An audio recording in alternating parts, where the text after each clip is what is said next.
And so my whole office right now, because this is brand spanking new, smells like oak. So I kind of gotta try and cleanse my my nostrils of that. That is very subtle. Okay, this bites a lot more. That's why I brought up that 100 proof Old Forester is here somewhere. Maybe it's that one, maybe it's not. This is not that. I'm gonna try to avoid making guesses as to what they are, but this is much more subtle. I know you're supposed to avoid the word smooth, but it doesn't bite. It goes down easy. It's crushable. And it doesn't really linger. I'm not getting a lot of finish on this one. You get that woody nose. A sweet, subtle palate. Literally no burn. There's no burn on this. This is a whiskey your grandma could drink. If you're going to Thanksgiving and you had a lot of family showing up and you didn't know what people like, this one here, this tastes like this would be a good choice because nobody's going to have a problem with it. Everyone's going to be able to drink that, no problem. My wife doesn't like whiskey. She could probably drink this. That's making me want to say weeded, but I'm really failing at this trying not to guess thing. So I think you got a high proof right here on this first one, and some bolder flavors that kind of stick with you a little bit. You know, and they're your quintessential bourbon flavors too. It's that corn sweetness, that caramely goodness, the vanilla, the oak. This one much more subtle. You get a lot of those same flavors, a lot of those same quintessential flavors, but they're sort of muted, you know, and they go down really easy. Crushable. Let's move on to the third. Ooh. I'm going to tell you right off the rip, the nose on this one is much more appealing than the first two. Not that they were bad. This one smells just a lot more complex. I almost get like an amaretto on this. You know, like that candied maraschino cherry or almond. Those flavors are very similar to me, by the way. Amaretto, maraschino cherries, and almonds. They'll have that same sort of vibe to me. I get that right up front on the nose of this one, as well as that toffee sweetness. That smells very good. I'm gonna say, in terms of just the nose alone, this is the most appealing one so far by a landslide. That doesn't drink like a high proof point though. That drinks like a high 80, low 90. You know, I almost think this is a. I'm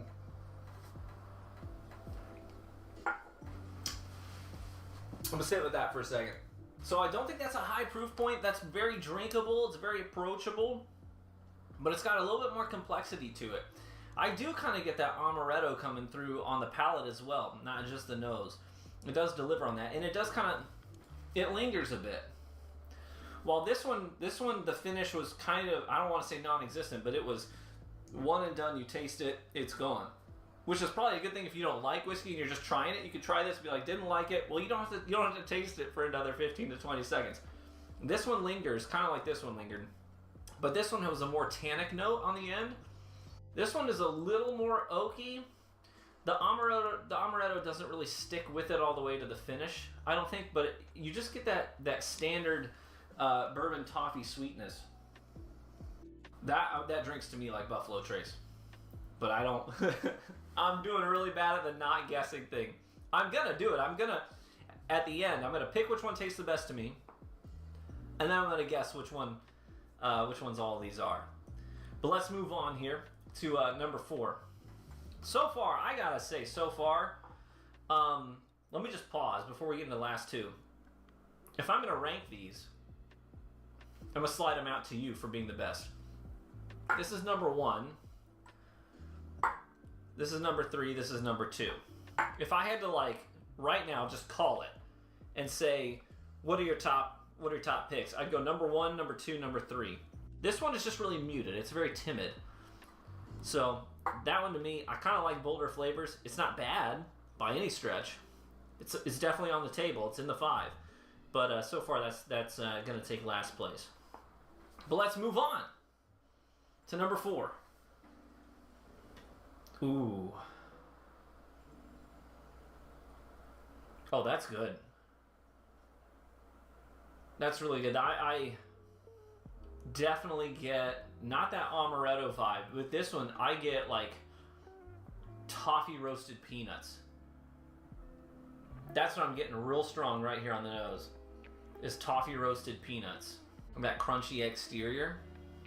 And then when you get to the bottom of the bag and it's just the crumbs that are left behind, dude, that's like, that should be illegal with how good it is. That's what I get on the nose of this. Toffee roasted peanuts. A sweetness, but also a roasty character, you know? And definitely plenty of oat coming through on that as well. All right, I'm excited to taste it.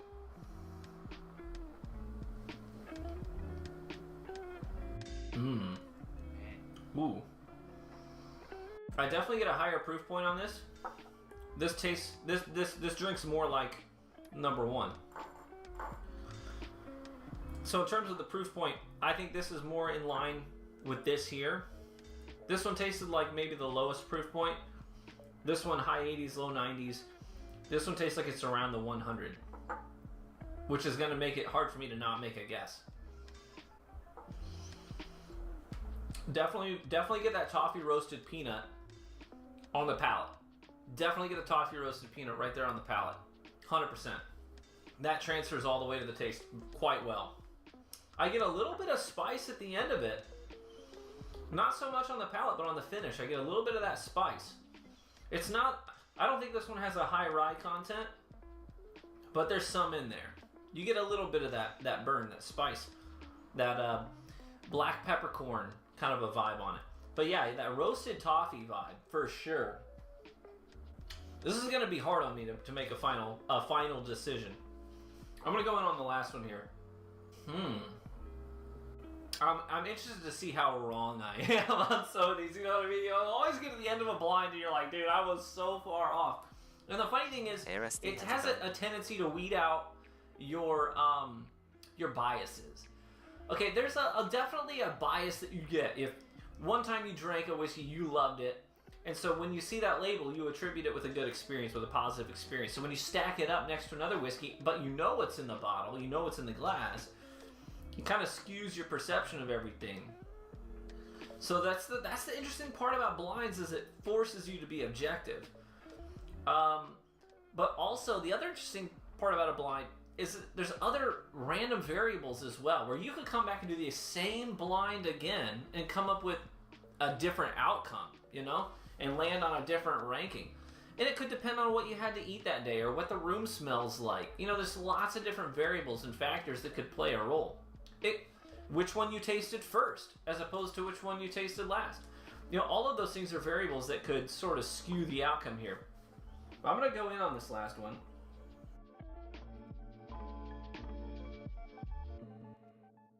Hang on.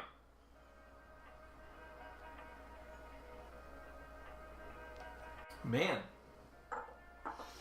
that's tough.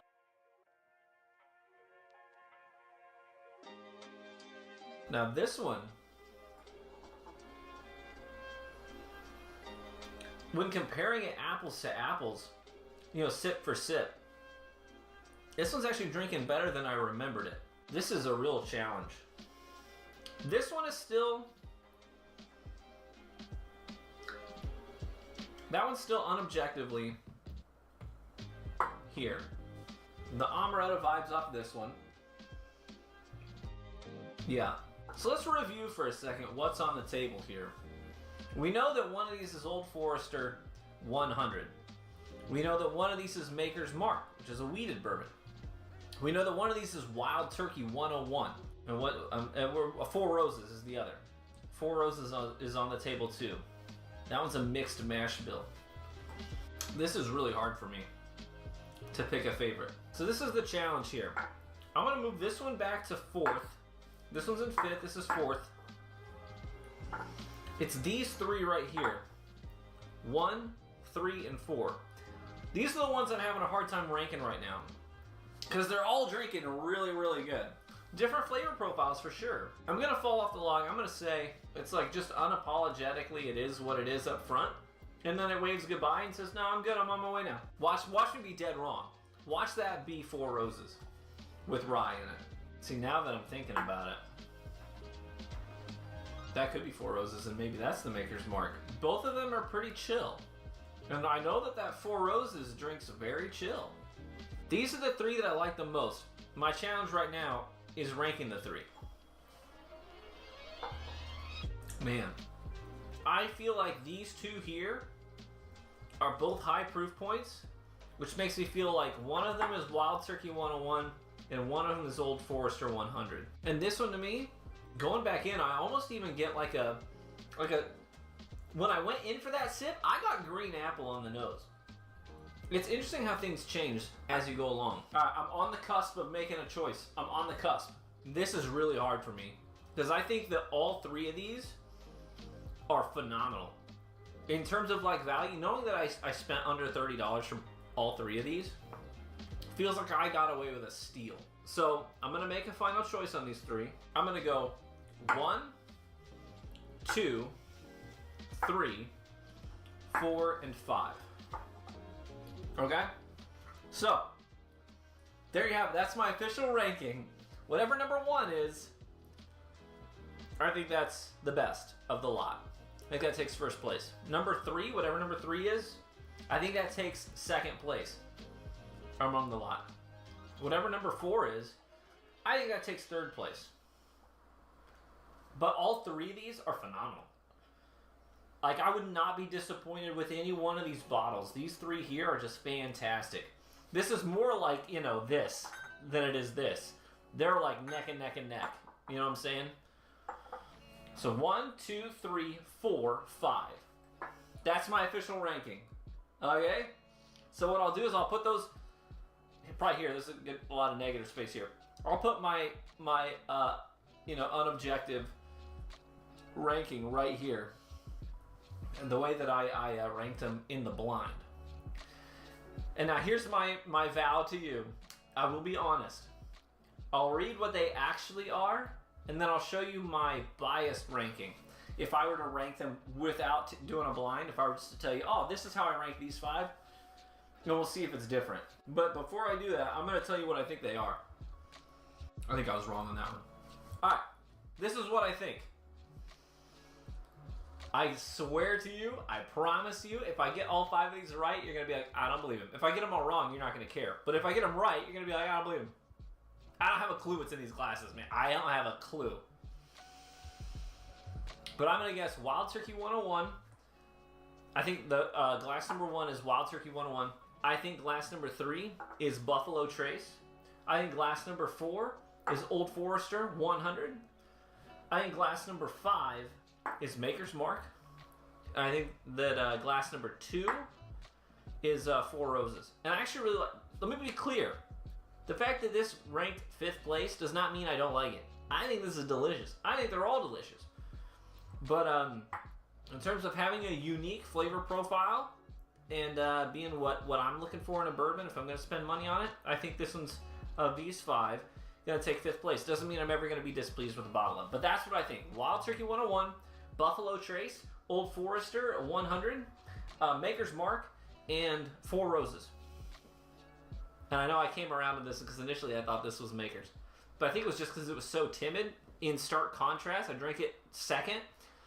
And it's a stark contrast from Wild Turkey 101, if I'm right about those things. But there you go. That's my ranking, and those are my guesses. Do you want to see? Let's see how I did? Oh, man. I know I probably butchered these. I just know I butchered these. You ready? So, let's start with number 1. I said number 1 was Wild Turkey 101. Your boy nailed it, baby. He nailed it. Wild Turkey 101. It took me a second, but I did get there. And I told you right off the rip. I said this drink's like a high proof point, and the Wild Turkey 101 is the highest proof point on the table. So I did get that right. I told you that number 2, which was my last place, was Four Roses. Your boy was right. I'm 2 for 2 so far.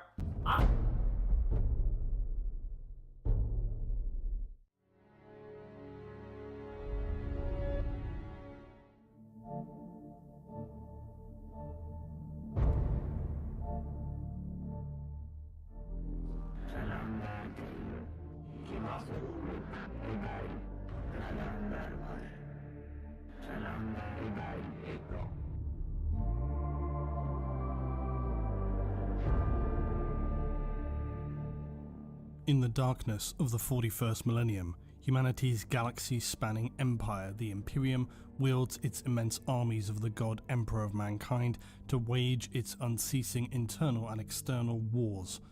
While individual worlds may have some flexibility in how they are controlled and governed, the word autonomy is not one to be thrown around lightly, for the Imperium is the all-powerful administration who oversee everything, and whatever they demand from a world, it must obey.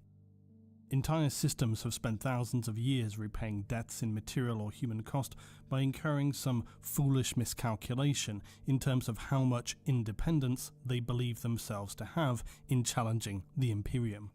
Whilst layers of privilege within the Imperium can bring groups, houses, families and individuals degrees of independence, it would be a stretch to call this freedom in any true sense, for the eyes and ears of the Imperium are embedded everywhere throughout human society. There are always those who wish to exploit the knowledge of those who are acting outside the lines. Even rogue traders and inquisitors are still ultimately beholden to some authority within the Imperium. There exists of course one major exception to the rule, the Adeptus Mechanicus of Mars. The red-robed, often cybernetically augmented individuals are seen on every Imperial ship, every Imperial world, every bastion, hive city and Imperial installation. One would be forgiven for thinking they are just another designation of Imperial workers, technicians, overseers of industry. But no, they're far more than this. The Mechanicus, unlike the rest of humanity, are not directly beholden to the Imperium. They hold many thousands of their own worlds which are governed entirely under their own control and independent from the Imperium. They have, through the power they were able to retain, been able to maintain the closest thing that resembles autonomy, and sometimes it's not immediately clear just how powerful the tech priests of the Mechanicus are, and this is likely for good reason and by design, because if there was more active resistance between the Imperium and Mechanicus, it could be extremely destructive.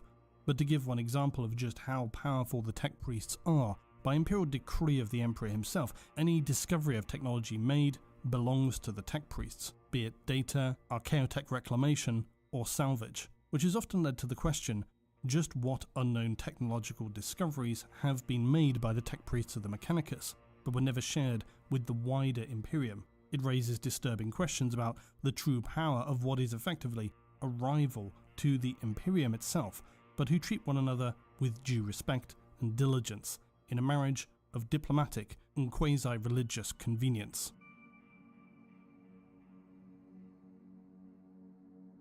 When people are newly initiated into the galaxy of war that spans the 10,000 years through to M41, one of the first things they will be of course introduced to is the galaxy-spanning empire of humanity, the Imperium. That collective umbrella designation of the Imperium is very obviously speaking extremely broadly, and perhaps necessarily so given the complexity of the hierarchy that sits under it. The Adeptus Terra, Inquisition, Ecclesiarchy, the Administratum, and the many specific designations of military branches.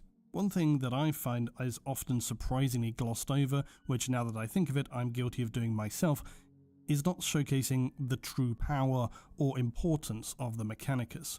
More formally, the Adeptus Mechanicus, the Tech Priests of Mars, the Cult of the Machine, for the keepers of humanity's advanced knowledge, go by many names. They are the devoted servants of the Cult Mechanicus and exist in service to the Omnissiah, but this collective title of Tech Priest covers many thousands of different roles within the Mechanicus.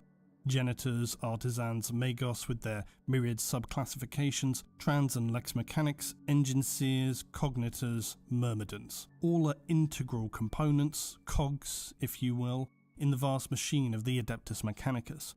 Primarily, they are the keepers of knowledge.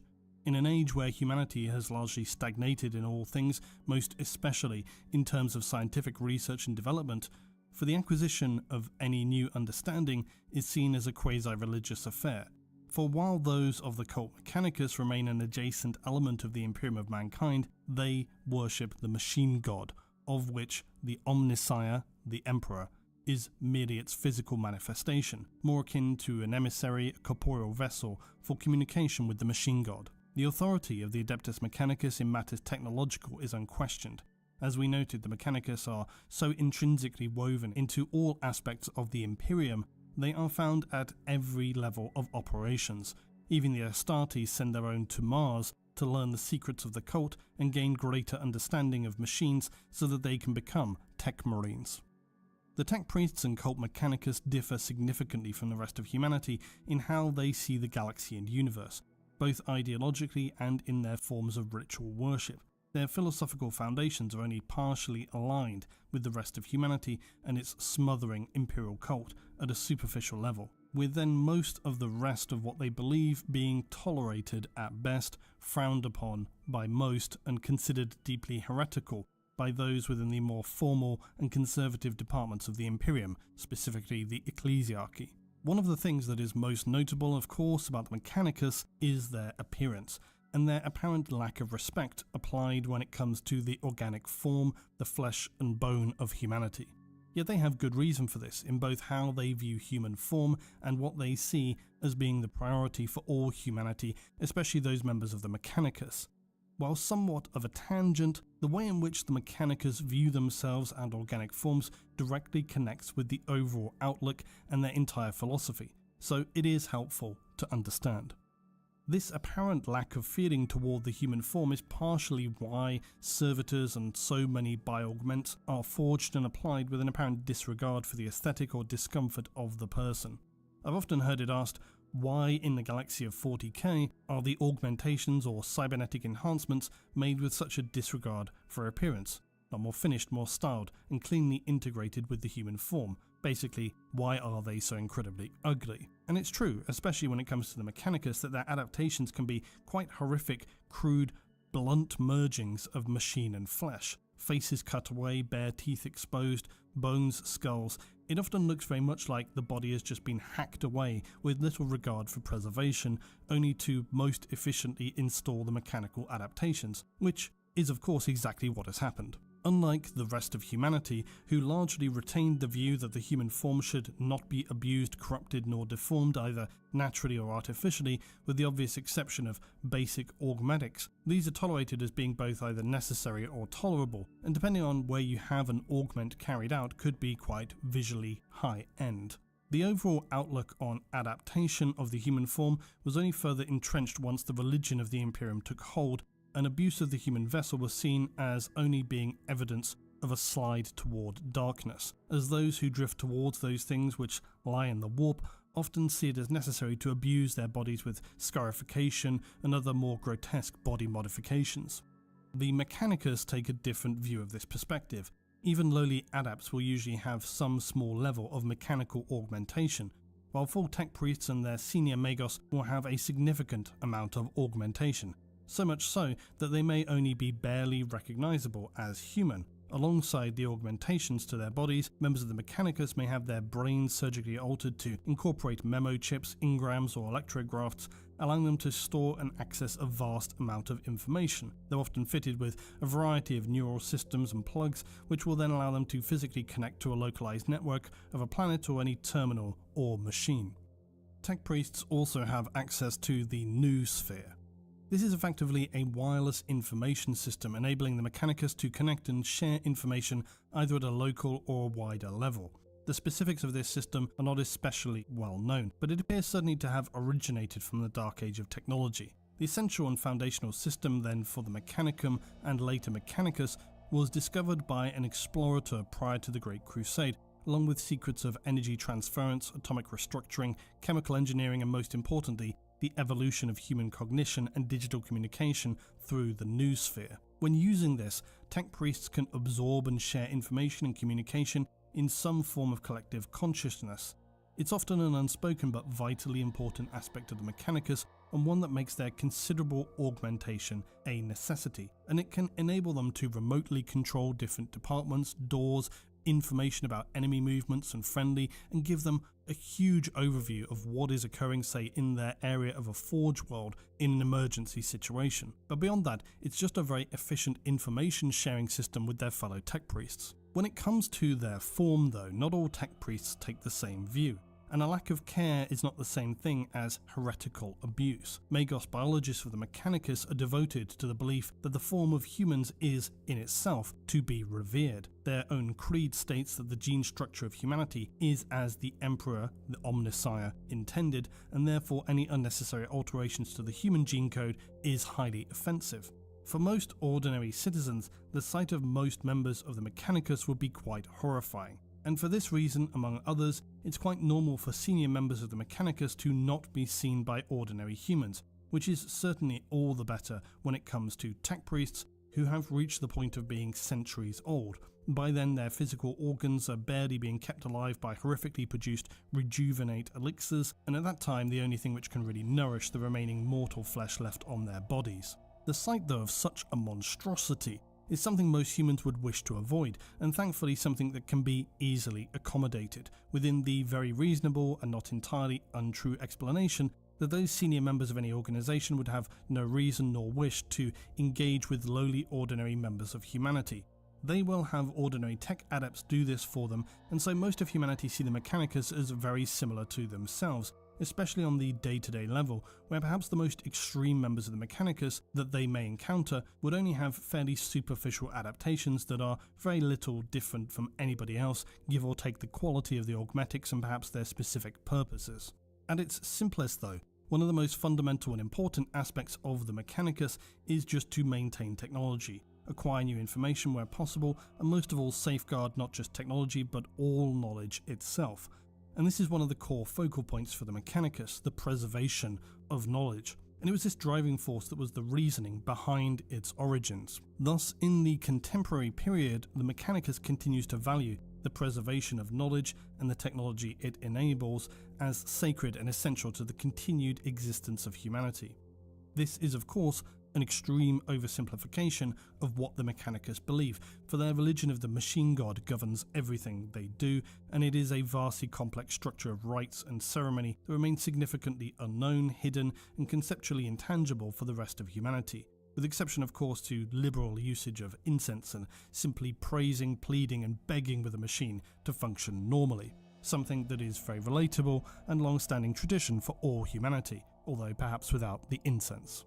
So while the Mechanicus is well known for its ability to forge and preserve technology for humanity, from everything as lowly as a servitor with basic augmetics through to immense god machines of the Titanicus and the gargantuan Gothic starships of the Imperial Navy, the Mechanicus remain devoted to, above all else, the preservation of knowledge, and it is for this reason that they very often augment themselves so heavily. Some have even gone so far as to merge themselves with others to ensure the continued preservation of the knowledge they themselves contain and comprehend. And this might be where someone could incorrectly use that classic quotation and battle cry of the Iron Hand Space Marines, "The flesh is weak," which I always enjoy reminding people as being both wrongly attributed to Ferrus Manus and furthermore taken far too literally. To just very briefly explain that, and I realise this is a little bit of an early tangent, but it is somewhat relevant. The Iron Hands Astartes believe that the death of their Primarch Ferrus Manus died due to his emotions clouding him, and unlike others such as Angron, who used his emotional fury as almost a defining trait, for Manus it caused his demise. The Iron Hands see the cold, emotionless function of technological adaptation as therefore being stronger than frail human emotion. There is of course undoubtedly also something in that about the literal weakness of human form compared to the mechanical, but this is really a secondary consideration. Then lastly, the quotation itself of "the flesh is weak" comes from not the Iron Hands Primarch, but from Vulcan of the Salamanders, who was replying to Manus. The full quotation being, "The flesh is weak, but deeds endure." Vulcan was trying to make the point that although individuals may die in the fight to preserve humanity, the legacy of what they have accomplished will endure throughout human history, which I have always thought is an interestingly applicable message for the Mechanicus as well. Maybe somewhat of an obscure tangent, but it is in fact quite relevant to the philosophical outlook of the Mechanicus. It's simply that they may take it more literally, but both perspectives stand for either the Iron Hands motto or equally to the Mechanicus, because while the Mechanicus may also say that the flesh is weak, for them this is certainly at a more practical and primary reasoning. because they see biological forms as extremely fragile, easily damaged. Thus, they seek to prevent this and ensure the knowledge of an individual and their experience can be preserved, as they see this as the most important thing above all others. To this end, they can understand that their machine god has provided them with both the knowledge and technological capability to prevent its loss, and this is one of the reasons why the Mechanicus are over time seen to heavily augment themselves. Plus, it carries the additional ritualistic benefit of bringing them closer to the machine god, as they steadily augment themselves, becoming more machine than biological.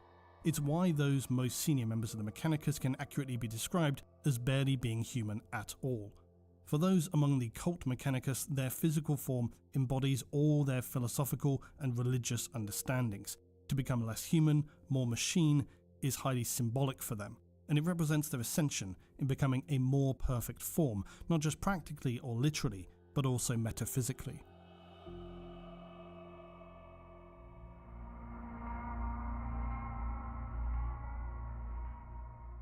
In the contemporary Imperium of M41, the Mechanicus homeworld of Mars stands as the ultimate forge world for the Adeptus Mechanicus. Its immense factory hives exist now to produce the bulk of equipment used in the Imperium. The vast orbital ring that surrounds the equatorial line of Mars is used as an orbital manufactorum that spins around the planet. Fleet starships and all manner of space construction emerge from these huge floating docks, while other vessels from all over the Imperium visit what is thought to be one of, if not the largest, man-made objects in the entire galaxy. On the surface below, and now obscured by millennia's worth of construction, the lower levels of the sprawling factory cities of Mars are supposedly the sites of where the first hive cities originated. Some of these are complete ruins, while others have been repurposed by consistent generations of development, while lower levels and disused districts become ghost towns with skeleton structures. Mars exists as a curious contrast of new towers of plasteel and even crystalline advanced materials punctuated with abandoned, heavily decayed industrial areas shrouded in perpetual fog, where the wastelands cover vast parts of the sprawling cities that are as large as entire continents. As I covered in the Rise and Fall of the Mechanicum video years ago, the origins of the Tech Priests have been passed on to new generations through their data stacks and illuminated hollow scrolls, but rock-solid evidence of just what occurred during the fall and subsequent rise is fragmentary and conflicting. Their most ancient records suggest a long-forgotten age of technological marvels that could barely be imagined, let alone equalled in later millennia.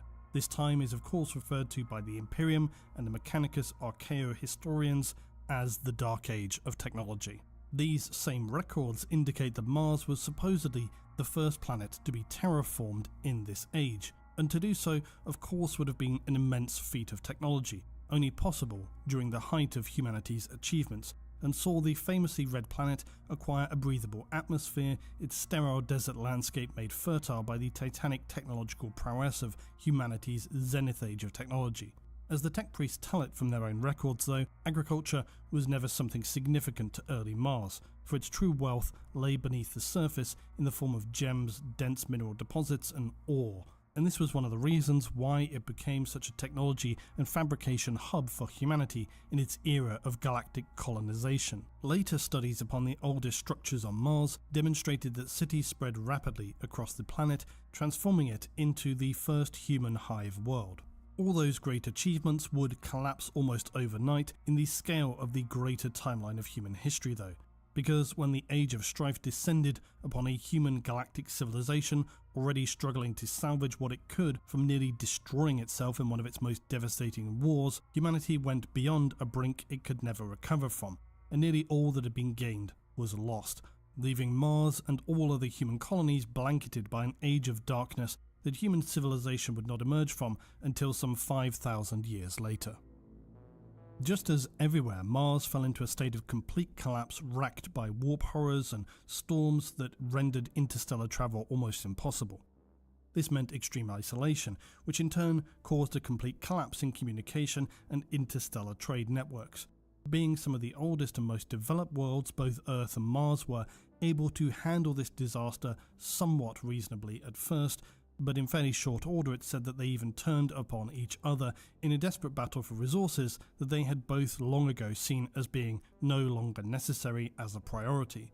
Such was their faith in human dominance over basic needs, where technology and the stability of their galactic trade systems seemed indomitable. And I think in that context, it's always important to remember that humanity during the Golden Age was so far advanced that individual worlds were incomparable to anything we would understand, and as such many key resources were entirely imported, and that might seem reckless and foolish to ourselves, but humanity of the Golden Age was, by all measures, vastly advanced, to the point where the very idea of basic requirements for survival, such as food and water, had apparently been barely a thought worthy of consideration, because they held an almost unbreakable confidence in themselves and their mastery of technology. And for good reason. At this time, humanity was, by all accounts, the most powerful civilization in the entire galaxy. It simply did not anticipate being hit with two massive disasters that were so extreme they brought humanity to the very brink of total extinction.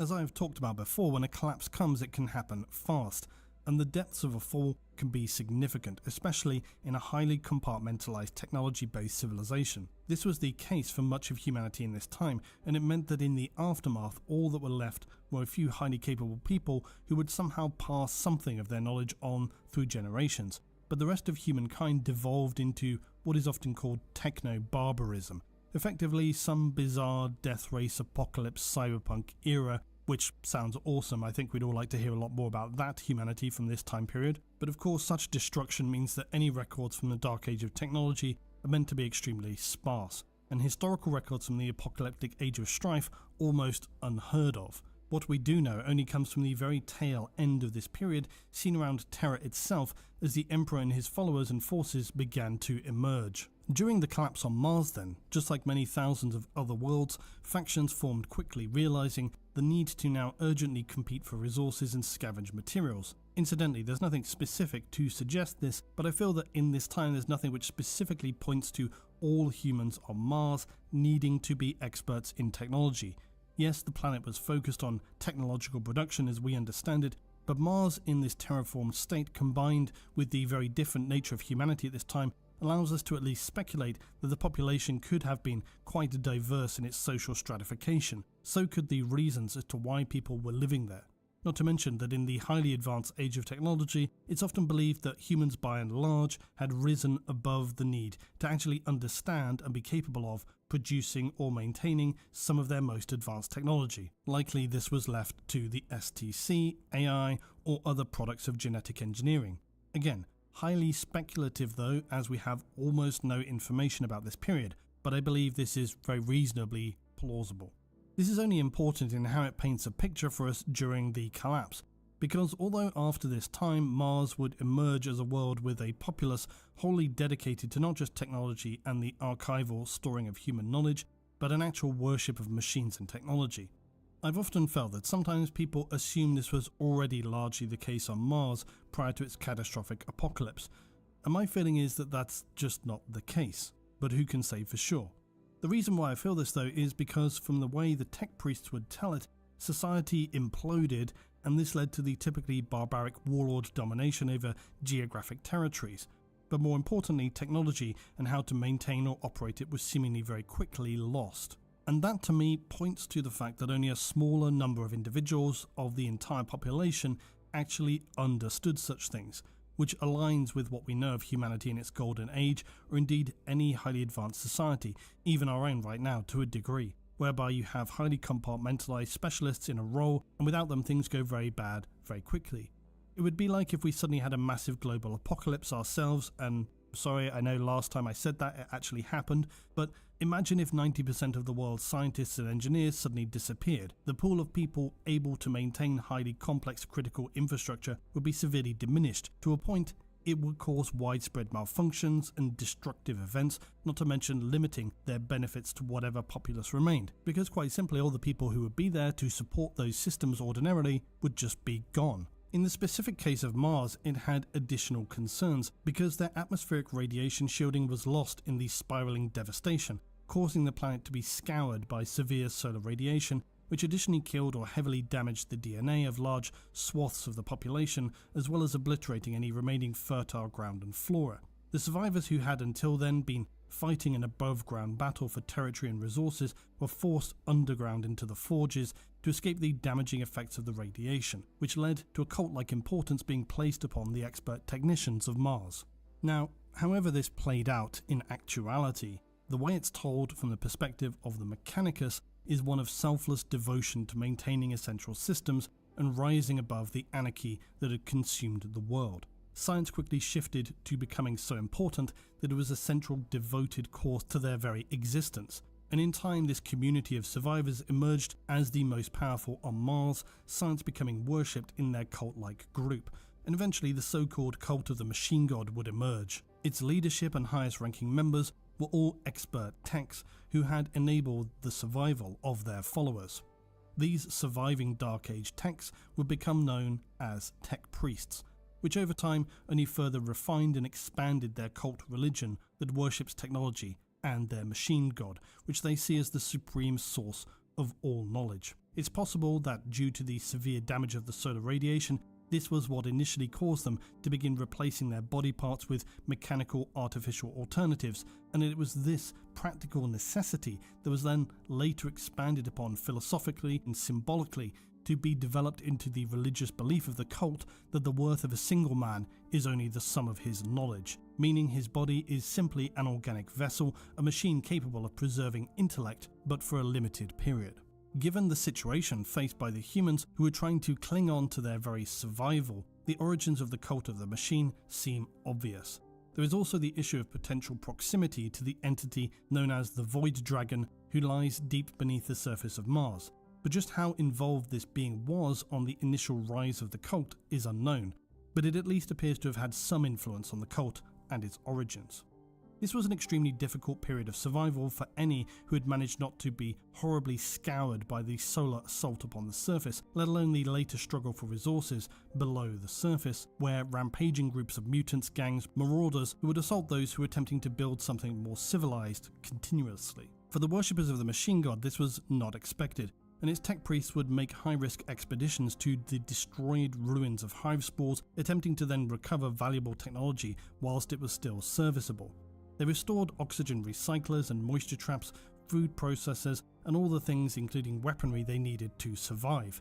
Their success though, of course, only brought many more to their doors seeking refuge, but the cult only had limited capacity, spread across its various enclaves, and this meant that only true worshippers of the machine god would be accepted. This undoubtedly led to a highly concentrated group of followers who were both motivated and defensive of the cult of the machine, which obviously had the consequence of only increasing the strength of belief and worship within the cult's followers.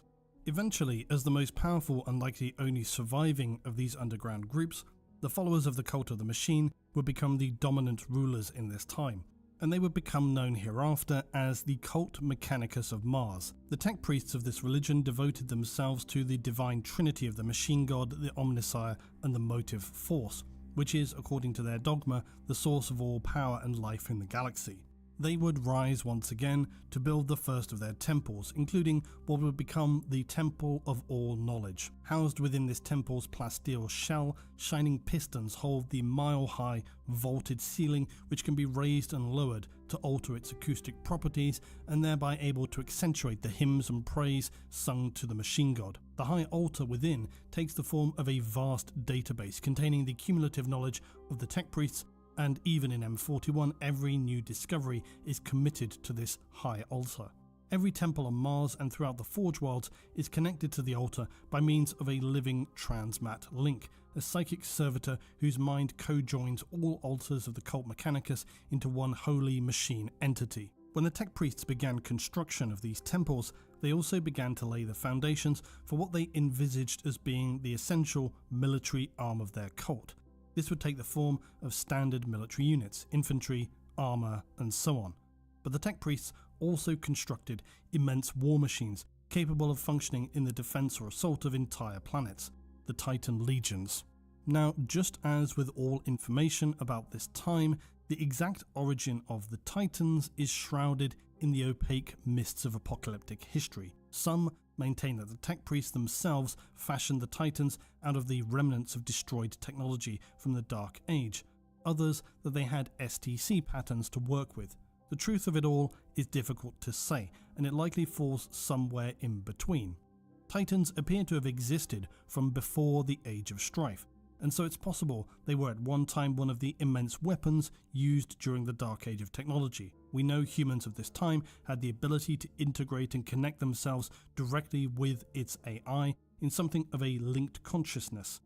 We have seen evidence for shared integration in the conversations some members of the Mechanicus have stumbled upon as well, and all of this aligns with the constructions we know of Knights and Titans through their throne mechanisms, which enables the Princeps to pilot Titans and the Knight pilots and so on. So it all points to technology of the Dark Age, and that the Mechanicus likely restored and repurposed this, likely not with the level of efficiency or power as was seen in the Golden Age for humanity. But for the tech priests, Titans were now more than simply a very powerful machine.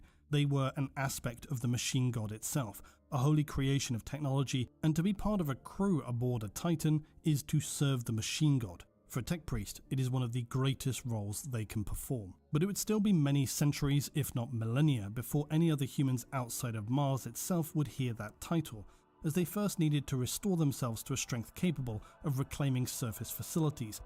And then reaching out and repairing the orbital shipyards, this was no simple task either. Still, more centuries would pass before even the first of any of those ships could depart on their grand quest. In this time, they had long studied Old Earth and were appalled by the destruction unleashed there. The planet itself had been almost completely destroyed, and instead the Cult Mechanicus decided they should focus upon the wider galaxy, estimating there would be worlds out there which should have retained more technology from the Dark Age. The tech priests had studied the warp phenomena for the longest time, attempting to understand their energy patterns, and at least in a fairly rudimentary way, they were able to predict when the storms were going to be weaker or stronger, and thus they speculated sending out expeditions when the warp storms were at their weakest should be feasible. Steadily, the Cult Mechanicus would attempt its quest for knowledge, which also doubled in reconnecting with humanity. They sent out many Ark fleets, most of which contained full Titan legions, whilst still in the period known as the Age of Strife. Many would be lost in the extreme turbulence of the warp, but others successfully established colonies that would become new Forge Worlds, protected by their immense Titan legions, which would become essential not just for the immediate time, but later for the survival of humanity long into the future. No matter the worlds they found themselves upon, the tech priests of Mars knew their mission was clear: to secure in the name of their faith all knowledge, and that this quest could be justified by any means or cost. What the tech priests discovered as they ventured into the galaxy was disturbing. The Eldar that humanity had once known as a refined and respectable people had devolved into extremely disturbing behaviours and were now immensely hostile. Similarly, other aliens such as the Orcs were now running unchecked and assaulting any world or ships they encountered. Worse still, they found that many human worlds had fared little better than Earth itself and had collapsed completely in terms of technology. In their place were often states of governance that resembled feudal systems. While some of these were barbaric and ignorant, reveling in the very worst vices and traits of human history, others were overseen by aristocratic nobles who not only welcomed the tech priests, but also who shared heritage with their powerful knight suits, which resembled small-scale titans in many ways. The tech priests would often found new forge worlds on planets that were mineral-rich, where they could easily build industry and forges. Often, these would have proximity to a knight world so that they could both share in the stability, trade and production support that they could offer one another. And this mutual dependency was greatly beneficial for all concerned, given the instability of the galaxy at that time. Over millennia, both Knight and Forge worlds became more powerful, and often you would see a Forge world with multiple Knight worlds in a system being supported by it. They shared not only technology, but a steady increase in the sophistication of their societies. Forge worlds were also to remain in contact with one another, and even periodically message would be received on Mars of the progress being made out in the wider galaxy by Forge worlds. All of the data being downloaded into their grand altars of knowledge. So it's another scenario where I would venture the question, was the Emperor and his grand plan ultimately necessary?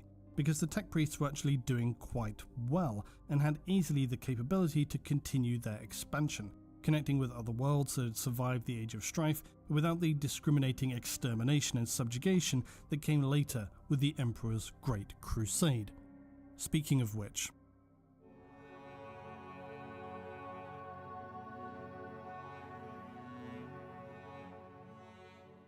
one of the final and most important developments for the emergence of the Cult of the Machine, the Cult Mechanicus, and Mars was of course the arrival of the Omnissiah. On Terra it was the time of unification, and out of the ruined apocalypse, a figure had emerged known only as the Emperor. This individual seemed to have achieved the impossible, uniting the warring tribes of the ancient homeworld. Mars had always kept a close eye on Terra, not least because it had been easy pickings for scavenging Dark Age technology for centuries, but the leadership of Mars had received unusually communication that this figure of the Emperor wanted to make contact, even visit with them. Intense debate followed about who this being was and how they should receive him on Mars. For many within the cult, the ability and knowledge of the Emperor that he had demonstrated in achieving the conquest of Earth was surely proof that he was a representative of the machine god. Still, others contended that he was in fact the divine intellect that they had prophesied as the Omnissiah. But the cult was divided. Some members would not accept a vague declaration of this Emperor as the Omnissiah, and the divisions became heated, even going so far as to see a small coup attempt by senior tech priests, but which gained little support and was quickly put down. Why did the Cult Mechanicus view the Emperor as a deity figure at all though? And why not just another successful warlord of old Earth? Well, it comes down to his ability to display understanding and manipulation of technology. Because for the tech priests, knowledge is the supreme manifestation of divinity. All creatures and artifacts that embody knowledge are holy. For them, the Emperor himself was clearly the supreme object of this worship, and so they viewed him as being the Omnissiah because of his seemingly limitless knowledge of technology and ability to apparently fix things just by a touch. Such references point perhaps again to what we know from the advanced systems of the Golden Age, that they may well have had systems that operated to some degree with biointegration far beyond our comprehension. But whatever the Emperor actually is, he certainly exists as a technological genius who passed through the Golden Age and could have had access or experience to this advanced technology. The fires of combat were still burning in the manufactories when the Fabricator General and the Emperor signed the Treaty of Mars to formally ally their two empires and guarantee sovereignty to each. Under the terms of the treaty, the Mechanicum now undertook to supply weapons, ships and war machines necessary for the Great Crusade and for the defence of the burgeoning Imperium. In exchange, they demanded that the Emperor's forces turn over to them all of the technologies they had so far discovered. As we enter into the final days of critical development in Martian history, the designation of Mechanicum or Mechanicus is one that I always feel I have to note, as it so often is misunderstood and misused, but it is really very simple. Until the dark period of the Horus Heresy, the tech priests of Mars were known as the Mechanicum, but their religion itself that had originated before this time is the Cult Mechanicus. During the heresy, the Mechanicum was riven by the division of loyalties with its leader siding with Horus, and many Forge Worlds did not align with the traitors who believed a new age of freedom would lie with the War Master's vision for humanity. And so there was often an exodus of Mechanicum tech priests to Terra itself, and they would eventually assign themselves a new leader in this time and develop a new designation of the Adeptus Mechanicus. It was an extremely painful time for the refugees of Mars, for they had to watch as vast resources were pitted against the traitors in the defense of Terra, but not in the liberation of Mars itself. Eventually, of course, the planet would be retaken and the traitors driven off into the Eye of Terror. Many members of the Mechanicum survived there and would become what is known as the Dark Mechanicum. But significant damage had been caused, and incalculable quantities of human knowledge were lost once again in this time. This, though, is the simple difference between the naming conventions of Mechanicum and Mechanicus. One is before the split during the heresy, and the other is post-heresy when it would become the Adeptus Mechanicus. It's really as simple as that.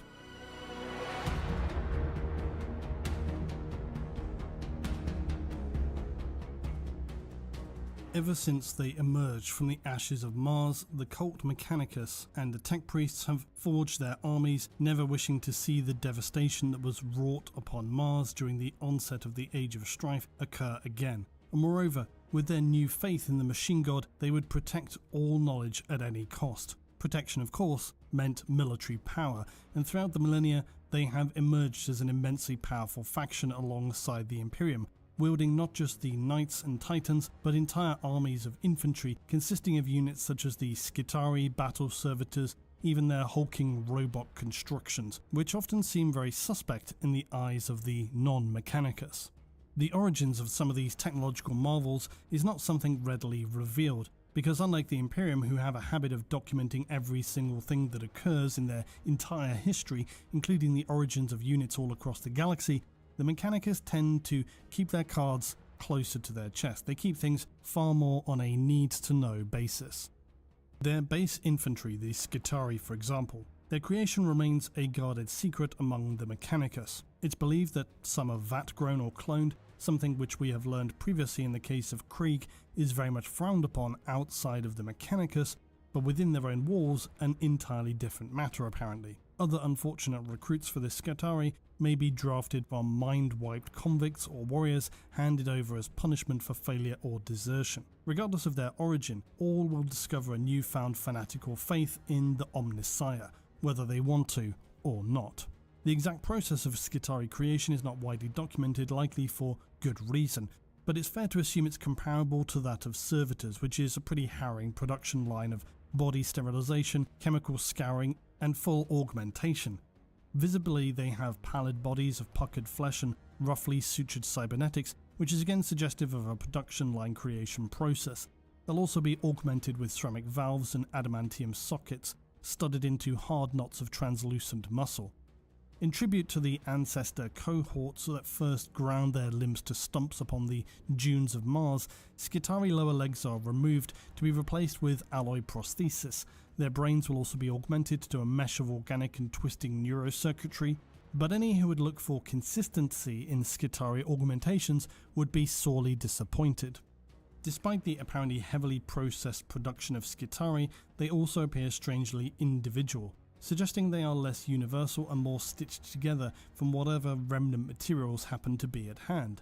Thus you may find a Skitarii with a punch card skull slot, leather bellows for lungs, but also outfitted with quantum bioware in their brain. It remains an open question about the origin of materials used for producing new Skitarii, but one speculative theory is that recovered dead are then dissected for usable component parts before being recycled into new Skitarii. The theory is plausible and certainly in line with the tech priest's lack of empathy toward organic humans. The Skitarii are a highly efficient infantry for the Mechanicus, both functional and effective en masse, but for obvious reasons never treated as valuable individuals even by any tech priests that repair them with whatever spare parts are just to hand. They are, to the Mechanicus, extremely disposable and will often be sent against horrifyingly dangerous objectives, but despite all that is thrown against them, a few clades have always somehow managed to distinguish themselves, and even if their deeds and heroic efforts are not recognised by their masters, they will often at least be made note of by their enemy.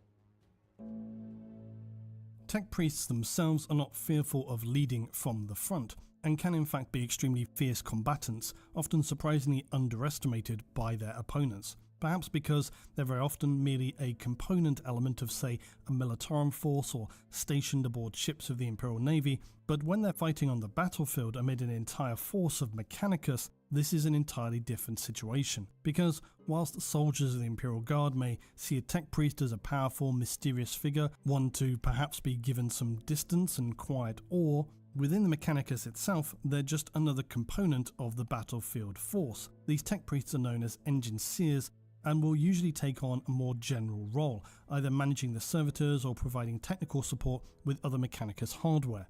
They engage in battlefield repairs, rouse machine spirits to wrath, and they're also clad, perhaps surprisingly, in sanctified power armor, allowing them to weather the storm of war while maintaining critical systems. In combat alone though, any tech priest can be a fearsome opponent, wielding their cog-tooth power axes and flailing robotic mechadendrites that are fused to their spine. These can act as anchors in combat to stab, impale or lacerate enemies, or more practically to snake out to repair damaged vehicles. They'll often also be accompanied by a retinue of servitors to assist in repairing works and to provide some measure of additional bodyguard protection. Another battlefield tech priest is known as the Dominus, and they are far more focused on combat itself than the Engisir tech priests. A Dominus rank is only bestowed upon those of the cult Mechanicus who have a penchant and demonstrated a talent for war. No matter their individual discipline, they have one thing in common. They're experts in commanding and fighting on the battlefields of the dark future. They see the battlefield as a massive data display, accuracy of units, remaining power of power packs, critical losses incurred and scored, trajectories of shots fired. They feast on data and cerebrostimulants, allowing them to coordinate frontline tactics and scream war psalms from their vox arrays, all while tearing through enemy themselves, just as willing to fight alongside any of their own infantry units. More terrifying to an enemy who use heavy armour can be a Dominus's ability to scramble and destroy their machine spirit, or whatever Xenos equivalent their battlefield hardware may use. They also are often seen to personally adapt and augment their already formidable personal weaponry, with the tech priest Dominus often seen to be carrying war relics of refined fabrication and sometimes technology that cannot be fathomed by mere mortals, demonstrating extraordinary feats of destruction in the eyes of their allies. There are also the tech priests known as the cybernetic data smiths. These are specialists which program the powerful Castellan robots of the Legio Cybernetica. Since the aftermath of the heresy, the Legio Cybernetica robots have been controlled completely by their masters, for the Mechanicum constructs of this era ultimately would prove disastrous, and a firm example of why experimentation in replicating the achievements of the Dark Age of technology were perhaps best left consigned to history in the eyes of the cult. The Castellan robots used by the Mechanicus now are ordered by sanctified Doctrina wafers, fusions of biomatter and nanoelectronics that are even shorter supply than the physical robot constructs themselves. These wetware slivers are entrusted to tech priests who are designated as these Cybernetica datasmiths. When inserted by the tech priest, the command wafers protocol dictates their behavior, usually with a fairly straightforward procedure to destroy the enemy. The use of robots by the Mechanicus is a powerful but also comical affair. Such is their fear of rogue machines that in order to change the commands of any robot, it's an absurdly impractical situation, because it requires the robot's Doctrina wafer to be physically removed, with a new command sequence then replacing it. Perhaps worse and more comical, should a maniple of robots find itself in battle without their tech priest datasmith, they'll continue to operate under their last Doctrina protocol until it either runs out of power or is destroyed. So quite literally, killbots. The Mechanicus seem to accept this absurd situation as the trade-off for robot killing power because apparently it's worth the hassle. If only they could create robots that had a simple return to base shutdown command embedded into their protocols. But these are advancements one can only dream about. The Castellan robots themselves are truly a sight to behold on the battlefield. They stand at nearly twice the height of an Astartes and are designed to take a significant amount of hits before they can be felled, while delivering powerful ranged and close combat ability. Likely one of the reasons the Mechanicus are so fearful of using these automata in battle is that they are believed to be at least partially based or even scavenged upon the ancient robots prior to the onset of the Age of Strife. It's unknown exactly how these machines fit into the picture that saw humanity's great fall, but it's not information the Mechanicus are active in sharing. They contain much from this age though, as their heavy armour combined with rarely seen repulsor grid shields that are able to mitigate all but the heaviest of incoming fire demonstrates this. The robots are often outfitted with powerful weapons such as combustors which rain down promethium on an enemy. They can maul their foes with heavy wrecking ball-like powered fists, or use heavy phosphor blasters to chemically burn and incinerate their enemy. Now, an interesting tangent, a small word about phosphor weaponry, or phosphex, because it's something almost uniquely used by the Mechanicus, like their rad weaponry as well. The Militarum and the Astartes no longer use it, and it was more commonly known by the title of phosphex during the Heresy era. Phosphor is now its contemporary, slightly less intense equivalent. and the Mechanicus have a habit of using weaponry that is inimical to organic life, including their equipping of the Skitarii with, as I said, rad weaponry, something no other force in the Imperium is known to do now, for obvious reasons, because it poisons and kills the Skitarii vanguard which carry them. So similarly, just as radiation weapons, the Phosphex were effectively outlawed post-heresy. And I say effectively because there's no official decree to that effect. Usually it was more of a discretionary decision, where other weapons may serve a purpose, but without the collateral or potentially enduring destructive effects. Although that in itself adds another point of intrigue for me, as I always find it somewhat comical when a piece of weaponry used by the Imperium is deemed as being too much. In the aftermath of something like the Heresy, the rollout of the Inquisition, and the enemies that the Imperium would then subsequently face, these seem perfect targets or users for weapons that would be a little bit too spicy. I can imagine many an Imperial Guardsman would relish the opportunity to have retained a few Phosphex artillery shells when facing a Tyranid or Orc Horde tsunami, even despite their extremely hazardous nature. Similarly, Astartes when facing devastating numbers of enemy. From my perspective, I actually find this genuinely to be a little jarring, because apparently Exterminatus is fine, heavy weapon shells containing acid, that's also fine, Titan weapons that literally fire shells made of Exterminatus, fine, but limited localized radiation poisoning, chemical fires that are difficult to put out, apparently this is not okay. It just seems a bit of a fuss about nothing in the grand scheme of things, and these are the kind of nitpicky rationalizations that I always get hung up on, because like I said, it's just a bit jarring, it goes against the grain.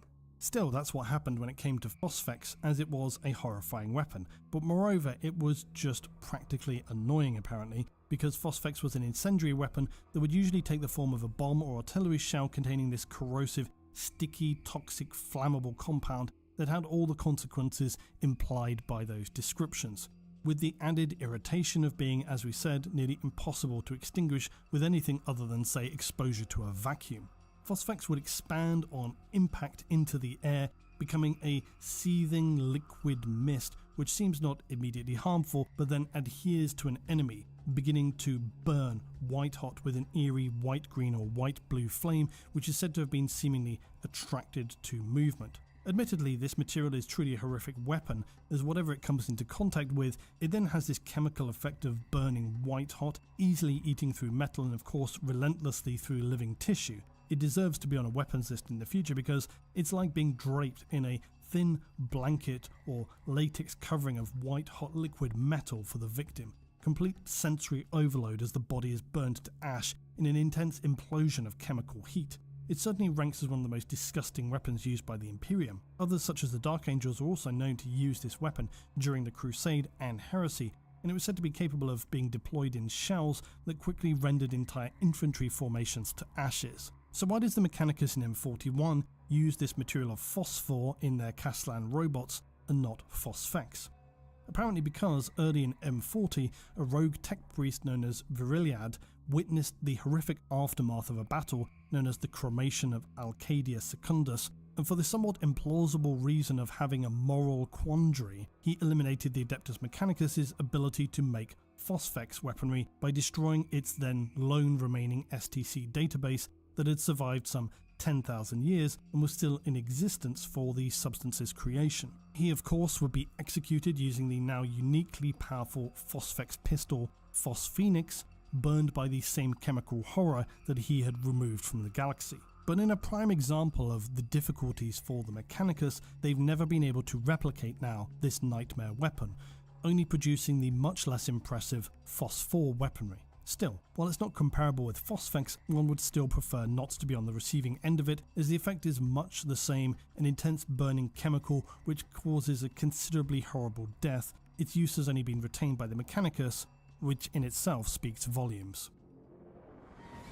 Electro priests are one of the strangest subsects of the Mechanicus. They worship one of the three holy trinities of the cult, the motive force, the holy transference of data and instruction down through the stratified ranks of the Mechanicus.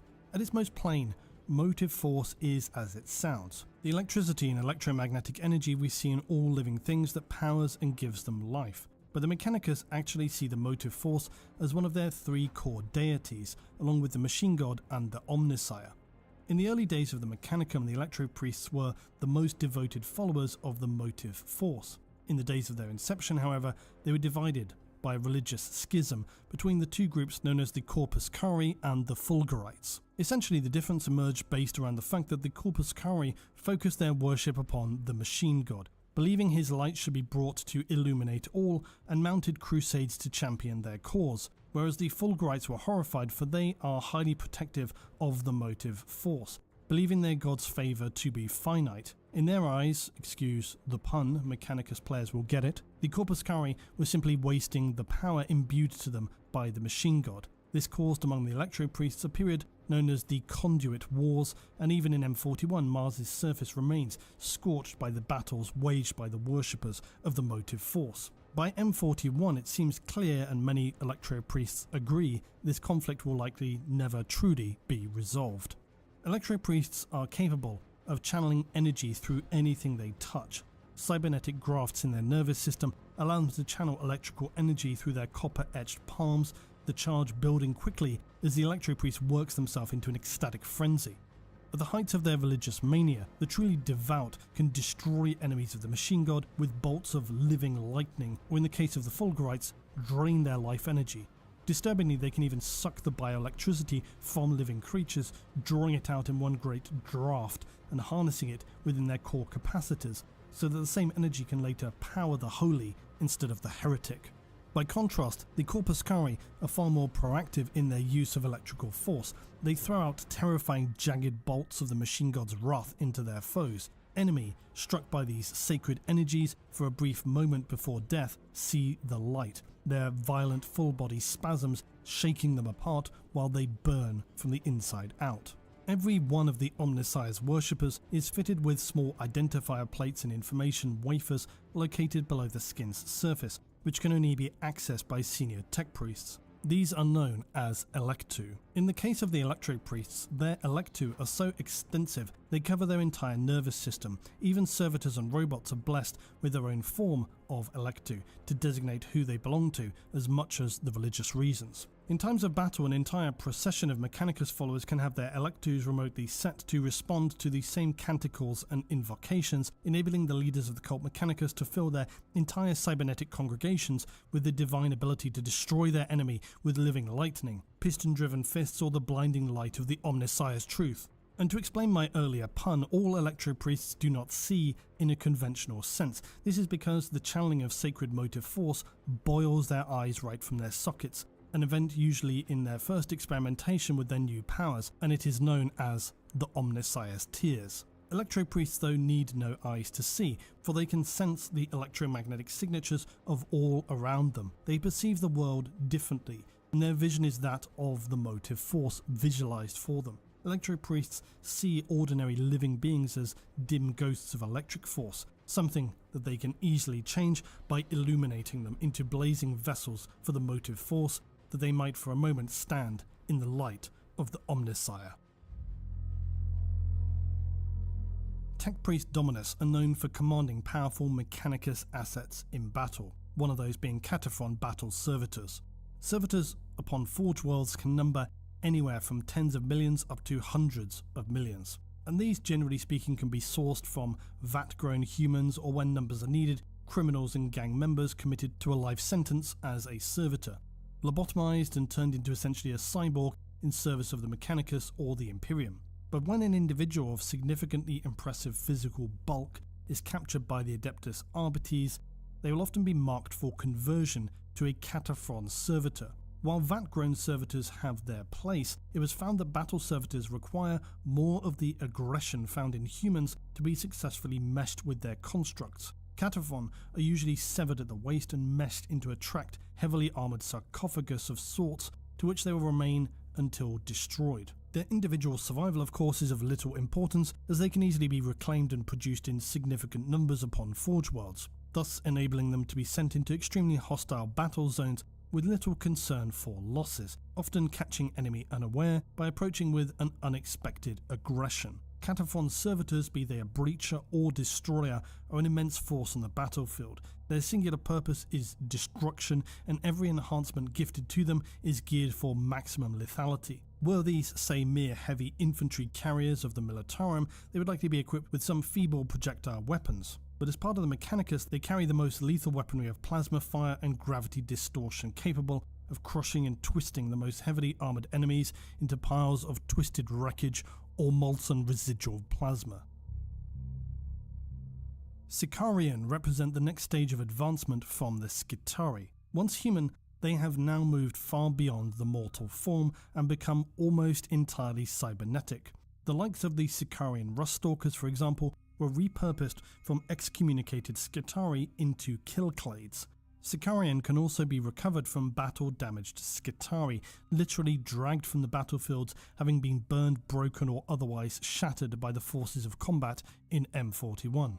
But these individuals judged suitable for further service are given a second chance and taken back to the Forge laboratories for extensive augmentation. The Magi biologist tech priests require only the cerebral and nervous functions to create a Sicarian, meaning usually the cranial section, spine and perhaps limb connection points and a good portion of the torso are all they need. They'll be salvaged and installed with new, slender limbs of shining metal. These are the lucky Skitarii who will be salvaged, installed with new slender limbs of shining metal. And while Ruststalker Sicarian employ melee-focused weapons, the Infiltrators, as the name suggests, prefer a stealthier option.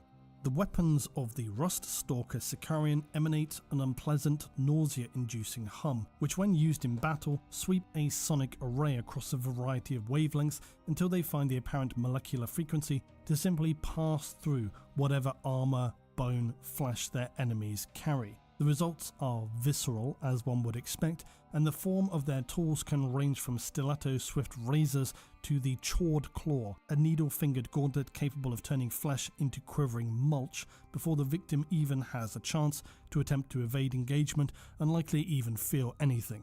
Sicarian infiltrators, though, focus on moving close to their prey before opening fire and slashing the enemy to pieces.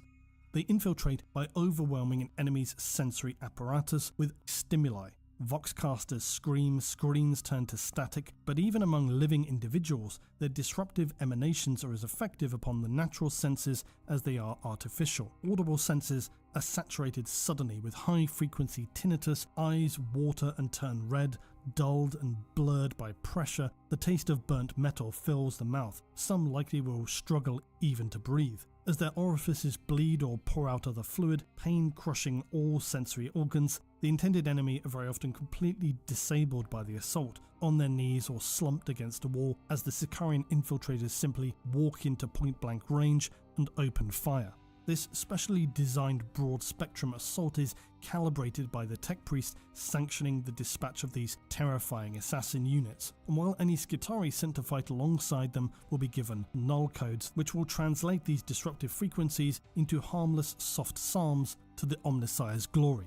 Sicarian infiltrators are seen in the eyes of the Skitarii as blessed wardens against data corruption who fight a selfless war on the front line. To an enemy, facing a Sicarian is a terrifying and very likely final encounter, for they are the barely human agents of death. They show no mercy at any time, only merciless calculating efficiency in completing whatever orders have been encoded to them by their master tech priest. Onager Dune Crawlers are an iconic piece of the Mechanicus arsenal. Originating from ancient Mars, they were crafted as labouring machine that could easily cross the wastelands of Mars in safety. Its reliability, in part due to its Mars Universal Land Engine, meant it could be easily repurposed for war, and so was refitted with Emanatus force shielding and a considerable arsenal of weapons for its relative size. Their scuttling nature makes them seem like strange predatory insectoid battle machines, and it follows the Mechanicus trend of taking inspiration from organic forms. Crewed by two Skitarii of differing disciplines, the Ranger atop the vehicle uses their skill in ranged combat to pick apart enemy over distance, while the Vanguard Skitarii within, built for endurance, uses their resilience to harmful energies to be immersed in an amniotic tank, enabling direct and highly responsive communion with the vehicle's machine spirit. While the crew themselves are of course easily replaceable, Dune Crawlers are such a symbolic temple dedicated to the machine god that the construct itself is of far higher value in the eyes of the cult. The final contingents of the Mechanicus arsenal rise in power and stature so significantly they can only really be discussed in other content, for we would move into the realm of knights and titans beyond this point, something that people are of course already reasonably familiar with. These do of course make for a significant contingent in the Mechanicus arsenal though. Specifically in terms of knights, it's worth mentioning that the Mechanicus, when they founded their forge worlds all throughout the galaxy, built strong connections with many knight worlds. Often, as noted, you would find multiple knight worlds in the same region as a forge world for the relative support that they could provide one another. Tech priests can request knights to support their titan legions or to join explorator fleets, assist missions to seize lost archaeotech, and so on. They'll often be deployed to help in defending key planets, especially endangered forge or resource-rich worlds. In return, they can expect to receive technological resources and gifts from the Mechanicus and their local forge worlds. Knights that align with the Mechanicus are visibly distinct from their Imperial counterparts, for their armour is very often some combination of white, black and red, and they're covered in symbols of the Mechanicus, cogs, skulls and general symbols of the forges they align with. In the past, I have talked about the rise and fall of the Mechanicum. I've talked about their inability to innovate, and through other events we've crossed over into thinking about worlds like Ryza and Zhao or Zhao Arcad, and that some of these forge worlds may have different motivations, even secretly, that they hold towards Mars itself. So when I felt the burning desire to speak about the Mechanicus again, I wondered why I hadn't done this much earlier, and then of course it struck me as to why. Because unlike the Imperium, which has seen massive upheaval and conflict which struck at the very core of its foundation, stability and even continued existence, the Mechanicus has, if you grant some reasonable leeway, not changed significantly since its split during the Heresy and prior to this their original alliance with the Emperor. Yes, senior members of their order have come and gone, struggles have taken place on individual worlds, and the pain of the Imperium and its survival has been shared by the Mechanicus in their symbiotic relationship. But in this time, the goals of the Adeptus Mechanicus have changed little. Their forces often are called to fight alongside the Astra Militarum, Astartes or any of the other militant forces of the Imperium, but those who charge into war in the name of the Omnissiah, of course, have their own specific objectives to fight for. So in terms of speaking about the Mechanicus, not much really has occurred in an especially significant way. Of course there are always bumps in the road, but nothing cataclysmic. This is largely due to the fact that unlike the Imperium, the Mechanicus post-Heresy has remained generally quite focused and united. The Imperium does not interfere or provoke the tech priests much either, because they know that without the Mechanicus, the Imperium would undoubtedly crumble. Equally, it's reasonable for us to consider that because of this vital role the Mechanicus occupy, the two factions have become ever more intertwined, so that by M41, some of the autonomy of the Adeptus Mechanicus has also been eroded.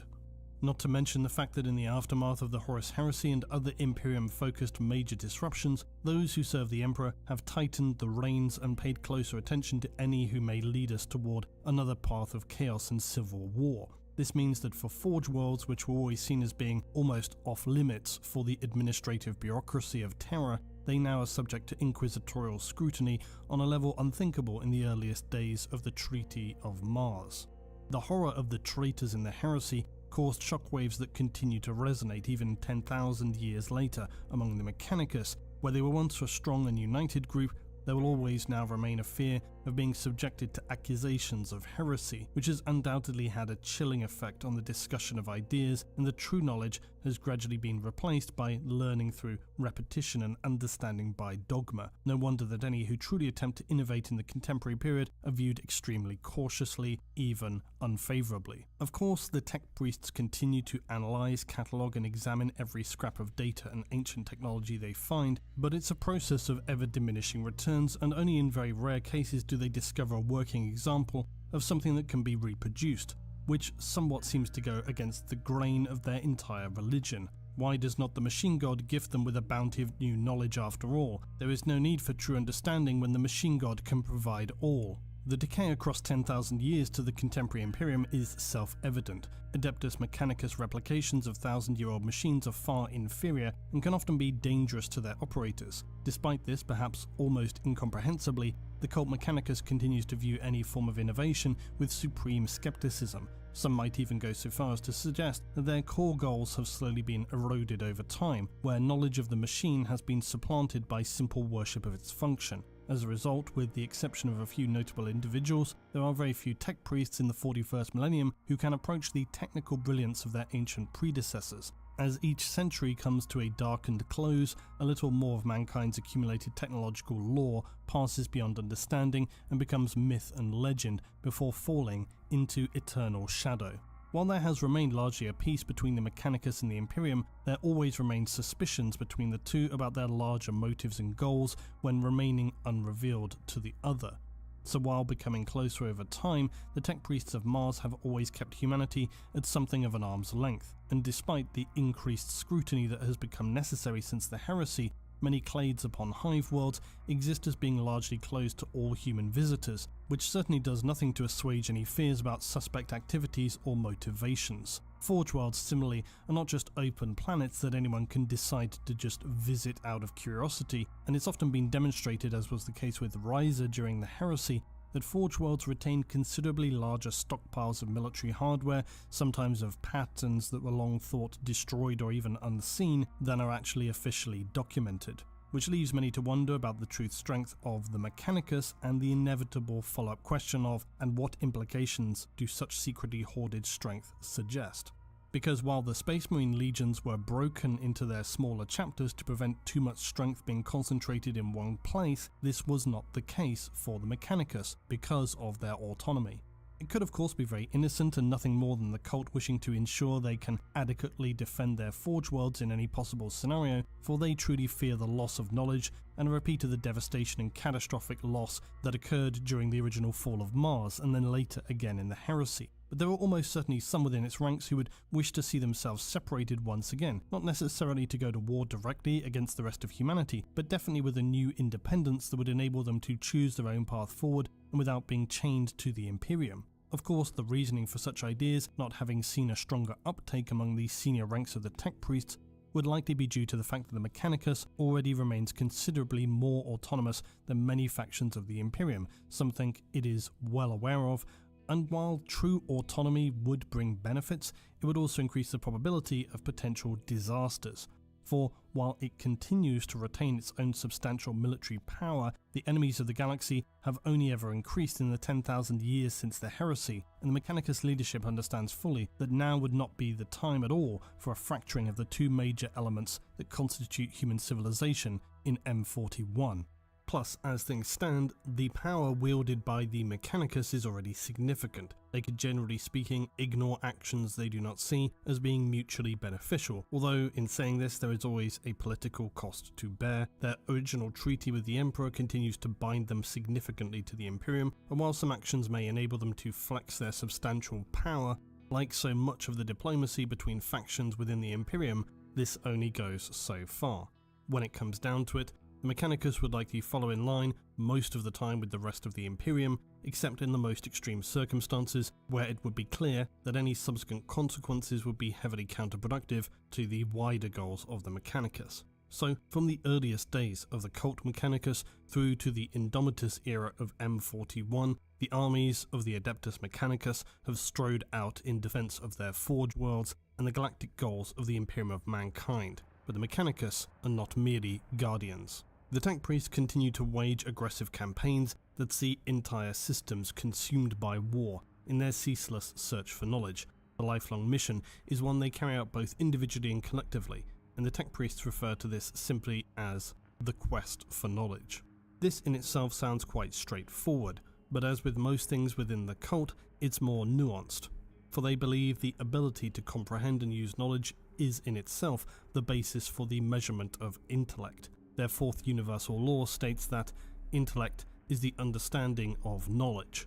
The point of this observation for the Mechanicus is that the quest for knowledge in and of itself sounds very laudable, yet without the ability to understand the knowledge you have discovered, be it a data archive, holomat, or some other piece of archaeotech, you may be able to appreciate the value of what has been found, that it holds some importance, but without the comprehension to be able to understand it, this does not qualify then as true intellect from the perspective of the tech priests. This is of course though a problem they have encountered all too readily, when data and archive concepts may be discovered and returned to Mars, but they themselves lack the intellect to fully comprehend what it is they have found, making it largely and unfortunately often redundant, despite them being able to appreciate its relative inherent value.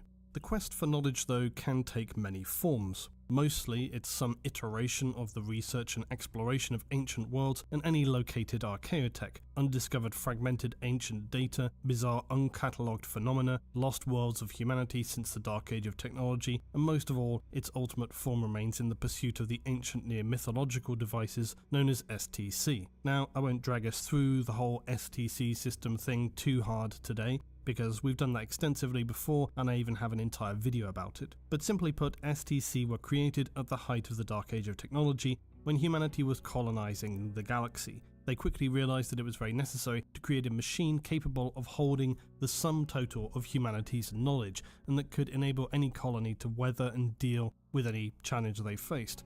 To solve this critical issue, they developed the STC system, Standard Template Construction. But having a universal database to work from is one thing, but an aspect that has remained confusing about STC is why would hard copy templates exist at all? And that's, as I say, kind of a deep rabbit hole to go into today. I've discussed it at length previously, because STC systems were this vast database of knowledge, and they included all of the most complex theoretical understanding that humanity had achieved. Unfortunately, almost no intact functioning STC has ever been discovered. And if they were, as some were believed to be in the heresy, they were sadly lost or became corrupted. An extremely frustrating fact, because if a functioning STC were to be discovered, it could theoretically propel humanity back to its zenith level of technology, albeit without the heightened level of social and cultural thinking. The problem for the Imperium and Mechanicus is that mainly what colonists needed were fairly straightforward. Tools, industrial equipment, medical and industrial, machinery to build and maintain a colony, not empire-defining war machines, or technology that would see humanity able to simply just delete the most powerful enemy constructs at will. What the Mechanicus tend to discover in the ancient ruins of human worlds are referred to confusingly also as STC, Standard Template Constructs, and these are hard copy templates that can be fed into an STC constructor, or seemingly the fabrication plants of the Mechanicus Forge worlds, and it will simply begin then producing that machine design. The problem is that this is obviously extremely limiting and slow in terms of progressing human technology. Thankfully, because the Dark Age of Technology humans were so advanced compared to the Age of the Imperium, any discovery tends to be wildly beneficial. Even equipment used by the colonists for agriculture is powerful enough to often be repurposed as a war machine in M41. The vast majority of common weapons, vehicles and systems in use throughout the Imperium have been faithfully copied from ancient STC information. Where such information exists, it is precious and sacred to its keepers, an artifact that has been passed down over hundreds of generations. A notable example always being Magos Arkan Land, still remembered and celebrated thousands of years after his death for his discovery of a single STC fragment in the 31st millennium. That single fragment yielded construction templates for the famous Land Raider battle tank and Land Speeder aerial attack vehicle, both named in honour of their discoverer, and in other instances the discoverers of an STC that yielded a knife so advanced it was given to the Astartes as their base equipment were gifted an entire world to govern and be named in their honour. So discovering an STC fragment or template is of immense significance for the Mechanicus and Imperium, and very often for Xenos and the enemies of humanity for that matter. Because technology from the Dark Age is so powerful, it's often even coveted by humanity's enemies just as much as it is the Imperium and Mechanicus. So even the slightest rumour of an STC discovery brings a race where multitudes of tech priests and their arc fleets will investigate and often wage war with an entire system to find it. any resistance is crushed under the full force of the Adeptus Mechanicus with no mention of Imperial authority, because if any kind of STC is discovered by the Imperium, they themselves remain bound by the Treaty of Mars, and technically all must be handed directly to the Tech Priests. Not that this would stop any unscrupulous planetary governors, rogue traders, and even inquisitors ignoring such technicalities for their own potential gain.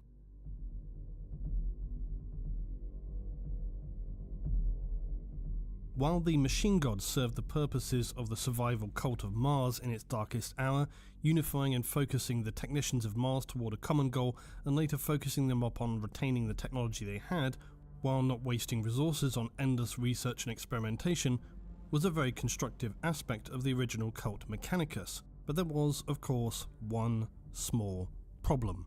It trapped them in an endless cycle of understanding and maintenance that was reinforced largely through repetition, which over millennia has severely limited their actual understanding of the technology held, which has in part consequently led to many considerable losses of major pieces of technology.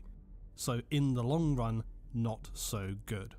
And while sometimes words like research get thrown around in relation to the Mechanicus and the Imperium, the idea of true forward thinking, research being conducted by the Mechanicus, is very likely not what people imagine it to be, because actual independent scientific research is at best only a partially accurate framing of what occurs in terms of research conducted by the Mechanicus. Although I will note that this idea of technology research is one of the more flexible, or we might say incorrectly applied concepts within the galaxy of M41.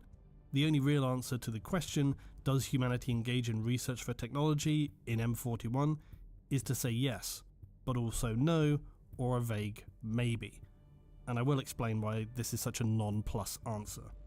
The first point is that quite simply the cult Mechanicus, as per its origins, emerged out of a need to preserve and maintain existing technology, not through its creation. That wasn't their urgent need at the time. The Tech Priests were very undoubtedly more innovative than those in M41, but it doesn't mean they held the understanding of knowledge that would enable the creation of genuinely new technology, plus that was not what they were focused on at the time. They were focused on their raw survival, and when you're focused on something like that, it doesn't give you a lot of time for extra thinking or writing things down necessarily. In fact, this is actually something of an open question itself. We do not know the hierarchy of technology and scientific creation during the Golden Age, the Dark Age of technology. As an example, much of the high-end technology we produce today is only possible due to extremely complex computers and in the future also likely AI. So it's very probable that during the Dark Age of technology, humans have become fairly redundant, and the systems they created may have in fact held higher understandings of the technology than their creators. And then there was an imbalance of power, the classic AI narrative. And this is of course one possibility as to how they then ended up in a downward spiral of war with AI, the Men of Iron. So it's important to remember that the Mechanicum emerged from Mars as the cult Mechanicus, dedicated to preserving the life-giving technology that was literally essential to their survival. And over time, this became a religious cult who saw technology and knowledge as spiritually gifted to humanity, rather than springing from the minds of humans. And that detail is very critical, because it makes me ask the question, why didn't the cult Mechanicus become creative and innovate new technologies? Now in fairness, they did to a degree, but nowhere near the level that saw Mars return to a semblance of its former self, nor did they revive AI or any of the extremely advanced systems from the Dark Age of technology. Instead, they continued scratching around in the dust, looking for scraps of what had come before, in the hopes they may be able to somehow convince its machine spirit to work. I think it's quite clear why the cult and the machine on Mars emerged in the first place. It's because those who had survived had some level of technological aptitude, but nothing close to those at a higher level during the Dark Age of technology. Consequently, much of the highly advanced tech they discovered or knew of appeared in that classic quotation, indistinguishable from magic. Or to put it another way, one man's magic is another's divine machine spirit. So, while it would be quite acceptable for a member of the Mechanicus to gain further understanding about existing technology so that it can be properly maintained or reasonably adapted to be, say, more efficient, more powerful, or perhaps reimagined for deployment on a larger or a smaller platform, there could also be, for example, some adjacent purpose to which a technology could be used, and just some speculation, but for example, you could imagine if a tech priest were to adapt a plasma weapon into a plasma tool for industrial purposes, that would probably be acceptable. Now, while I don't think we could go so far as to say that they would reverse engineer technology, because as noted previously, reverse engineering is a term thrown around as if it were the simplest thing in the world, it's not. Plus, usually in order to be successful in doing so, you need at least the basic scientific and specific engineering principles to be familiar with something as a starting point, or to have advanced beyond them. Because without that, and especially given the massive divide in technological understanding between the Mechanicus and most advanced tech from the dark age of technology, such a process is really not achievable. You could just insert your own "it's like giving a person from X period, X object, and ask them to reverse engineer it" analogy here. An exception would be if we were talking about an existing piece of complex Imperial hardware, but the Mechanicus had lost the specifics on how to maintain it. It's feasible that some research will be conducted by tech priests who are at least somewhat familiar with those systems, and in doing so they could rediscover how to continue to maintain it, with a focus on the salvaging of knowledge there, not really making jumps forward. The point is though, this is still far from what we would generally mean when we speak about conducting research, because usually what that means is using existing understanding to innovate, produce new experimental ideas that could or could not bring us advancement and benefit. Generally speaking, for the ordinary non-fringe members of the Mechanicus, this is not an activity they want to partake in, and it's something I always want to underscore, because I couldn't possibly count how often I see comments saying things like, surely the Imperium would dedicate one world to R&D. Why don't they? Or, in war, this is always where we see the fastest, most powerful advancements. Why doesn't that happen in the Imperium? And the simple answer is because it's not up to the Imperium. Their weaponry and technology are supplied by the Mechanicus, and the Mechanicus have very specific views on research, because they're ordered by a cult religion, not scientific principles of logic and advancement. And for some reason, that's a concept people seem very often to struggle with. This idea that they don't want to invent and create things to move forward because they focus on a cult religion, not just logical forward thinking. So this is fundamentally why they can't take their existing levels of understanding and then just make the next step. But is that really such a heretical concept, you might ask? Well, quite simply for the Mechanicus, it is. Because it lies within their core foundational beliefs that the machine god has provided all technology, and indeed knowledge, for humanity. Therefore, why would you waste your time attempting to create a feeble, pale imitation when divine gifts have already been given by your deity? In many ways, even believing oneself capable of attempting to do so would be extremely insulting to their beliefs.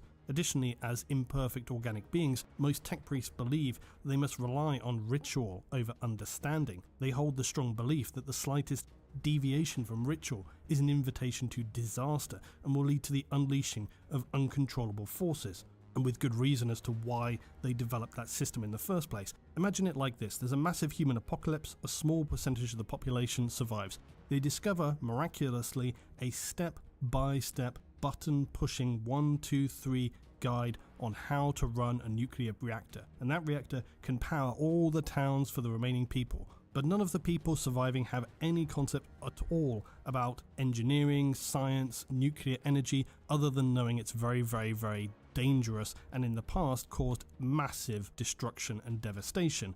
But they could see that following this textbook was going to be beneficial enough that it was worthwhile. Would you then want to start deviating from that plan, messing around with things, deciding, hey, why don't we just skip this step and see what happens? Probably not. And that's kind of how it is for the Mechanicus. There's a lot of technology, some very, very advanced stuff to do with the machine spirit that they obviously fundamentally just do not understand. But they do know that if they follow, quite literally, religiously, the steps to how to maintain and construct and operate those things, then nothing much is going to go wrong. And that's how they tend to view things and operate. The other thing is that the ego and arrogance that would be required to presume oneself capable of independently creating is for the Mechanicus almost beyond comprehension, because to begin to even come close to replicating the knowledge gifted by the machine god is for the Mechanicus an equation that can't be reconciled. The Emperor himself was only given a pass because they believe him to be the Omnisire. Of course, there'll always be exceptions to the rule, figures like Belisarius Cawl, who do have the ego and arrogance to believe themselves so powerful a creator that they can stand apart from others and create where others have remained restrained. Even then, for all of Cawl's impressive achievements with the Primaris and their equipment, all he really did was take existing technology and modify it to suit their needs. so even Call didn't really stray far outside the lines. He just perhaps stepped one side of the line to test the strictness of the rules.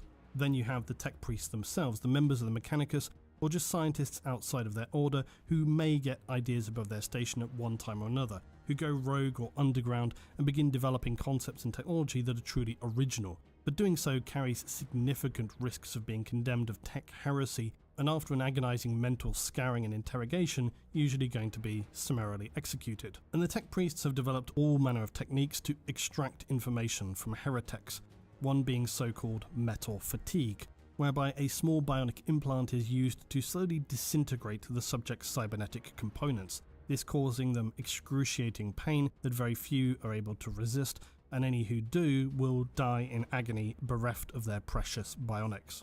In terms of the Mechanicus and its stagnation though, there remains this debatably counterproductive concept that anybody who dares to innovate and come up with original concepts would be purged along with all their research and achievements, all being destroyed on principle, which may be as insane as it sounds, but who would call the Imperium ever rational?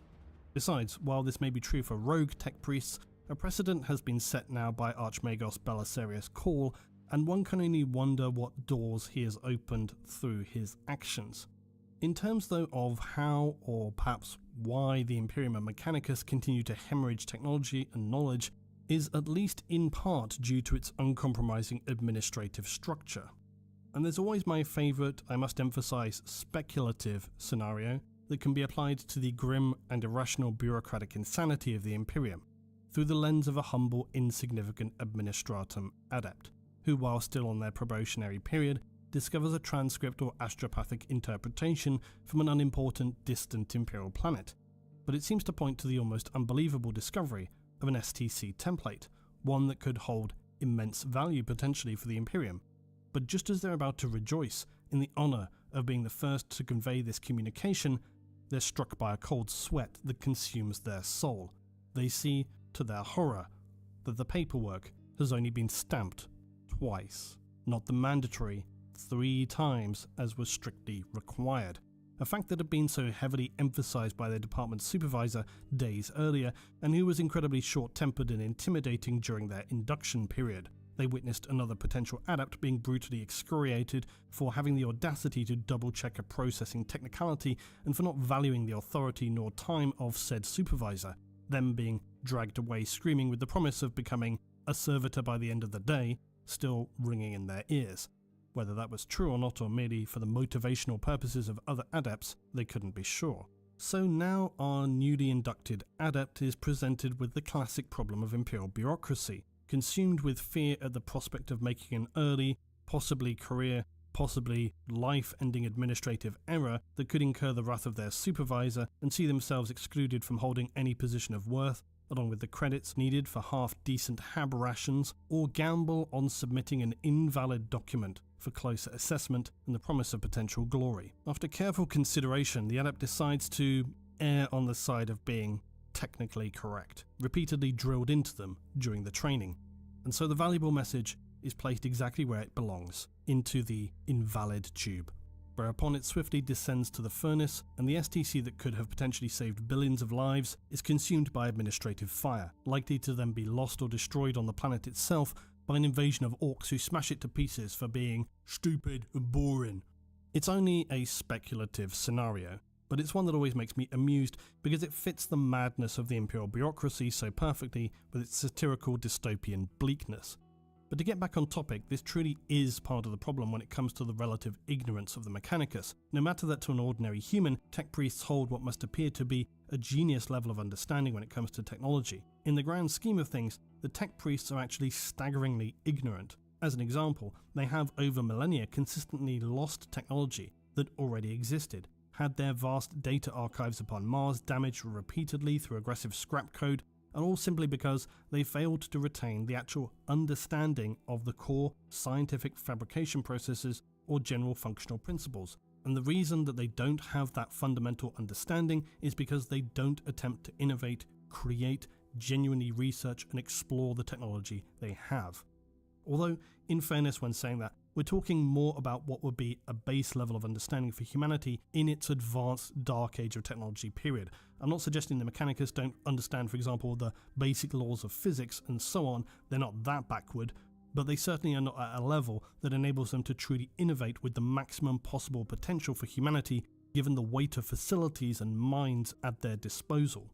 Which brings us roundly back to the central question for the Mechanicus, Sacred STC. It's quite comical that despite everything, the chaos, the complete collapse of all human knowledge that had been achieved to that time, somehow, through all of this, human innovation actually persevered in the form of the STC.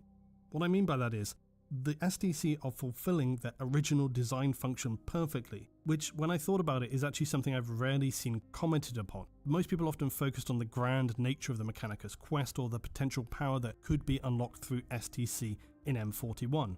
But to me, there's a far more simple, almost beautiful thing to observe in the success of the STC system. It was designed to enable colonists who had effectively no understanding of the machines they were building to give them all they needed to be able to operate and maintain them. I hope it's obvious to see the comparison there, because it really speaks to the masterful vision of humanity at its zenith, to have created effectively an idiot-proof process for complicated fabrication. They didn't quite anticipate, or maybe they did, just how far humanity would potentially fall, but it's interesting to observe that what was designed to originally just help colonists who didn't have perhaps the time or the full understanding to build what they needed has now remained some 15,000 years later still fulfilling its primary function, to gift humans who have no ability to achieve the level of understanding required to actually design and build such technology the means to do so nonetheless. And that is really quite impressive. Lastly, the STC system itself has, by some measure at least, continued to prevent human civilization collapsing even further than it would have done otherwise, because they represent some form of sanctioned advanced technology, perhaps technology that would never even be considered as a potential project by the Mechanicus, because there exists not merely this resistance among the Mechanicus to research and innovate, but also this deep fear of inadvertently creating some new thing that accidentally leads to their own and wider humanity's complete destruction. Given the history, this is actually not an entirely unreasonable fear to hold, as it's clear that humanity has in the past created technology that ended up being far from beneficial, if not actually counterproductive. Yet at the same time, placing a flat prohibition on exploring into specific areas of technological development is quite the limiting factor to place on yourself, especially when you consider the innumerable enemies of mankind that place no such restrictions on them. This is the disparate aspect of the Mechanicus when compared to the zenith of humanity's golden age, or for that matter the more recent achievements of the Omnissiah himself. But of course therein lies the problem for them, because the Mechanicus see all this as being just absolutely fine. In fact, it's more than fine, they see this as the true order of things. And some of those principles originate via their faith in the machine god and all the tenets they abide by, but a considerable degree of their unwillingness to engage in a level of research, learning and true understanding that would at least begin to elevate them to a higher level, even if it were nothing approaching the achievements of the Golden Age, comes purely from their fear of accidentally losing control of something and that they could not anticipate the consequences of it, that being some kind of energy technology, a weapon, or some kind of artificial intelligence. And this fear of the unknown is, for a people who are obsessed with moving ever closer to the perfect form of logical thinking and machine-like construction, theoretically anyway, remains somehow all too human.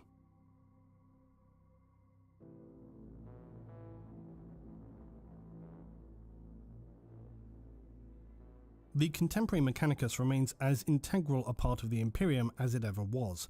Humanity faces vast threats all across the galaxy, and the emergence of the Great Rift, the Cicatrix Maledictum, caused multiple considerable and immediate threats, not least casting a major section of Imperial territory into darkness, a deluge of warp power that emerged from it triggering ancient protocols within Necron tomb worlds, who seemed often to emerge significantly on Forge worlds, causing devastation.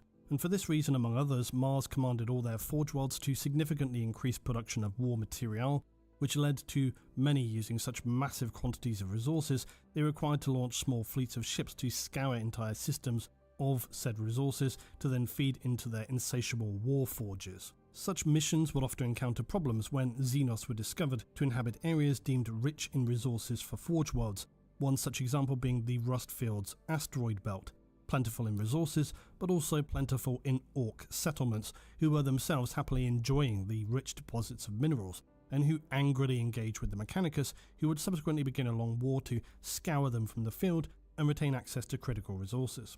It is in this period of riven galactic strife that the figure known as Belisarius Cawl would re-emerge, having spent the past 10,000 years developing for Roboute Guilliman the new era for the Astartes. Cawl had been tasked in the aftermath of the heresy to develop newer, more powerful space marines using the base and pure gene seed, even having access to information used by the Emperor and his gene rights to create the original Astartes.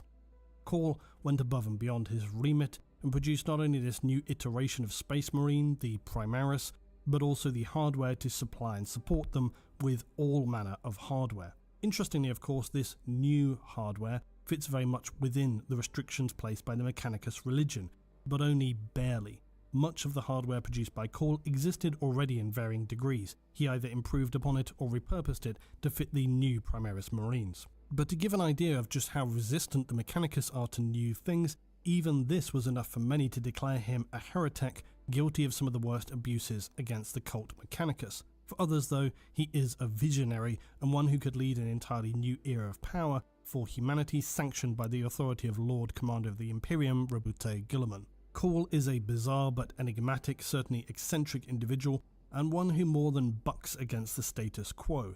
He is by any definition the closest thing for what counts as a true scientist in the Imperium of M41, and given he holds a very tenuous tolerance for the restrictions the Mechanicus has placed upon itself, this is something which Primarch Guilliman also seems to both appreciate and be extremely cautious of in equal measure, understanding that one person's valiant quest can be another's spectacular downfall into heresy. Cawl, for example, early on in his life, and already a very gifted member of the Mechanicus, carried out surgeries on his own brain in order to increase his intelligence, and began his long path to largely rejecting much of Mechanicus dogma. There's a lot more to the specific story of Cawl, but I would highly recommend simply reading or listening to the excellent story Belisarius Cawl, The Great Work. It's one of my favourites and explores his early life and how he became the individual of such power in M41.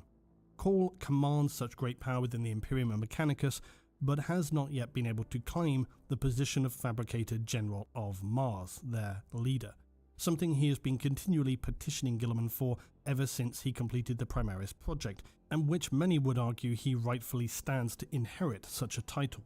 Roboute Guilliman, though, may be bland and middle of the road to some, but never would you say he were a man to describe as rash or pressured to resolve a complex situation, most especially a politically fragile one that involves a balance of power that could destroy humanity if incorrectly handled. There are of course many in the Mechanicus who take a very strong view of Cawl, especially with some of those who see his actions as that of a heretic. Guilliman understands that similarly to his feelings toward the ecclesiarchy, the general order of the Mechanicus holds no great love for Cawl, and to see him as the overall leader of the Mechanicus could cause yet another schism, a civil war within the Mechanicus that could very well either directly or indirectly cripple, if not cause, a catastrophic collapse of the Imperium itself. So while Belisarius Cawl has not been given full control of the Mechanicus, he remains an Archmagos Dominus in designation and carries significant power. He is essentially a high-ranking member of the Mechanicus, but in reality he is far more than this, and not just because of his many millennia of stored knowledge. Some of this he now has to begin dumping every 500 years or so because his memory cores can no longer accommodate the massive, vast amount of knowledge that he has acquired. One of the smaller internal political issues is his designation as a Magos Dominus, because this was originally established as a member of the Mechanicus who would demonstrate an exceptional ability in war. Ancient knowledge makes them considered too dangerous by many within the Mechanicus for a leadership role. They're seen as being too focused on warfare, not having the greater goals of the Mechanicus in mind. And the designation itself, as we noted earlier, originates from the heresy, when tech priests were granted the so-called dread rights that they might control the robotic automata and battle servitors designed for war. These were and remain quite suspect, as they bordered heavily on the definition of what and wasn't an AI. The automata were all but robotic in nature, spare for their wetware cerebral core. but these were far from being cyborg, and the biological component merely was an equivalence for an artificial form of intelligence, far from being comparable to, say, a Cataphron battle servitor, which still retains a significant proportion of their human form. In this time during the Heresy as well, battle automata were far more devastating in their power and armaments than, say, the Castellan. Regardless though, Cawl has positioned himself in a significant role within the Mechanicus and the wider Imperium for that matter. His story spans millennia and is particularly interesting through his ability to merge his consciousness with others, in part as a means of extending his lifespan, combined also with a steady augmentation of his biological self that he always resisted for the longest time. But by the period of M41, Cawl is now certainly more machine than man. Cawl then, not only for his heretic line-straddling and warmongering rank designation that likely limits his progression in the eyes of senior members of the Mechanicus, has still carved himself a powerful role which he continually attempts to leverage against Guilliman. And despite not being given his desired role as Fabricator General of Mars, and even with the revelation of his grandiose project that saw the official sanctioning of Primaris Marines,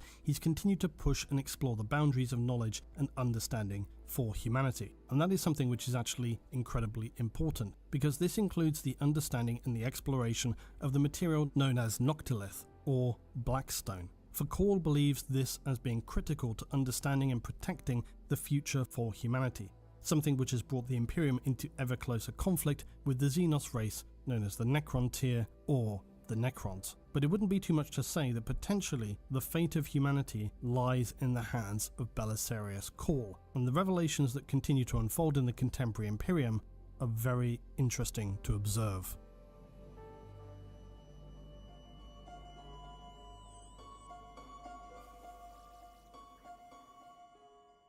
There is, of course, the dark side to the Mechanicus. During the Horus Heresy, the Mechanicum split, with half of its forces led by then Fabricator General Kelbor Hal pledging the Mechanicum to Horus. And this, of course, is how I've often noted the Adeptus Mechanicus came to be, founded by the Loyalist refugees on Terra. They were eventually able to retake and liberate Mars, but the spectre of the Mechanicum who escaped persists. They, along with the rest of the traitors, fled into the Eye of Terror, but in the period of M41, with the Great Rift tearing the galaxy apart and Chaos forces on the move once more, the terrifying prospect of the Dark Mechanicum making their presence more strongly felt within the material galaxy becomes a genuine possibility. At present, the Tech Priests and Dark Magi pledge their souls to the worship of the Dark Gods of Chaos.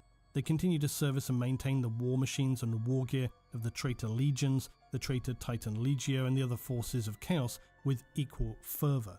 Unlike those within the Adeptus Mechanicus, the Dark Mechanicum believe their brethren within the Mechanicus will be unable to achieve their true goals, for they will never be able to fully comprehend the divinity that is true knowledge if they cut themselves off from the secrets offered by the Dark Gods. They also show no qualms about experimentation with technology, and this means even adapting STCs or other forms of sanctioned and unsanctioned Imperial technology, this leading them often to recreate or bastardize creations from the Dark Age of technology, such as the Silica Animus or Anima Mori. Much of this technology can often involve a form of AI and reveal slivers of information about humans from that time, even if it's only suggestive to us of whatever the technology's true purpose was. The Dark Mechanicum remain a nemesis enemy of the Mechanicus, as they see the Omnissiah as being embodied in the power of Chaos Undivided rather than the Emperor of Mankind. Also recently, we have seen the emergence of demigods like Vashtor the Archiphane, who is not technically related to the Dark Mechanicum, but in my mind may as well be, for he represents all they stand for, and it's speculated Vashtor began rising in the warp during the devastating collapse of humanity at the end of the Dark Age of technology. Very obviously then, the Dark Mechanicum wished to see the destruction of the God Emperor, who they believed to be a false prophet, who single-handedly misled the followers of the Mechanicum and caused this division among them. There remains considerably more to learn about the specific individuals and exploits of the Dark Mechanicum, but that really feels something for another day. As it stands, they continue to supply the traitors with demon engines, maintain the Titans who turned away from the light of the Omnissiah, and the Chaos Knights as well. They have consistently stayed hidden within the warp for the longest time, only appearing on demon worlds or on specific missions in material space. But one wonders how long this can continue, and when the galaxy will have to face the nightmare spectacle of the full onslaught of newly forged armies of the Dark Mechanicum, including the hellish discoveries and the potential for once again artificially intelligent constructs to wreak havoc upon humanity.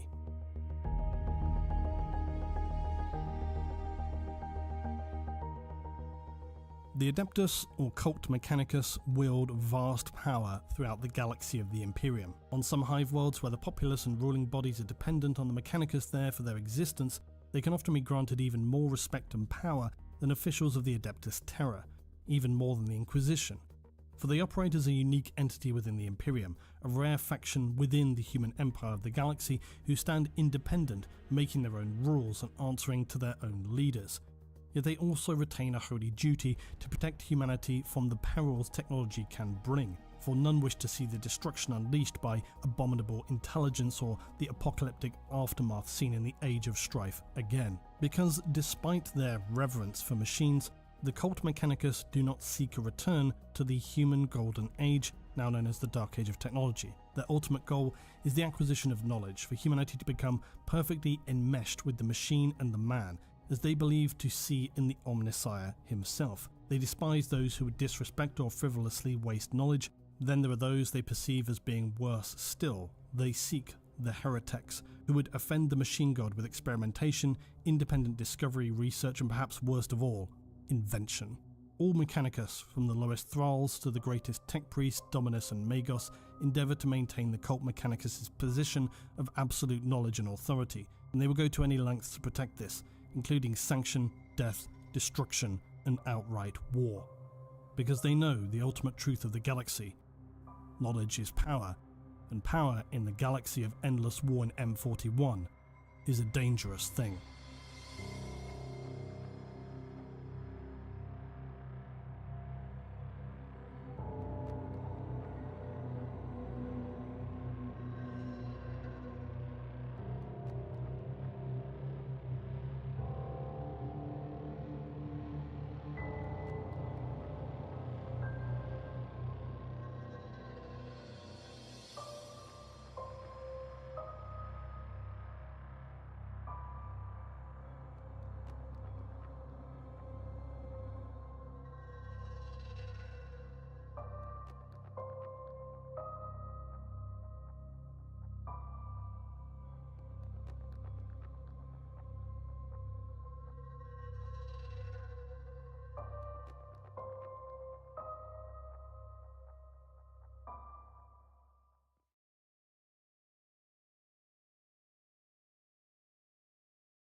Recently, we explored the question, what if Chaos were able to achieve galactic domination? People were quite taken with this concept, and it is certainly interesting to consider what the different scenarios would look like for a faction to dominate all others in a galaxy as complex and multifaceted as that of Warhammer 40,000.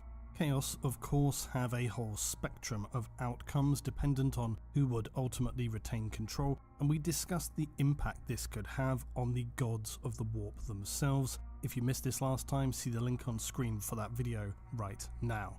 Much like Chaos today, we will consider an equally disturbing scenario for humanity: the prospect of a Tyranid victory across all, or at least the vast majority of the galaxy. If this is reasonably possible, and if so, what would it look like? The Tyranids are relentless. They are the ultimate destroyer, the devourer of all life. While the broader galaxy's wars may ebb and flow, the relentless onslaught of the Great Devourer leaves no respite for those unfortunate enough to cross its path. But the Tyranids do not fight for principles or a complex ideological agenda. They do not seek territory or permanence. They only seek to devour and consume all in their path, leaving behind barren husks that are, for all intents and purposes, permanently dead worlds.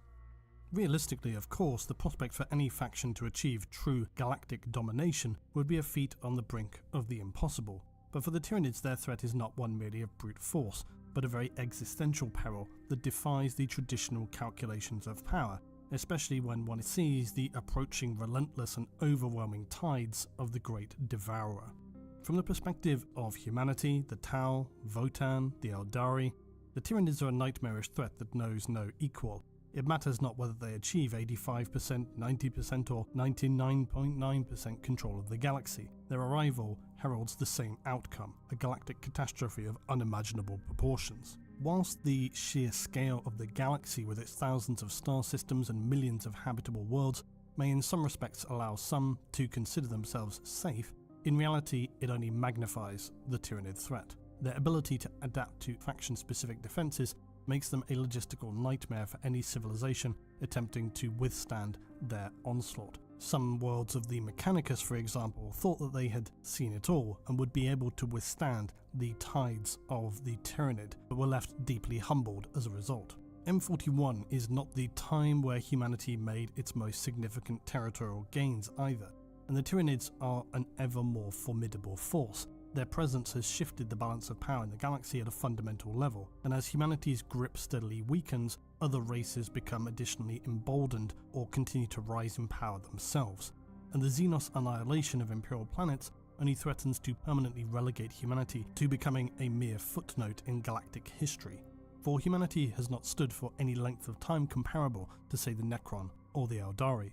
For most of those who would seek to achieve it, galactic dominion entails more than just vanquishing enemies. It necessitates the ability to govern, manage resources, and control populations across an immense territory. The logistical challenges of communication, supply lines, and enforcing authority in such a sprawling empire are staggering, as the failings of the Imperium prove on a day-to-day basis. Of course, for the Tyranids, they do not share these concerns, much to their significant advantage.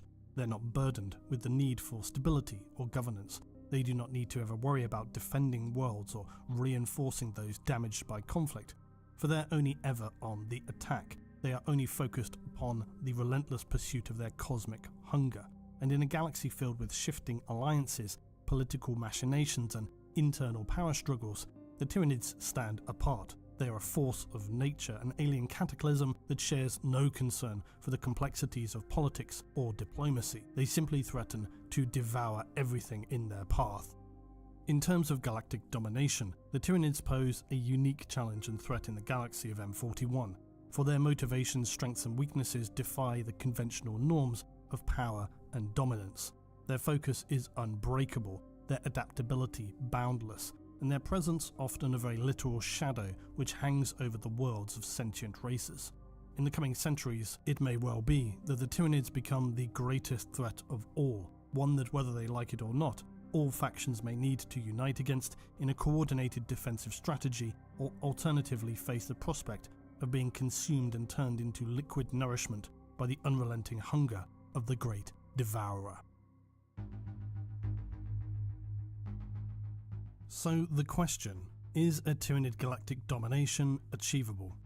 At a very straightforward level, the answer is surely yes, except there are obviously a considerable variety of factors in answering that question. And one of the first things we can think about is that when we previously discussed chaos, at the core of unpacking that scenario was the fractured complexity of what amounts to chaos as a force, which would then bring us to the conclusion that unless they were able to find some way to collectively unite, their chances of total galactic domination were an outside chance at best, despite their inherent and quite present power. This was not to say, of course, that they could not still inflict major damage or even to control a significant area of the known galaxy. The region of the Dark Imperium remains a real threat of becoming lost to not just chaos, but various Xenos as well. But total galactic domination, without the forces of chaos working together, it's quite a stretch. There exists, though, within the Tyranids other issues that go both in their favour and against them. For one thing, unlike Chaos, the Tyranids are a considerably more severe existential threat to many other factions, even the Necron in some respects. And while Chaos are undoubtedly a huge concern for the Imperium and the Eldar, they're less of a concern for, say, the Tau and Necron. I say less, still a concern, but Chaos are not so hyper-focused upon them at this point. The Tyranids are very obviously quite different. They exist as almost the polar opposite when it comes to presenting a united force. They are very singularly minded, not to mention their almost incomprehensible weight of numbers. It's been suggested that the current tendrils of the Tyranids only represent a percentage of their total number that continues to pour into the galaxy. So it brings up this issue of, at what point could we potentially see some united front against what is arguably the greatest threat facing the entire galaxy? But humanity has so far generally dealt with the Tyranids just as and when, which is really perhaps not the smartest approach, but then again, they also struggled with even the concept of how the Tyranids function at a basic level for the longest time. Initial observations and encounters were often interpreted incorrectly, and so it has been challenging for those among the Imperium to understand the nature and drive of this extremely hostile species, which obviously then has the knock-on effect of dealing with them ineffectually. Human observers initially saw the Tyranids as little more than ravenous, hungry beasts, not unlike the many creatures and Xenos they'd encountered throughout the galaxy already on Death Worlds, something that could just be purged, cauterized from the Imperial Galactic domain, and the problem would be solved. This, of course, was not the case, and even when applied at a massively destructive scale, Kryptman and his campaign of Exterminatus, it would still be an approach which proved only moderately effective in slowing the Tyranids. Over time, humanity steadily came to understand that the Tyranids do not operate as individual creatures, but as a collective, the hive mind. Using this shared collective mentality gives the Tyranids an amazing strategic advantage in that they can gather information and focus their forces with an almost unique efficiency. They also do not suffer from any of the morale issues generally associated with mortal creatures: pain, fear, terror, shock, and just generally broken morale. The only means discovered that has been found to significantly disrupt them is the destruction of these so-called synapse creatures. The Tyranids use certain individual bioforms as effectively a psychic pylon, which carries the power of the hive mind across the individual organisms that constitute a Tyranid fleet. In cases where synapse creatures have been destroyed, this can bring a level of confusion and indecision among lower Tyranid forms, and even see them turn on one another. On planets where lone Tyranid forms have been stranded for whatever reason, they do not seem to seek any higher goal than basic instinctive survival, much like any other creature. So the destruction of synapse creatures has become a priority when engaging Tyranid forces in battle, because the resulting disruption can be enough to turn the tide. But to understand this is only one part of the fight against the Tyranid menace. Now, I won't cover the entire process of a Tyranid planetary corruption in extended detail today, as I've covered this before. The brief overview, though, is that they use their immense psychic powers to first blanket a world, and indeed the warp around this or related to a world, in a shroud of communication disruption known as the Shadow in the Warp. This prevents and isolates a world from reinforcements, escape, or in warning others. After this, the planet will be seeded by alien forms from the sky, or continual drops containing larger, more aggressive forms in these synapse creatures. Finally, at the outbreak of conflict, the Vanguard infiltration forms, in addition to potentially cults of the Tyranids that have remained hidden within a society until that critical moment, will appear to disrupt defenses and leadership. Once the battle is eventually over and the planet is lost, the the Tyranids will spend significant time consuming all biological matter on the planet, including water and minerals. They will create vast biopores that Tyranid forms which have finished to serve their function will just willingly throw themselves into this corrosive liquid to be dissolved and then reabsorbed into the raw material of the Hive Fleet biomass, sucked up into the bioships by their immense capillary towers. Once the planet is completely dead, the Hive Fleet moves on to the next world, having secured a significant net positive in the acquisition of biomass that enables its long-term survival in the cold void of space between worlds and even galaxies. For the Tyranids though, achieving galactic dominion still entails much more than pure military strength, for while it is a devouring maw that threatens to strip the galaxy of its very essence, vast biofleets descending upon worlds like a plague, the hive mind ensuring that the acquisition of all organic matter and even some minerals from the geological strata is completed as efficiently as possible. The challenges faced by the Tyranid though are many, which is why their Hive Fleet tendrils have so far been seen to display specifically different behaviours and traits. This is of course though the ultimate danger, but in some respects the greatest weakness of the Tyranids, in that they often can be resisted providing their specific biological adaptations do not align with those that they are attempting to consume. Hive Fleet Kraken, for example, leans more on creatures who engage in close combat. So if they were to face a powerful longer range enemy such as the Tau, this could lead them to defeat, unable to counter this. On the other hand, if they were caught off guard, it could equally doom a Tau world if the Tyranids were able to engage with enough strength and speed that they could overwhelm them before they could set up sufficient defences. Still, it's not the be-all and end-all, because for example Hive Fleet Gorgon engaged the Tau, and this was a Hive Fleet that were focused on fast genetic adaptability and strategy, even unusually fast for the Tyranids. So this seemed a deadly challenge for the Tau, but in the end they were still able to best the Tyranid, albeit with assistance from the Imperial Militarum, and we'll talk a little about that later. So it's far from certain how well specific Tyranid fleet adaptations will perform. The only thing that can be said is that obviously one which has traits that specifically counter an enemy should, at least on paper, give them a significant advantage. With this in mind, one of the Tyranids' greatest challenges lies in determining the form their domination would take, because of this fact that each Hive Fleet possesses unique strengths and weaknesses. Hive Fleet Leviathan is known for its ability to adapt rapidly, yet relies heavily on synapse creatures and is susceptible to psychic attacks. Hive Fleet Kraken, as noted, excels in speed and again adaptability, using rapid reinforcement capabilities and an emphasis on close combat to deluge an enemy. But this can leave it vulnerable to longer range firepower and well prepared Bastion worlds conversely. Hive Fleet Behemoth specialises in brute force and a notable preference for bioplasma attacks, including horrific shock and awe tactics that are emotionally devastating for an enemy and maintaining their morale. But its step-by-step direct assault approach can be trudging and predictable, meaning it can struggle against both ranged opponents and those with the speed and strategy to outmaneuver them or otherwise just get creative. One of the Tyranid traits which also has a significant impact on their success is their adaptability. And this is something many of their Hive Fleets and smaller fragment forces use to eventually best an enemy. For while they are the apex predators of the galaxy, they do not remain stationary to the challenges posed by an enemy in their evolutionary state. This was another lesson that had to be learned painfully by the Imperium, that their threat lay not only in their overwhelming numbers and extreme ferocity, but in their ability to adapt to changing environments, defensive quirks, and countering whatever is thrown at them through this process of evolving extremely quickly. In some instances, it's been estimated that Tyranids can make genetic evolutions that should take millions of years through the course of a single campaign. They will absorb the genetic material of their prey into their ever-changing genome, becoming more formidable with each conquest.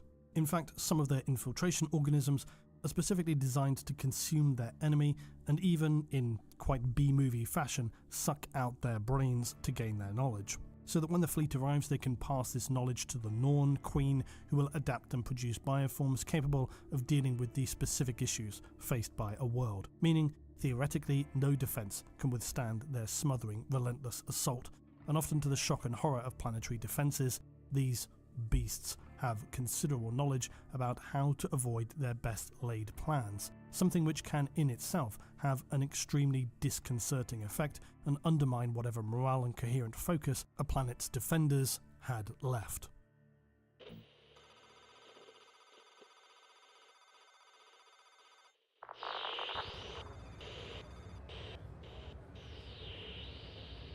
Hello? Test? A test?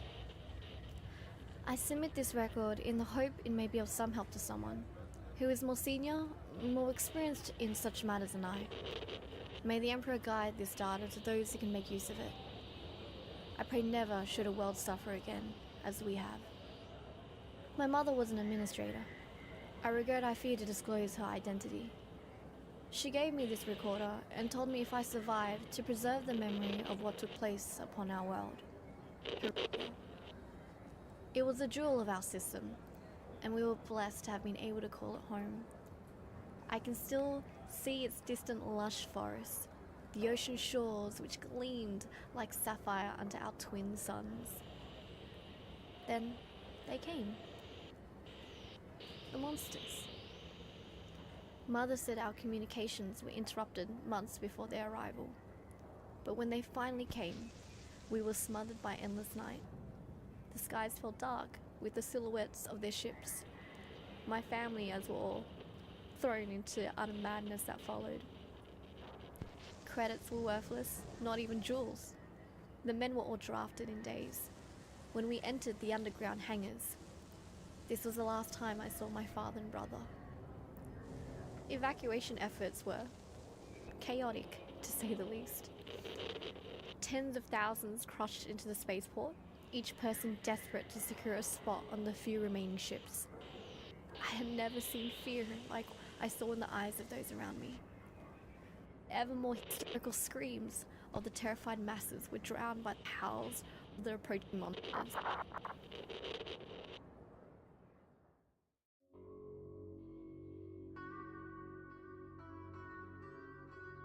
Unfortunately, the galaxy of M41 has never looked more ripe for consumption by the Tyranids.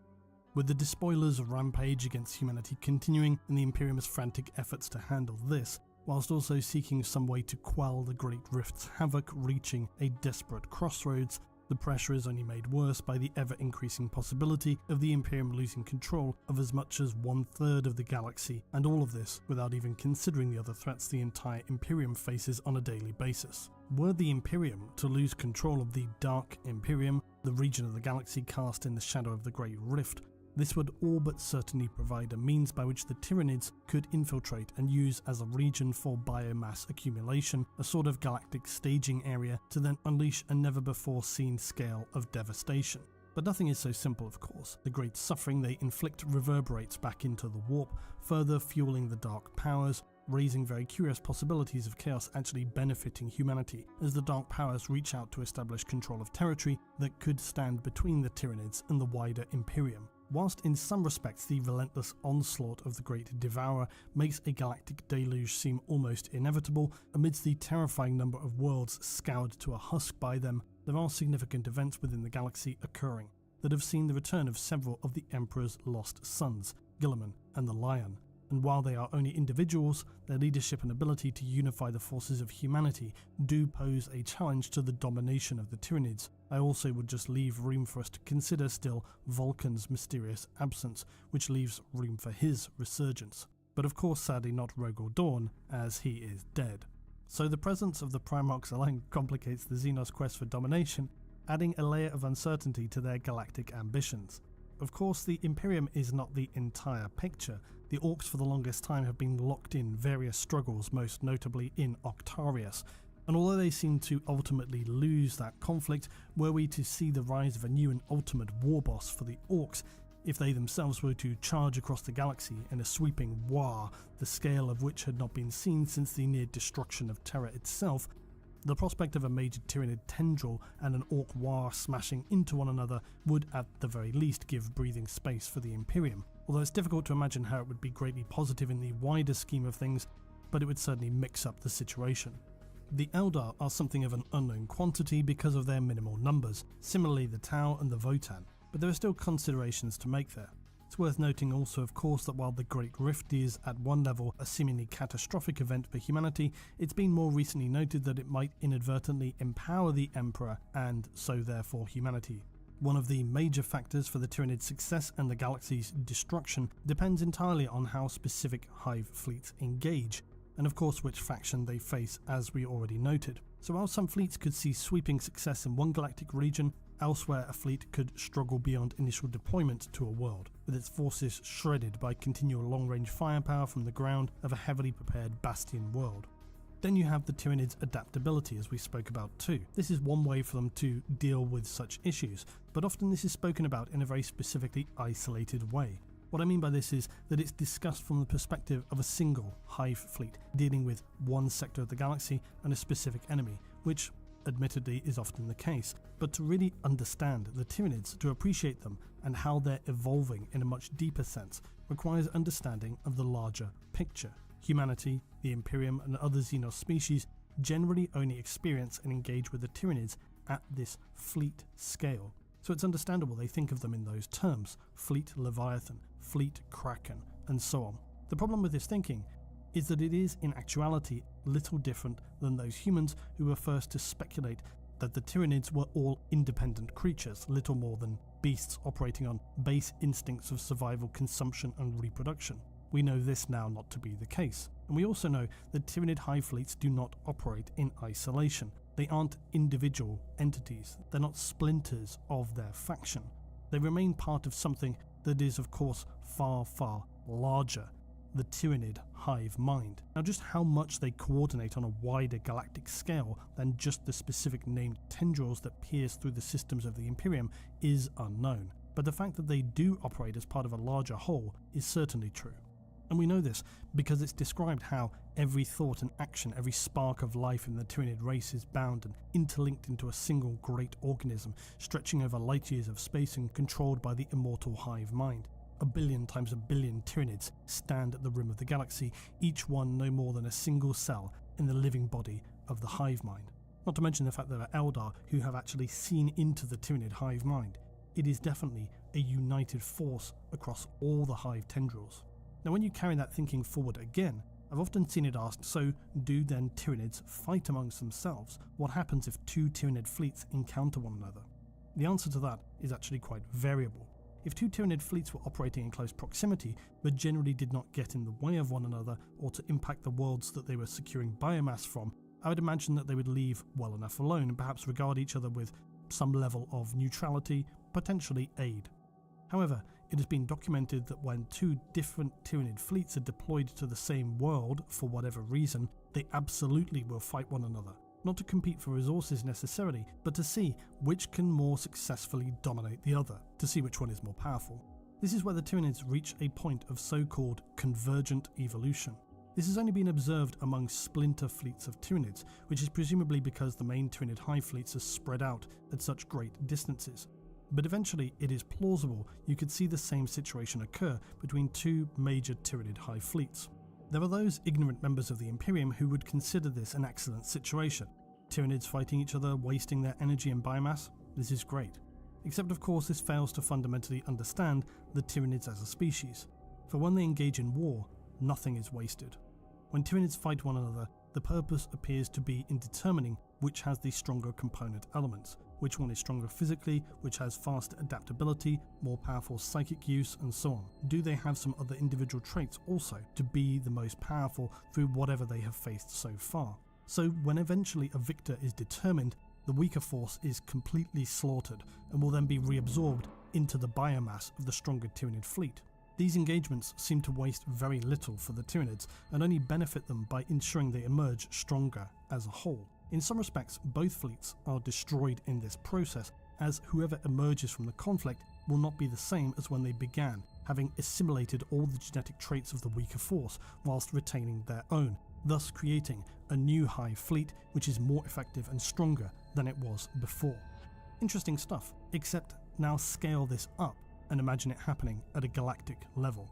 As they penetrate deeper into the galaxy, can they form a coordinated effort or remain a more independent and fractured expedition? Such considerations could be pivotal in determining their success or failure. And either way, any significant hold on territory in the galaxy they can secure would be devastating, as it only ensures they retain the biomass required to push on further, dealing ever more damage to the worlds of humanity. For complete domination, there remains the question about what do the Tyranids do when they achieve this, as unlike many other factions, this in itself would be a unique circumstance that is likely only specifically applicable to the Tyranids.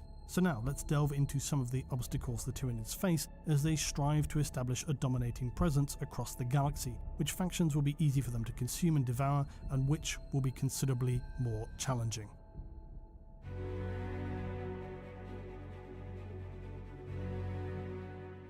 For obvious reasons, the Imperium, including the Mechanicus, stands as one of the greatest obstacles for the Tyranids, given that the vast empire of humanity spans the entire galaxy and has some of the most powerful forces and most heavily defended worlds. They are also, unfortunately, the greatest source of biomass for the Tyranids and everything they need to grow stronger with every conquest as they steadily progress through the galaxy. A drive toward galactic domination by the Tyranids would continue much as it has already, for although they have suffered many losses, they have certainly had considerable success. They continue to launch relentless assaults on Imperial worlds as new Hive fleet tendrils stretch across the galaxy, striking even at the heart of the Imperium. World after world falls to the ravenous swarms, and as the Imperium becomes weaker with populations being consumed, resources absorbed, the Tyranids only grow stronger, amalgamating all that matter into the ever-growing Tyranid Hive fleets. Things would only become worse for the Imperium as every victory by the Xenos would see it lose key industrial, agricultural and strategic worlds, disrupting the Imperium's ability to wage war, feed its populations and maintain its galactic war machine. Entire sectors will be plunged into chaos as supply lines break down and desperate battles for dwindling resources erupt.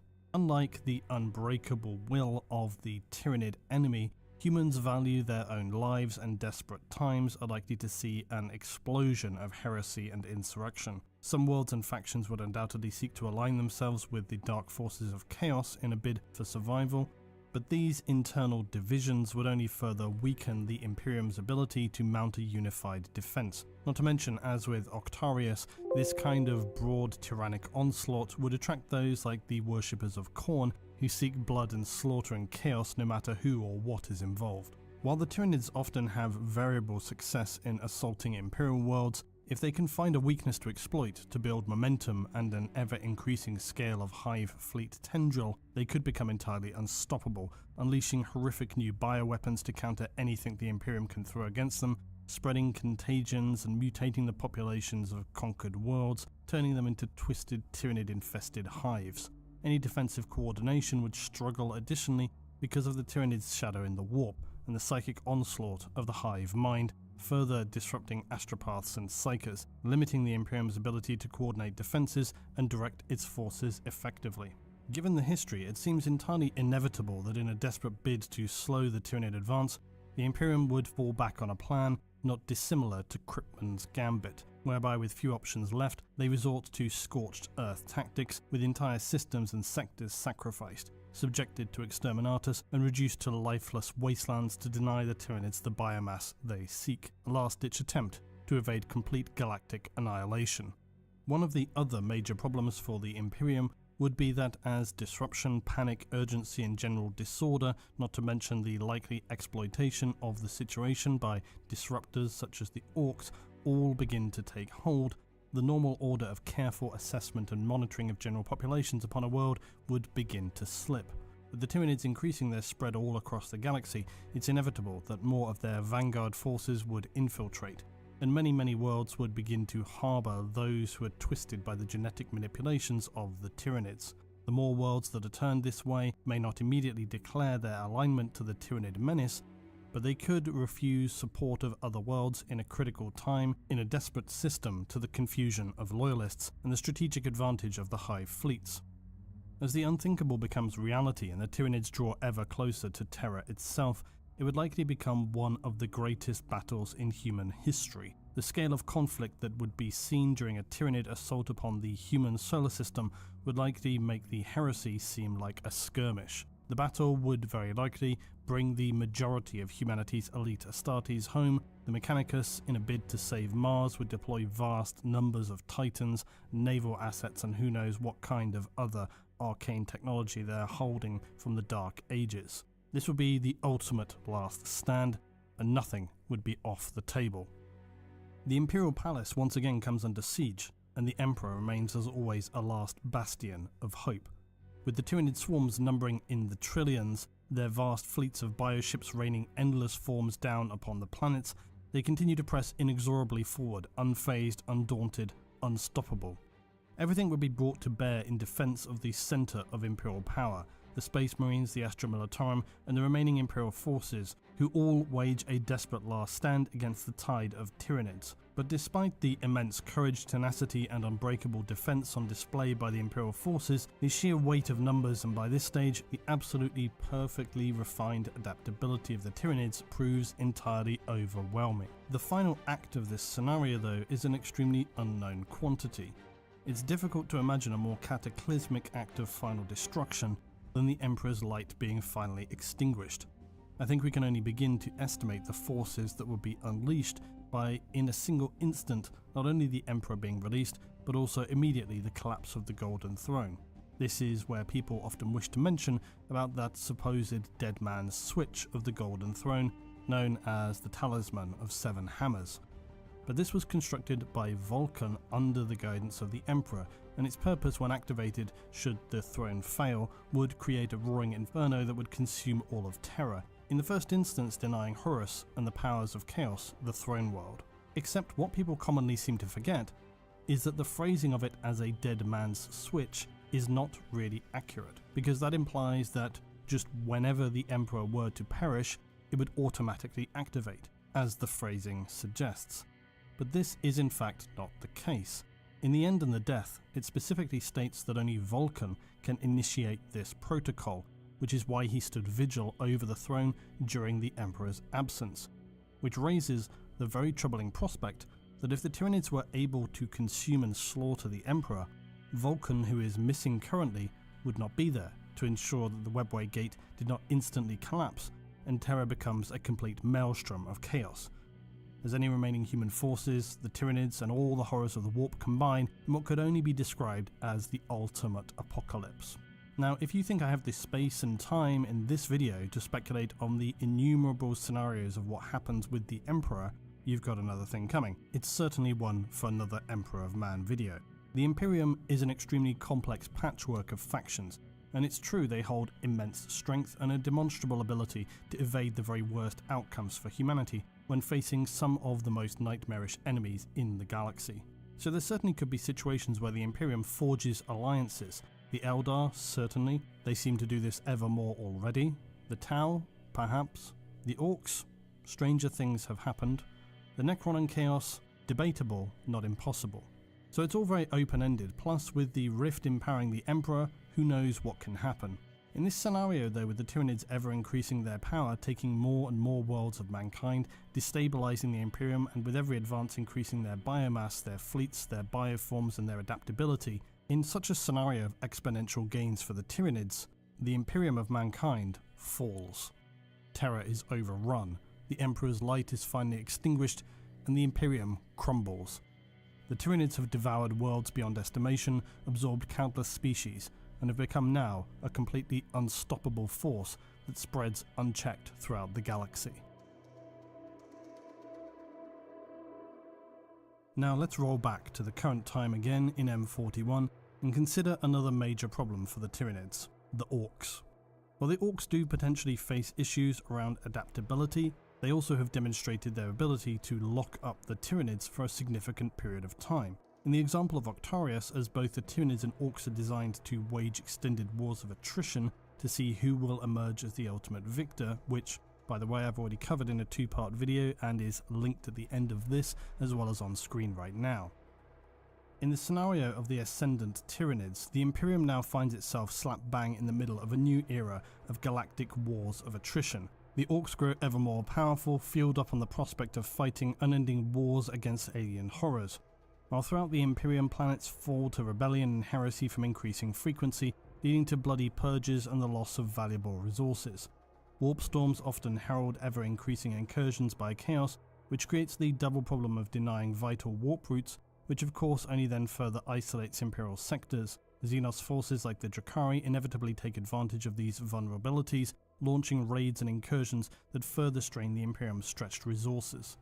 All of this increases the possibility for Orc invasions upon isolated human worlds which in turn fuels the Orcs into an ever more regular state of war, unleashing huge campaigns throughout systems and sectors, clashing more and more with the Tyranids. Meanwhile, as ever more sectors of the galaxy are engulfed and their populations devoured, countless planets are reduced to barren husks, but the hive mind carries an insatiable hunger and its forces remain an unstoppable deluge. But one Imperium's disaster is another Orc's celebration. Plus, by Orc logic, you don't survive since the time of the War in Heaven if you can't handle a big zogging scrap now and then. Which of course is something I think we can all agree on. The Orcs' complete love of battle and mayhem means that as the Imperium falters, the Orcs begin to usurp some of their worlds and territory. Scattered Orc warbands and freebooter fleets grow in power. They unite under powerful war bosses and form ramshackle but powerful empires, seizing ever more planets abandoned by the Imperium, and as they grow in strength, this only gives them an increasing drive and ability to seize even more worlds, which drives their empires to become bigger and stronger, basically the Orc standard operating procedure. As the Imperium weakens and both the Tyranids and Orcs exploit this, they are charting a course for an almost unimaginable Xenos Armageddon. Orc mech boys tap into long-lost technology, repairing ancient war machines and even constructing their own crude spacecraft. The Orcs' characteristic Gestalt psychic field strengthens as their numbers swell, allowing them to manifest reality-warping effects and constructs which defy all explanation. Their war bosses, hungry for bigger fights and greater challenges, declare massive wars that unite disparate Orc factions into colossal greenskin conglomerates. The Orcs are steadily becoming a mirror image of the Tyranid hive fleets. This expansion, of course, will inevitably draw the attention of the Tyranids. The hive mind perceives the greenskins as a potent source of biomass and genetic diversity, but also recognizes the speed to which they are growing and the inherent risk in allowing them to expand so rapidly unchecked, and the complications this could cause for their continued campaign of planetary scouring. The conflict between Orcs and Tyranids becomes a galaxy-spanning war of completely unseen scale. Any smaller factions like the Votann and Tau are completely erased from history without much notice paid by anybody. The Imperium does what it can to consolidate its forces, but they lose billions of assets, and unknown numbers of worlds are torn asunder, often very nearly literally shattered, as titanic battles rage between the two forces. Orc war machines that have never been seen before, with illogical constructions and vast scale, clash with Tyranid Titan organisms, and the by now immense scale of psychic energies from the War clash in a world-ending eruption of psychic might with the Tyranid hive mind. Such a conflict would be, in the eyes of the Orcs, what they refer to as Ragnarok, the ultimate battle, which would allow them to display their value and ability before their own gods, Gork and Mork, and which some Orcs believe, if the battle is big enough, could even see their gods making an appearance. The ultimate resolution for this scenario is one that remains uncertain. The Imperium and humanity would likely continue to exist in pockets of retreated sectors after there has been some opportunity to actually consolidate, and then for these to become extremely heavily defended. Likely this occurs after the Orcs and Tyranids become distracted enough by one another for the Imperium to then regroup. Smaller factions are just obliterated and consumed by the tsunami of alien horror. Ultimately, one would emerge victorious, but the conflict could last for millennia.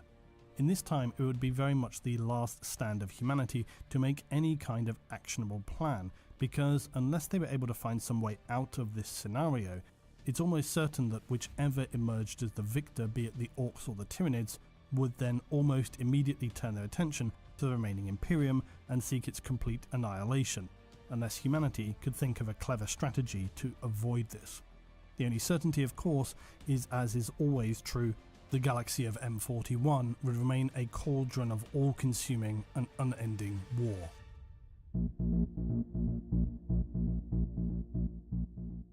Now I decided for fun, let's throw the Tau in here.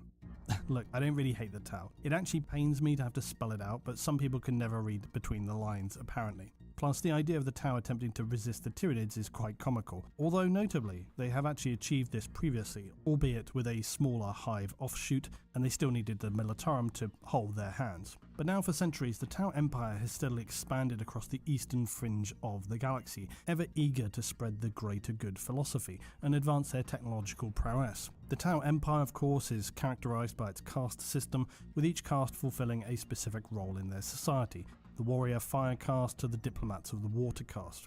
And I'll be the first to admit that in the galaxy of the Imperium, Orcs, Tyranid and all other horrors have not been completely obliterated far earlier is absolutely admirable. But it's also true that they continue to hold a very small area of the galaxy, and if it weren't for the fact that the Imperium was quite preoccupied right now, they would very certainly be absolutely crushed.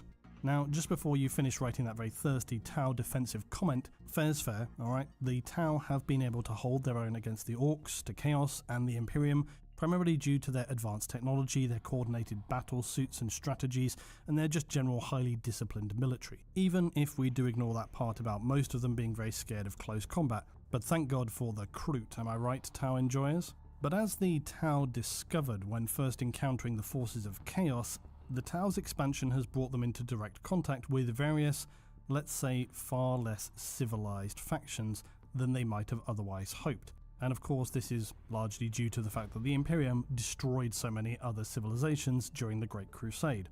And in thinking about that, it's often a shame in many ways that the Tau did not originate in one of those territories that were near to, say, the Interrex or the Oretians prior to the Great Crusade. Because if they had been, and also had they been at their current level of development, the thought of a Tau empire combining with one or both of those civs, the galaxy could have looked very different. In my own speculative dreams, I love the thought of a recovering Dark Age of Technology human empire aligning with a forward-thinking, fast-advancing Tau empire, who very quickly send the expeditionary fleets of the Emperor on their merry way, saying, thanks, but no thanks. Sadly, of course, that did not happen, and instead the Tau have discovered over time that if it isn't a dark armor-wearing human soldier from the warp with lightning bolts and little red wings that want to flay them alive, it was rampaging green-skinned hooligans or nightmare insectoid armies that spew acid bile and arrive in numbers beyond estimation. So not the most welcoming beginning for the Tau to the wider galaxy. But there is one benefit for the Tau, that due to their lack of psychers, the initial shadow in the warp likely would cause less disruption than among some like the human wilds of the Imperium. The populace would still undoubtedly be panicked at the prospect of such a hostile alien invasion, and as has been demonstrated before, the initial clashes between the Tau and the Tyranids are both extremely brutal and very humbling. The Tau's orbital defences and planetary fortifications, once considered impervious, are breached. Hive ships descend, unleashing monstrous creatures and swarms of voracious gaunts. The Tyranids' adaptation capabilities prove deadly as they evolve countermeasures to Tau weaponry. Firecast warriors armed with advanced railguns and pulse weaponry find themselves facing inestimable hordes of Tyranid bioforms. Using their carefully employed defensive strategies, their battlesuits make an impressive display, but the sheer numbers of the Tyranids quickly threatens to overwhelm them. Of course, it's entirely probable that, as been seen before, the Tau may seek any kind of alliances they can in the face of a significant Tyranid threat. The Tau are not so proud as the Imperium to accept total annihilation before asking for help from Xenos. So as Tau diplomats of the Watercast seek assistance from other galactic factions, they find themselves navigating the treacherous waters of interstellar diplomacy. But the Tau's entreaty for aid reaches the ears of Imperial commanders, who view the prospect of a Tyranid-infested Eastern Fringe with trepidation. Some make the case that the Tau being caught up with a Tyranid kills two Xenos with one stone, allowing them time to make significant defensive preparations while also seeing a long-term enemy extinguished. It's unknown if the Imperium would align with the Xenos faction so directly. Most often when alliances are made, they are under already existing situations. The alliance between the Cadian 18th and the Tau during the Hive Fleet Gorgon situation was a prime example. The neutrality that existed in that situation only occurred because they were forced to unite against the greater enemy, but a Tau civilization being assaulted by Tyranids and a call for help to the Imperium is an entirely different situation. However, one thing was notable in the situation of Gorgon, which is that the combined tactics and different weapons of the Tau and Astra Militarum proved confusing for the enemy, and prevented the rapid adaptation of bioforms that Hive Fleet Gorgon had displayed in previous encounters. As a result, during the final battle, the last of Hive Fleet Gorgon was slain by combined Imperial and Tau forces.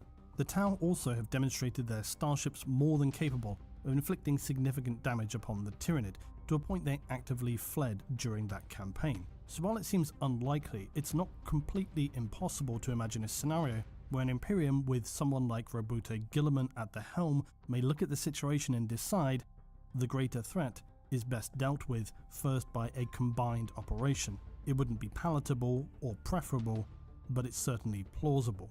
And it would certainly be an alliance saturated with Imperial distrust, with those members of the Inquisition monitoring interactions closely, ready to eliminate any perceived heresy or rebellion. The Eldar would make a far more likely successful alliance for the Tau with their ancient knowledge and psychic abilities, their far more open-minded thinking as well when it comes to working with others, and their ability to very easily see the Tyranids for the threat to all sentient life in the galaxy that they are. Which of course very much includes their own race, who are already barely hanging on. To see the Tau bolstered by craft worlds who would then deploy their formidable, albeit diminished in size, armies would give a considerable fighting chance. But of course there are those who always wonder about Eldar motivations, for they rarely aid others without it benefiting themselves. But then their impending annihilation by Tyranids seems quite a motivating factor.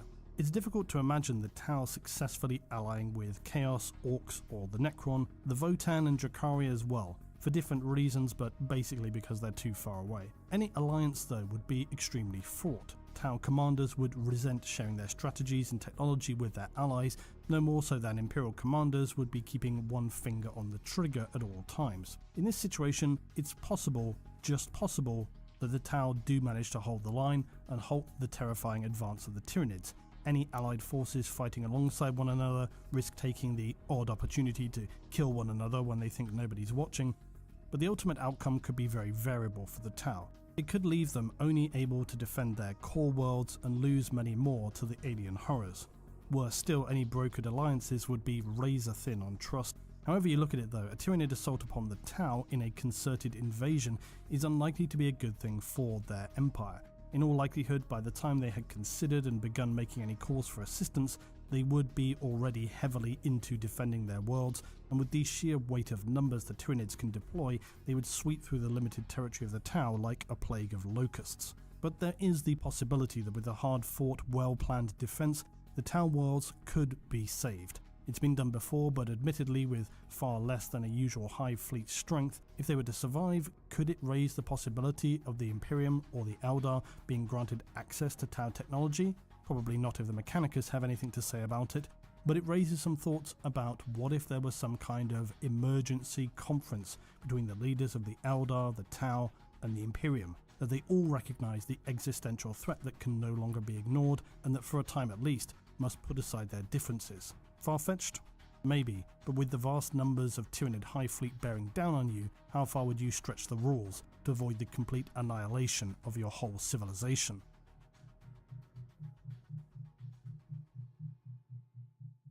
Now, I hope you can forgive me that the Eldar section here is fairly short, but it's because it ultimately runs along the same lines as the Tau. The Eldar are simply too small in number to stand alone against a concerted Tyranid Hive fleet assault, although their experience and immense power in their technology does set them apart. Plus, they do retain the advantage of the Webway, which should never be underestimated, for it is an immensely powerful tool in escaping an enemy or deploying to assault one without warning. The Eldar craft worlds of the ancient Eldar race recognize the Tyranid menace as a threat not only to humanity but to all sentient life, including their own dwindling civilization. Drawing upon their unparalleled knowledge of the warp and their formidable psychic abilities, they hatch a daring plan to aid the Imperium. Something not out of the realm of possibility because it's almost happening right now in M41, as the Eldar already have been responsible for helping Guilliman in several ways, not least, resurrecting him. So we would see Eldar Farseers like Ulthran reach out to the Imperium proposing an alliance against the Tyranid threat, initially met with typical suspicion. The dire situation forces the Imperium to entertain this unlikely partnership, while the Eldar bring their wisdom and knowledge of Webway portals plus their advanced experience in psychic manipulation that could prove invaluable against the Tyranids. Plus there is of course always that outside possibility of the Anari and them bringing forth their god of the dead, Inaid. Although how that would actually work in terms of fighting off something like the Tyranid is a bit of the unknown, because really Inaid is all about avenging the Eldar souls and destroying Slaanesh. However, if that were to happen, There is of course the possibility that the Eldar return to their state of being as they were in the most ancient times, which means they would become fundamentally immortal and retain this ability to be reborn again and again from the warp, which would enable theoretically the Eldar the ability to regrow their civilization and steadily become a very powerful faction once again. But as things stand, we could imagine an outside possibility that sees Eldar technology adapted and even integrated into Imperial war machines, giving them a potent edge, as some Eldar tech is truly terrifying in how advanced it is, although it's likely comparable to some human weapons of the Dark Age of technology. Again, I say this is a considerable stretch because, Mechanicus. But rather than engaging with a defensive situation, it's more likely that the Eldar and humanity would take, in this case, a more proactive approach, to launch coordinated offensives against the Tyranids. This takes advantage of the Eldar's use of the webway and some of their Craftworld's hit-and-run tactics. They combine this with the Imperium's overwhelming firepower and sheer numbers, plus, as has been seen before, the Tyranids often struggle to adapt strategically when facing two different races who are allied, giving the forces another edge. They carefully select using the powerful knowledge of their senior commands like the Lord Primox to engage in chosen battles on worlds that unfold a critical crucible of war in the struggle to halt the Tyranid advance. The Tyranids, though, remain ever adaptable, and they begin to evolve bioforms specifically designed to counter the Alliance's strategies. Deadly anti-psychic organisms emerge, threatening the unity of the Eldar's psychic offensive, and both sides are forced to adapt continuously, often paying a heavy price in blood and resources. Although I will note one thing, is it even possible for the Tyranids to create anti-psychic organisms? I suppose theoretically they may have to be something like lictors though, who can operate independently and don't require synapse coordination. This alliance between human and Eldari would be another uncertain situation. It certainly has some merit to its strengths, for as the Alliance's forces clash with the Tyranids, they can hold them in place, allowing time for further planning, bolstering of defensive lines, and counter-assaults. The Tyranids, though, are the zenith evolutionary form when it comes to attrition, and they could last for centuries engaged in combat. Not to mention they would unleash new tendrils constantly across all the galaxy in a campaign of war that could become almost unmanageable for a fairly tenuous alliance. But such a power share between the Imperium and Eldar would certainly stand as a testament to the desperation of the 41st millennium, where even the most ancient and enigmatic races must set aside their differences to face the ultimate horror of the Great Devourer, for were they to fail, the dire consequences for the rest of the galaxy would surely become inevitable.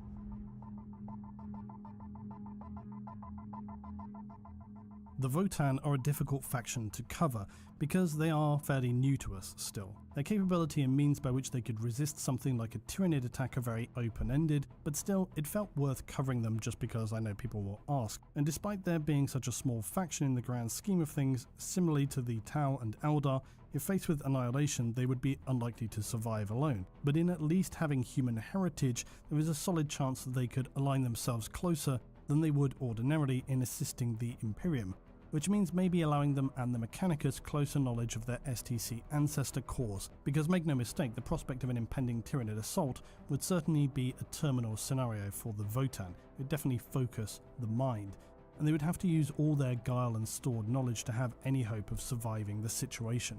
In the scenario of a direct confrontation with the Tyranid High Fleet, without external aid, this is a death sentence for the Votann. So very likely upon learning of the impending invasion, any initial strategy would focus on evasion and stealth. One strength the Votann have similarly to the Tau is in the power of their ships. Like many specific aspects of Votann technology, they have retained more of the Dark Age of technology quality than most Imperial tech, so it's likely their ships would be a force to contend with and could probably inflict significant damage to Tyranid fleets. The downside would be their lack of numerical superiority. Meaning though, Votann fleet commanders would most likely launch ambush-style assaults, hiding within asteroid fields, gas clouds and celestial debris, making it difficult for the Tyranids to detect and converge upon them. They also are known to have more powerful Geller fields and a means of charting through the warp more reliably than the Imperium, so it's possible they could continually use these hit-and-run tactics to great effect. In this way they could optimize their surgical strikes to target vulnerable Tyranid bioships in an attempt to disrupt the Hive Fleet's cohesion, deployment and feeding mechanisms. Early on, if the Votann were having to stand alone for some time, it may not be the best terminology, but I think you could call the scenario something akin to asymmetric warfare, where the Votann have advanced weaponry and the capability to adapt to deal with the specific threat at hand, they would still have to use diversionary tactics, hit-and-run assaults, traps, and targeting of key units to cause maximum disruption. The Tyranid, by contrast, favour an all-out game of numbers, deploying their fairly straightforward bioforms that rely on very often teeth and claws and little more. To further slow the Tyranids, they could misdirect them with older fleets of ships, luring them away from the core world, or using this so that they are able to strip planets of the maximum amount of resources possible before subjecting them to planetary scouring, similar to the Imperium's approach of scorch and burn by exterminators. Eventually, it would become necessary throughout this delay period to build bridges and negotiate resource sharing agreements or mutual defense pacts with most likely the Imperium, but these are the Votann, so they do not hold quite the same burning hatred of Xenos, although surely they're not fans either, so any other alliances would be made with caution. When all is said and done though, the chances of the Imperium or other allies sending significant resources to protect the Votann core worlds is, similarly to the Tau, unlikely. It's more likely that the leagues of Votann would become refugees, not unlike the Mechanicus during the Heresy, and become either a fleet-based civilization or find an Imperial planet upon which they could establish a new home. But it is unlikely that a full defense of the Votann territory could be successful. But again, nothing's for sure in these scenarios. Often the Tyranids are turned away by ingenious solutions or circumstances that could not have been predicted. For example, in the defense of Macragge, what eventually turned the tide was the sacrifice of a massive battleship, turning its power systems critical and dragging most of the Tyranid High Fleet at the time screaming into warp destruction. Which always makes me think of Independence Day and the President saying, "Okay, now we know how to take them down."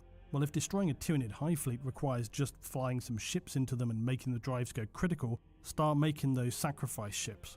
Such a strategy would surely be something that the Votann scientists and technomancers would be capable of achieving, while others develop new strategies, weapons and defensive measures to counter the Tyranids' ever-changing threats. While the Votann might not possess the military strength and scale of larger factions, their resourcefulness and willingness to employ unorthodox tactics could give them a fighting chance of endurance against the Great Devourer. Because when fighting such a relentless enemy, the survival of any faction hinges on their ability to think creatively and act decisively, as much as it does confronting the bleak reality of the terrifyingly insurmountable odds.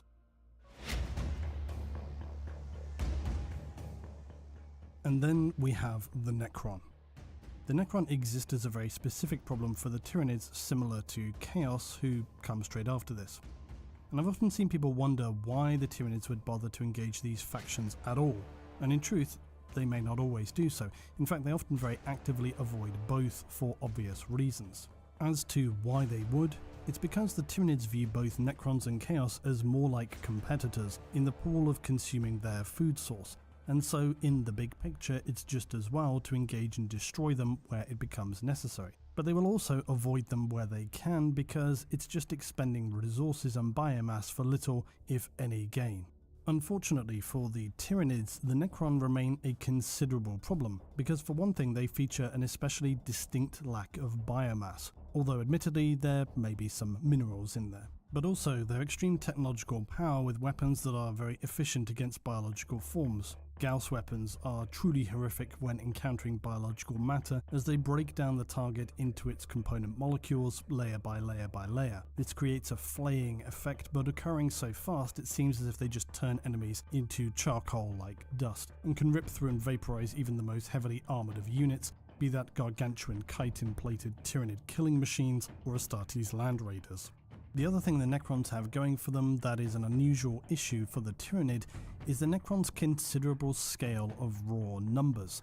Of course, the Tyranid in the grand scheme of things likely have more bioforms that constitute the greater fleet, but then neither the Necron or the Tyranid are bringing their entire factional numbers to the table simultaneously, although if they did, imagine that.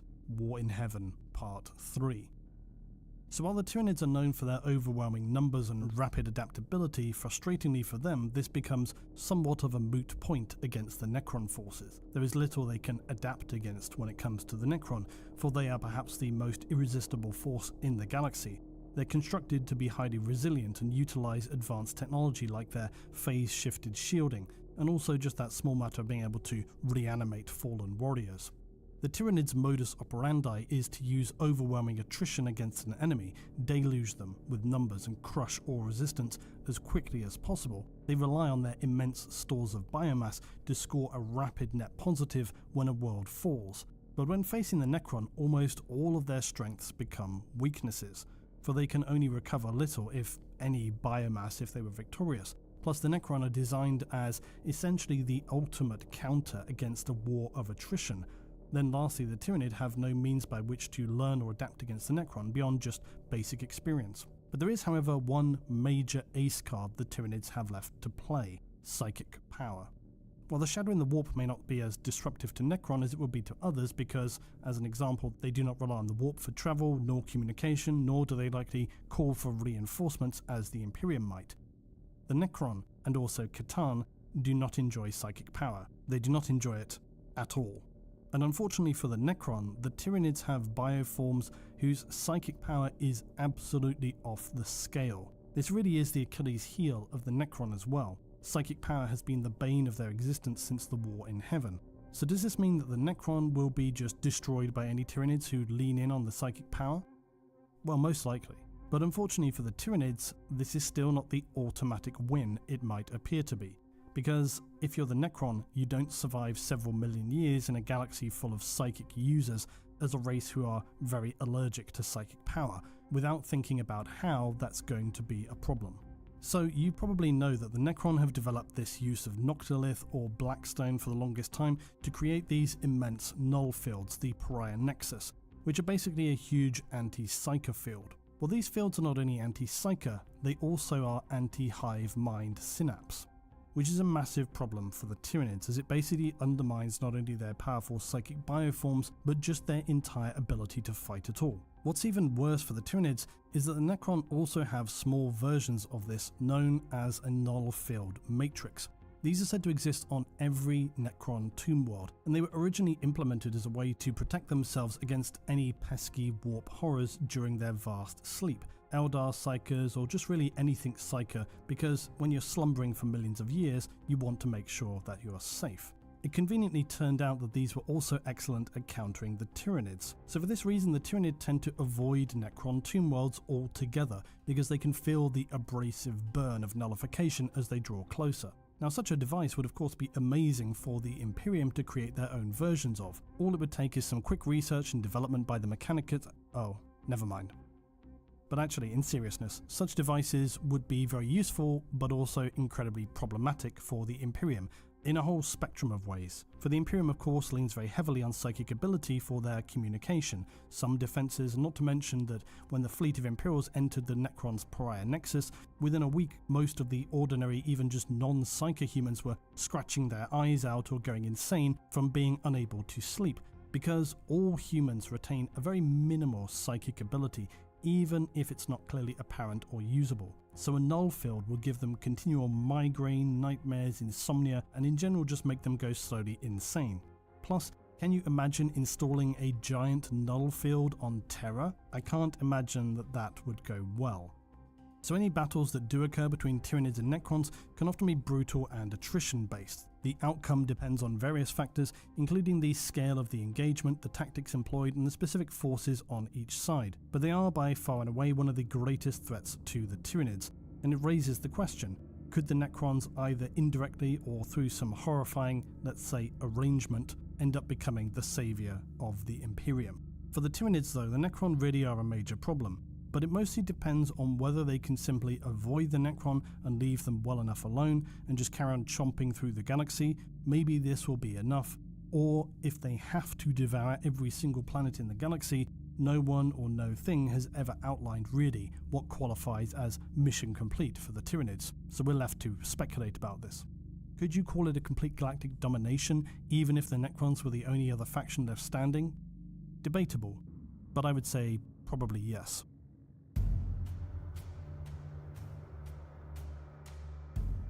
And then lastly, we come to another perplexing problem for the Tyranids, also lacking biomass but with considerable strength as a faction. But this could diminish during an all-out Tyranid assault upon the galaxy, and Chaos could even expand its power to destroy a threat it sees to its existence. The gods could unite, they could even leverage the suffering of the mortal humans and their fear to drive themselves to an end goal. The Chaos Gods do not desire the literal flesh and biological mass of humans as the Tyranids do, but they are empowered and fueled by the sentience of mortals, including their powerful emotions such as anger, despair, ambition, and anything related to hedonism, plus of course feasting upon the souls of mortals when they eventually pass beyond. So one of the primary reasons for the Chaos Gods to oppose the Tyranids is their insatiable hunger for biomass, which of course includes the souls of sentient beings. Also, it is said, this issue is one that is very open to interpretation and ambiguous. It's actually a topic I want to weave into something else, but it is, suffice to say, quite a huge, rambling concept, and not one I really have time to insert here today. Effectively, it's dealing with the concept of souls in the 40k verse, what they are, how they relate to other forces in the galaxy, and how some are different to others. This even goes all the way back to really the beginning of the galaxy. Because from the human perspective, a soul is this intangible thing inside mortal beings, which, as far as most humans understand, dissipates into the warp upon death. Other souls, like the Eldar, appear more enduring. We know that, for example, Slaanesh gathers the Eldar and Drukhari souls to torment for eternity. So you might think, well then, does it really matter who consumes mortal races?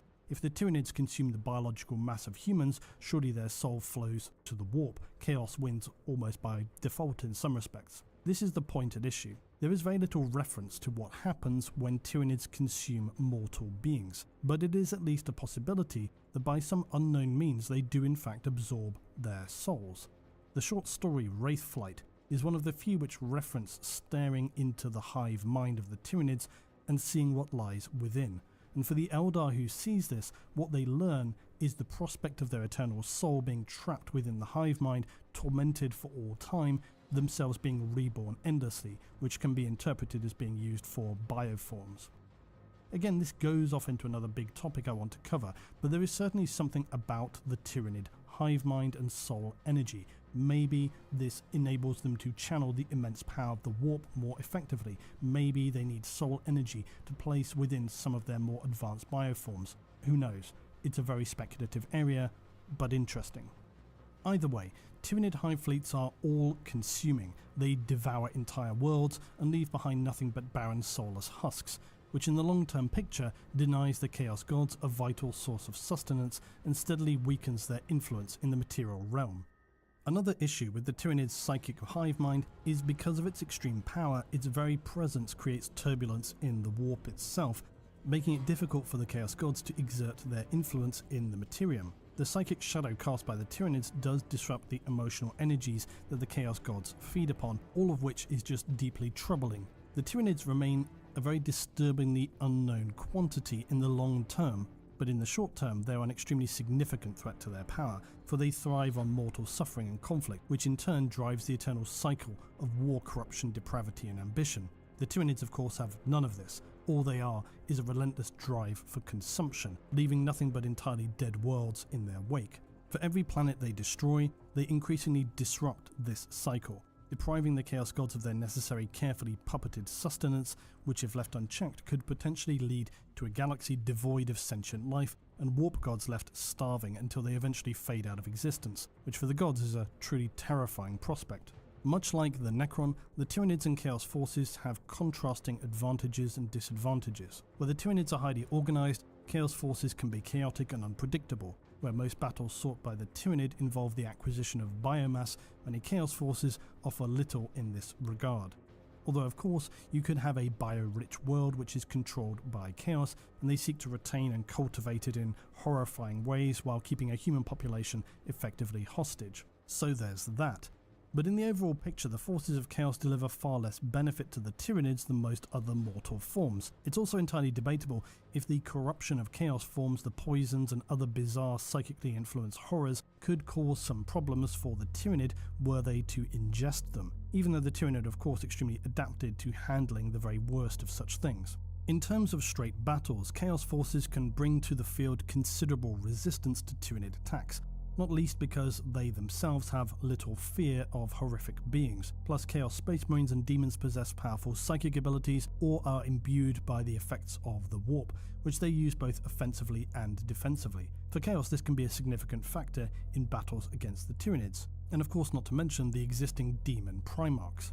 Battles between Tyranids and Chaos are some of the most unpredictable, as both can vary wildly depending on the specific composition of the Chaos Force, demonic entities and tactics employed. Some Chaos Forces may struggle against the sheer biological might of the Tyranids, while others may find unique ways to counter them. What ultimately will be a major deciding factor in the effectiveness of Chaos is the unity once again. We know that the Chaos Gods are absolutely able to put aside their endless great game when the threat is great enough. They did this during the Heresy, and it's difficult to see how there is a more existential threat to them right now than the Tyranids. So I think it's very plausible to consider a scenario where Chaos becomes united or undivided for a period and goes for a full-out war against the Tyranids. This, combined with, let's be generous and say, the Imperium standing alone and then other Xenos banding together, it could actually be enough to turn things or stem the unstoppable tide of the Tyranid horror. Not forgetting, of course, the Necron in the mix as well. This would be an extremely complex scenario though, and it's difficult enough to imagine any faction making alliances, but there is a pattern of civs in the 40k verse aligning toward a common enemy. So far, the Tyranids do tend to affect territories of individual factions, but as things become progressively worse, this could change, and you could see a more united effort. But the questions that remain are, what would that mean for the Tyranids, and would it be enough? But more importantly, what happens if that scenario does not take place? Well, I would never say it is a certainty, but it definitely makes the likelihood of a complete Tyranid extermination of the galaxy considerably more plausible. To see the entire galaxy completely overrun by the Tyranids would be a nightmarish vision of biological annihilation, where the relentless hunger of the Hive fleets have devoured all life and matter in its path. But is it possible? As I said at the beginning, I think this depends somewhat on how we want to consider what we mean when we say true galactic domination. If this means one rising to a level of control over all others, yes, it's absolutely possible. If it means the extermination of all other civilizations and powers, this one may be not so much for the Tyranids. Are they capable of annihilating all mortal organic life in the galaxy though? I think yes, absolutely. There are a variety of caveats with this though. As I noted, what happens if you destroy the Emperor? No one knows. That could be something we've never seen before. Does it result in his reincarnation in the warp? Does he arrive like Vulcan in some distant place and become a new reborn leader of humanity? Terror falls, but humanity survives? How does that situation look? Then there's Chaos and the Necron. They're probably the biggest factors in whether the Tyranid could achieve complete galactic supremacy or not. The Necron would likely not want to see this happen, not out of any interest in other factions, but purely from the perspective that they see the galaxy as rightfully theirs, and they would use the full extent of their powers to prevent others from destroying what they consider is theirs to destroy. Chaos, bizarrely, would probably try to stop the Tyranids out of their own need for long-term self-preservation. So it's a complicated picture. It's hard to know if this would cause genuine alliances or more likely just separate factions working toward common goals and trying to not get overly in the way of one another. There's also the outside possibility of truly heretical alliances being made. Imagine if the Necrons or Chaos came and said, look, we'll help you out, humanity, but also here's the bill in human lives that we will require for this service. That would be a very uncomfortable situation.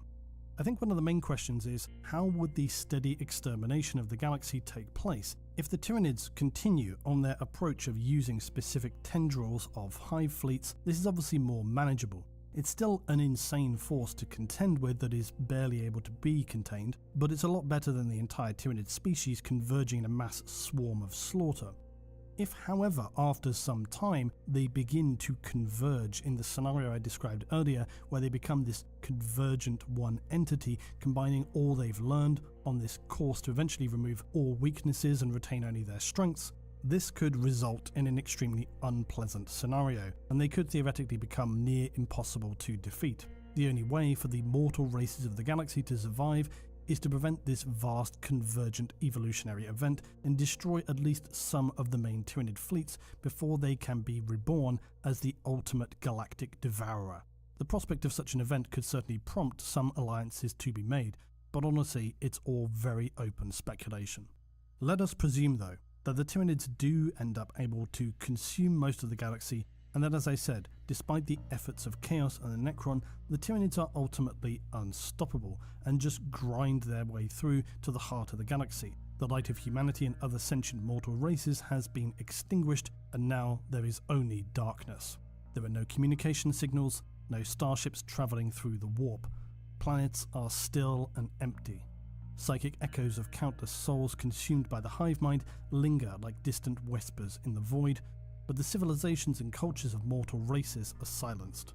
Previously lush planets teeming with life are reduced to barren husks, continents are stripped of their forests, oceans drained and valuable minerals stripped from the earth. This is where any reasonable estimations end and only pure speculation begins, because no one really has any idea what would occur if the galaxy were lost to the Tyranids.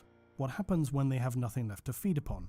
So my descriptions from here on is really pure imagination and entirely my own speculation. And there are several situations though that come to mind.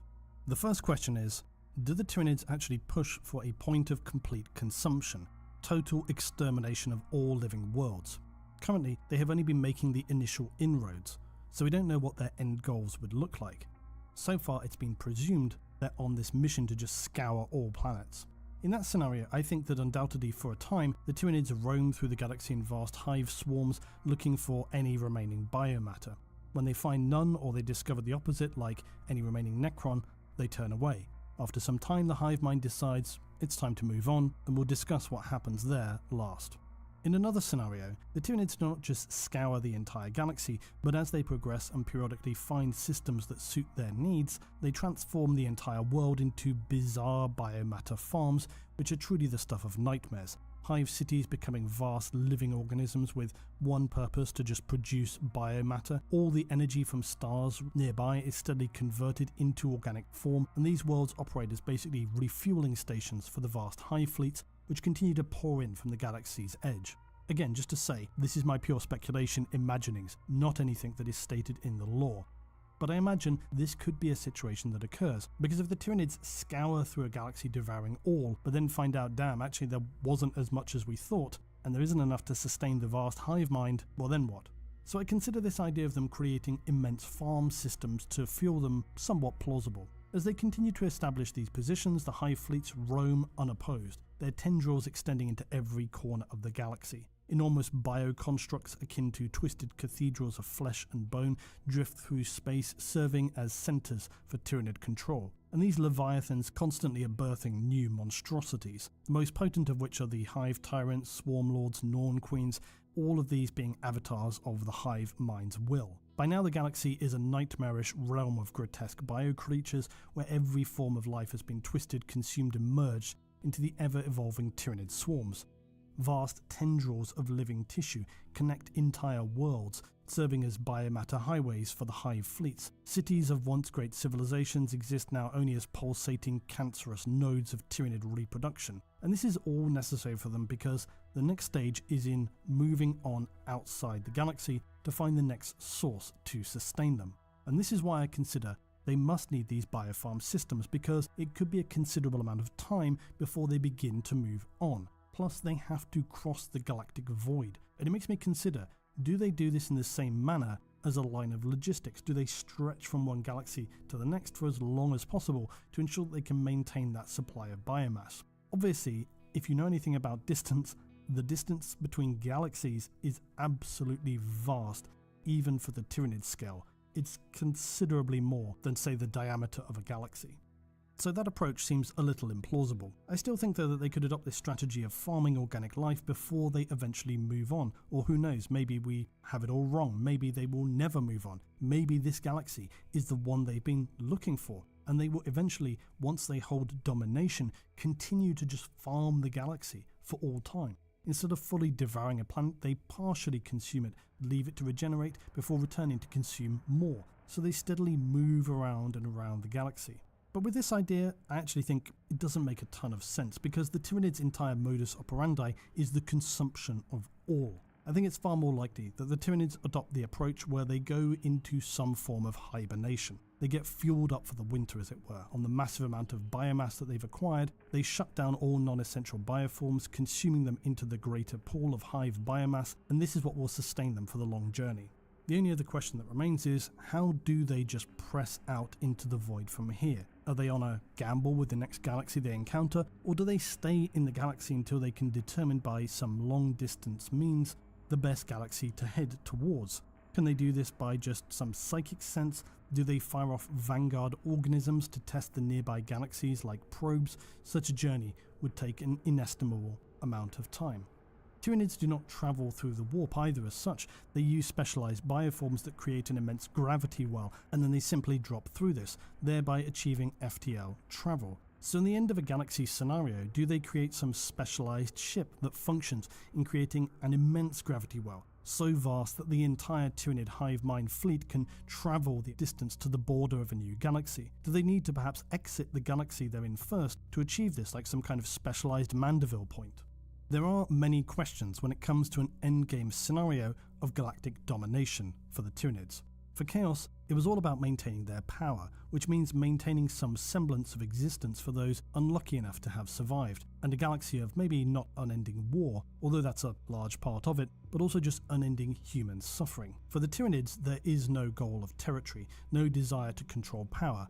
They only seek complete consumption and to scour all planets in the galaxy of biomass. The concept itself is so alien that this is perhaps why it's inevitable that guessing what happens next is so very difficult to predict. All that is known for sure is that the Tyranids represent perhaps the greatest threat to all in the known galaxy. They are the relentless, all-consuming enemy. They never tire or cease and will stop at nothing other than the complete extermination of all life in the galaxy. They represent the very real possibility for the complete end of all human civilization and all sentient civilizations in the galaxy of M41. Thanks again for watching. If you did, please remember to drop a like on this video and subscribe to the channel. I'll be back again soon with more, so be sure to tell me which faction you would like considered next. And as always, all the links are below, including the channel sponsors Siege Studios and my Patreon. I'll see you as always in the next one.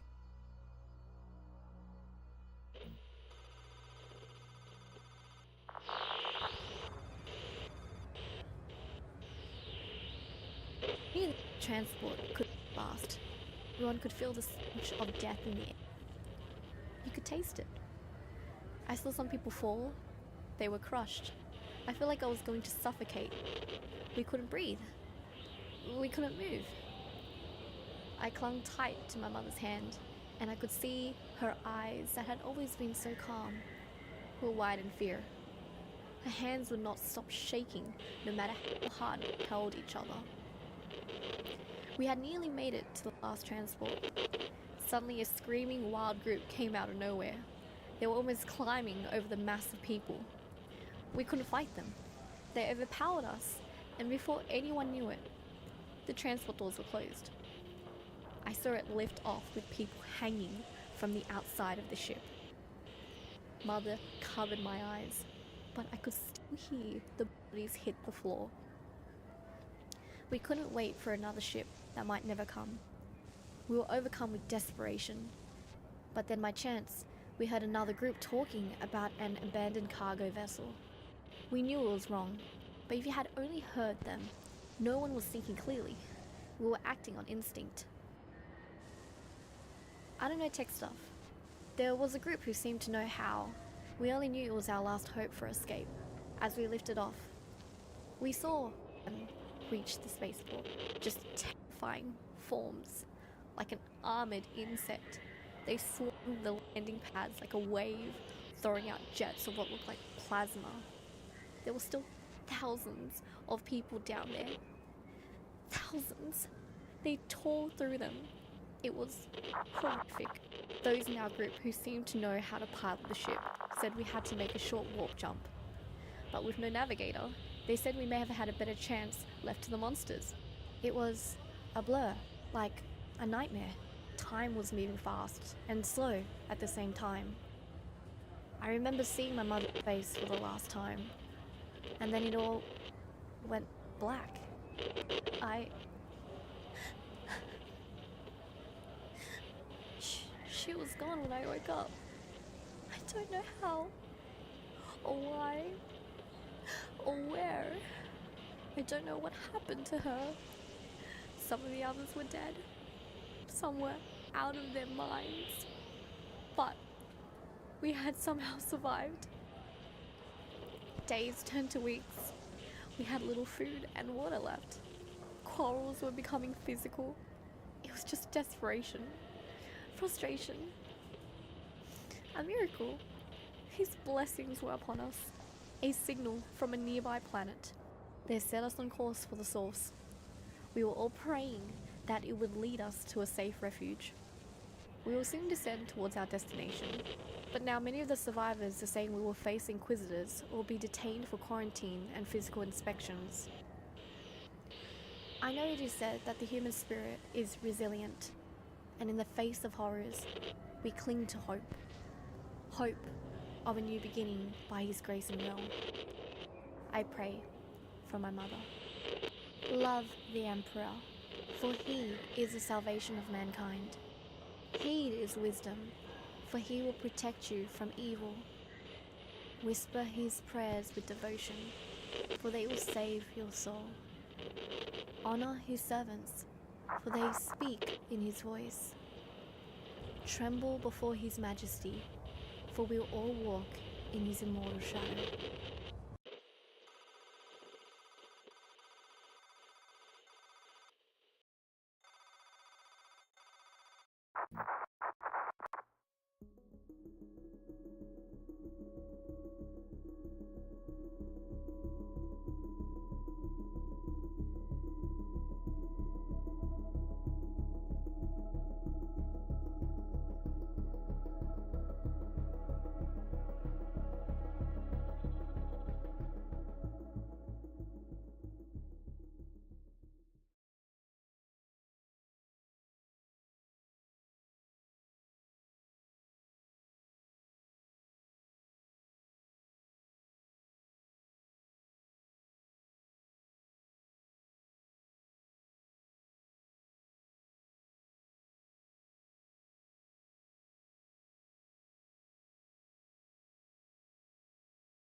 Okay, well, 3 hours and 40 minutes is probably long enough for art. I'm gonna go switch over to play a bit of Warhammer Space Marines, and then I gotta go.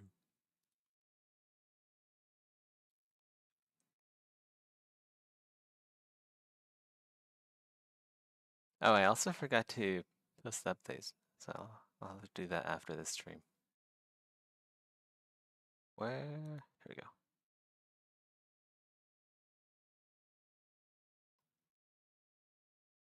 Kill some Tyranids.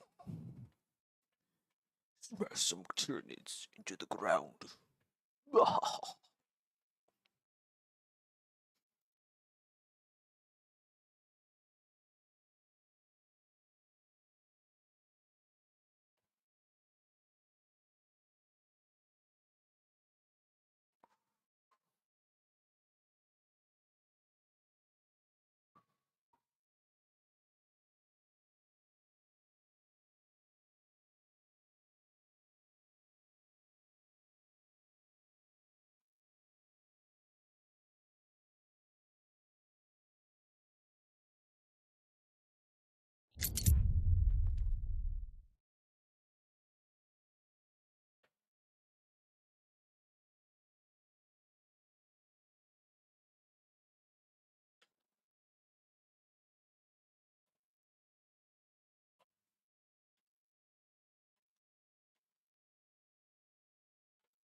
What level is this character? It is level 4, okay. Keep going then.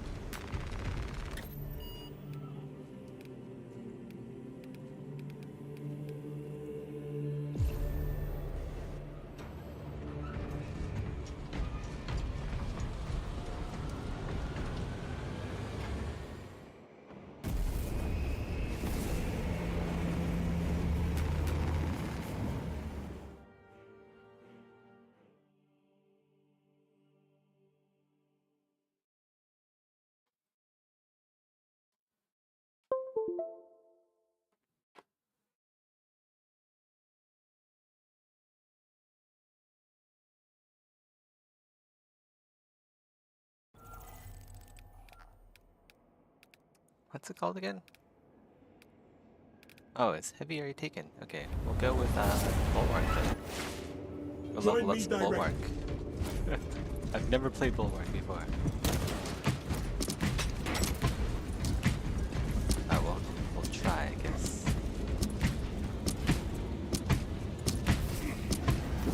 This Your guy's stalwart where is he? resolve is a bastion in these dark times. There is no pain I could face that would match the disappointment of my battlefields. You how strike right, to the Paul. heart of it. I can imagine none. The arch enemy has conjured a barrier of psychic Figure out how to energy. block.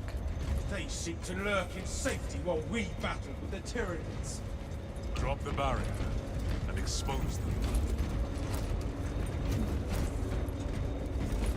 Did I block automatically with this character? Oh, mouse button 4 to enter block Xenos in the status. vicinity. Okay.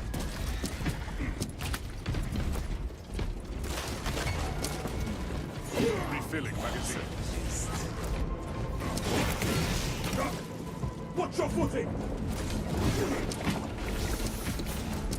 Oh, I have to hold it? Oh, okay.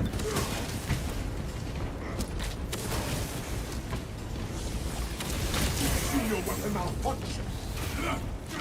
I don't know how to play this class.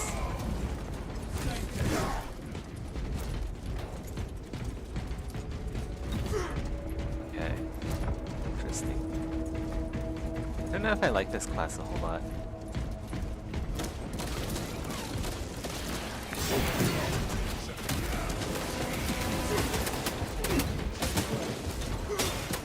I don't know how to play it.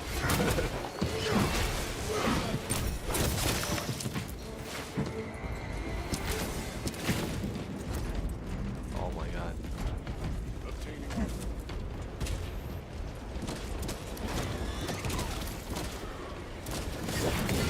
Changing magazine.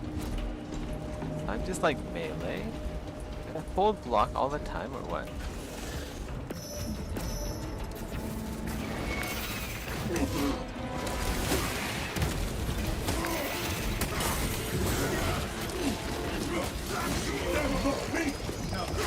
Fire. I don't know how to.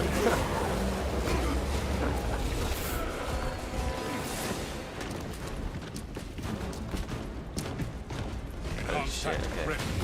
Honor our champion colors. Do I take damage from rich attacks? Jesus.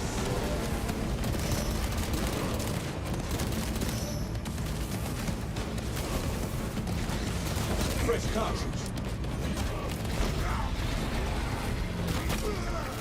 Right, I'm blocking, but that still took away armor.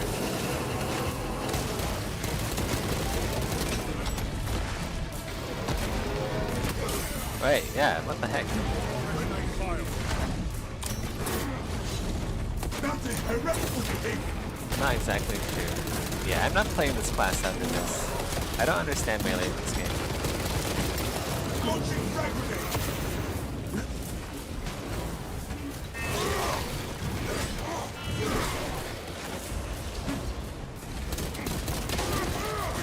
Inserting rounds. That swarm of Xenos has devoured at last. I do not understand melee. Seems counterintuitive when there's guns. Why would you melee if there's guns? Okay. Except for like outside of niche Follow me through. circumstances. Such heresy did not allow us to continue. Flesh-bound meddlers! Your false emperor holds no sway here! I'll grab some health maybe. Lies and deception! The changer of ways shall never be... Adapt and refocus. The traitor is not the objective. He may try to bar our path, but let us show him no sorcery.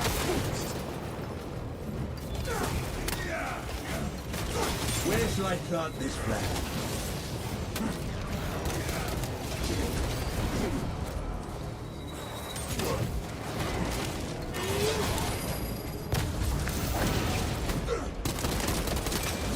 Like, why would I block when I can parry? Like, that's better than block. Enemy's weakening.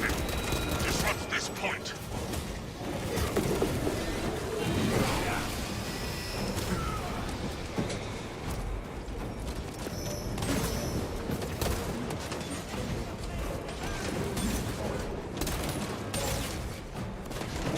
Swapping magazine. Silence that gun for more big foul. Close engagement is the only way. The demonic shield is broken.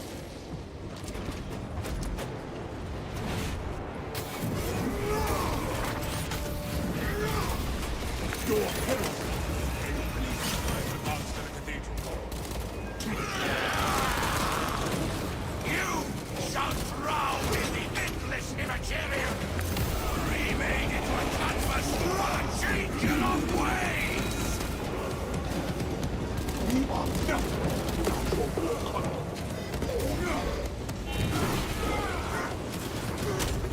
I guess the ability regens pretty quickly.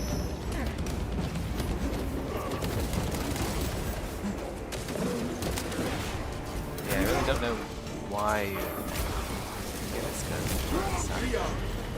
over something that has like A sorcerer of the war.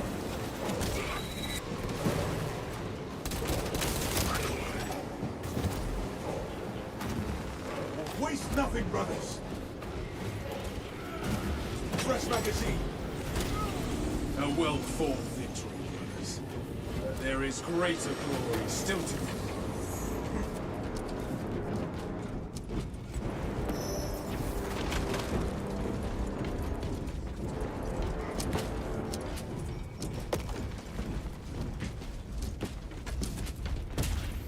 Ammunition restocked.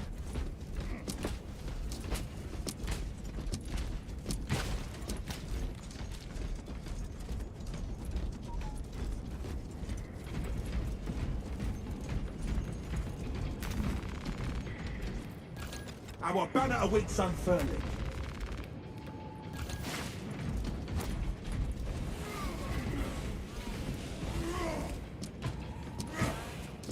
Be ready.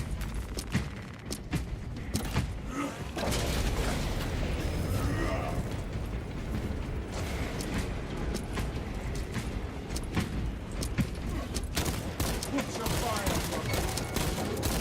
Reloading. Look, another altar. It must sustain what this the dome. fuck? How am I not blocking? Against enemy.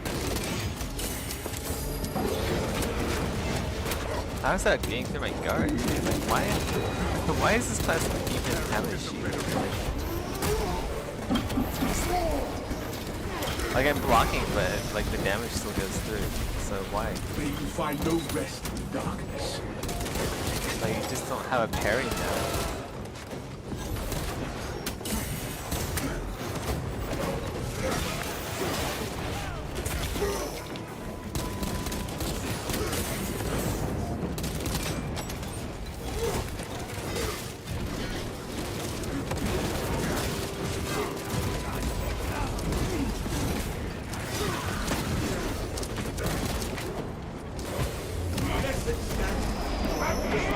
My mind Calibrate your aims, brother. protect corruption.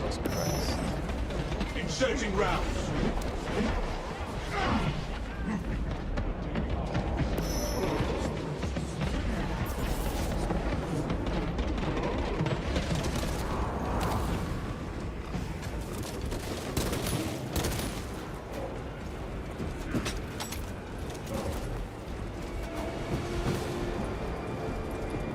Load up!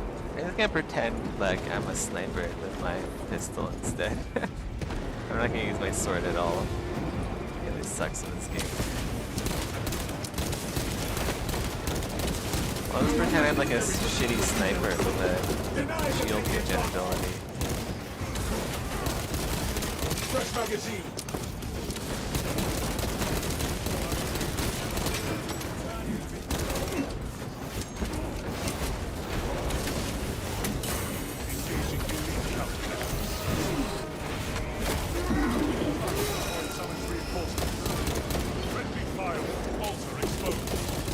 Strike the altar, and it shall surely crumble!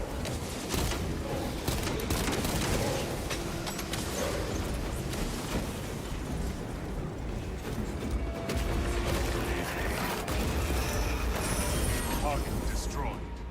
Let us see how the traitors fare against the Xenos. Advance to the cathedral.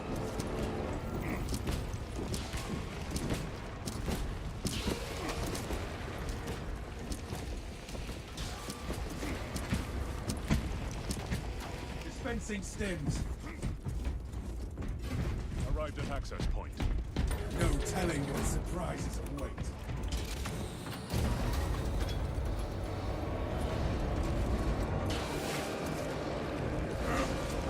Strategy successful. Well done, brothers. All according to plan.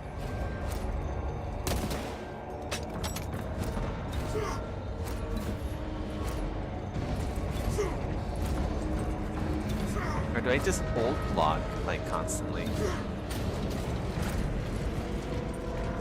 Yeah, I guess I can just like hold block forever.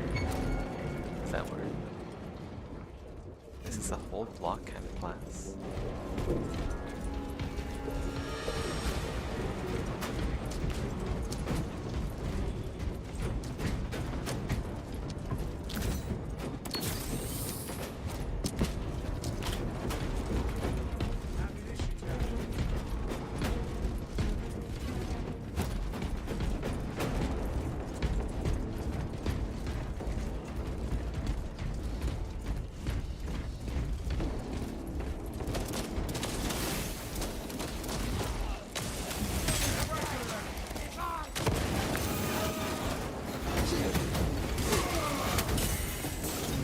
I don't think that works.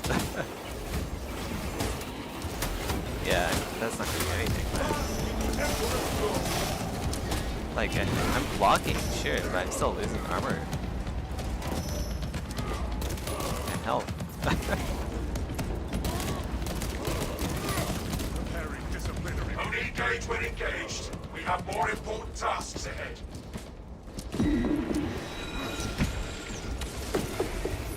They suck.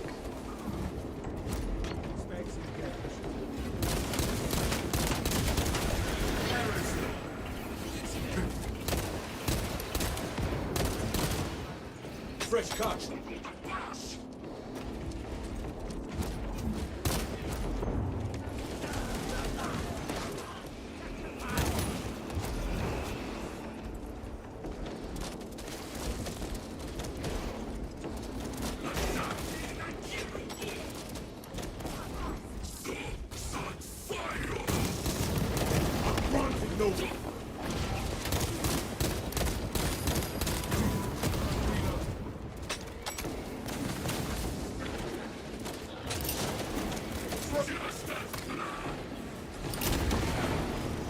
These gods taught them monks language. Didn't know I crack grenades. Refilling magazine.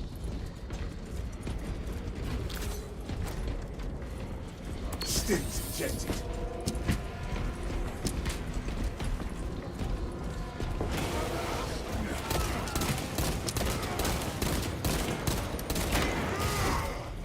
Inserting rounds.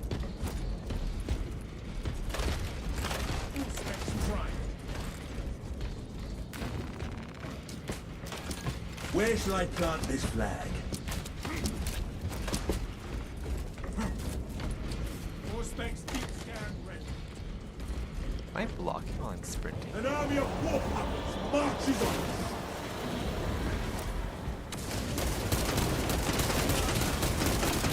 Down we go, brothers. The swords is corruption.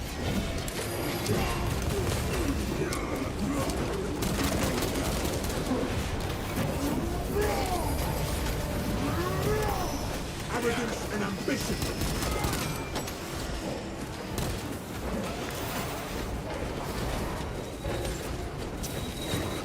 Advance on our objective. Rearm.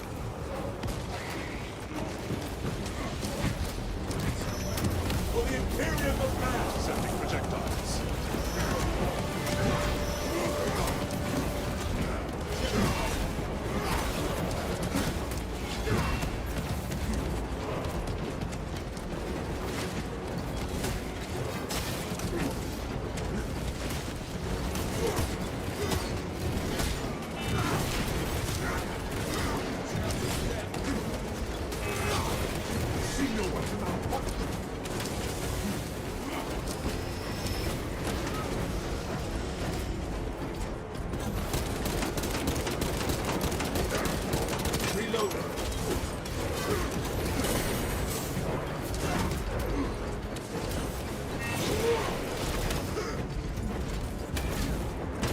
Stay close. Whatever we face, brothers, we are prepared.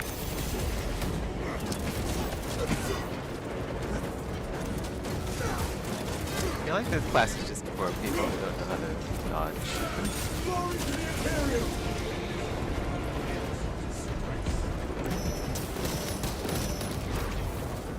Inserting rounds.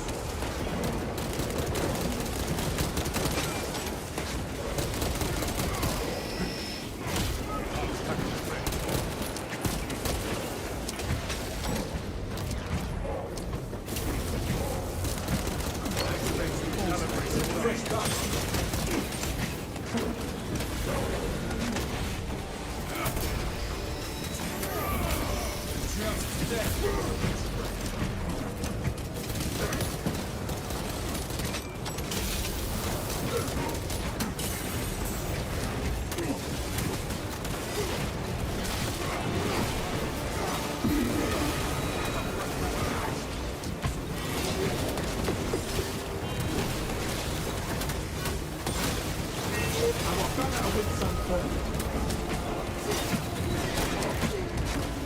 Wait, what? Where did my flag go? I don't have a flag? I just put down my flag, but it's not here. A dark What the fuck? It's like all the way down there. Oh my god, I'm definitely not playing this class then. It's like bugged with that. Cow.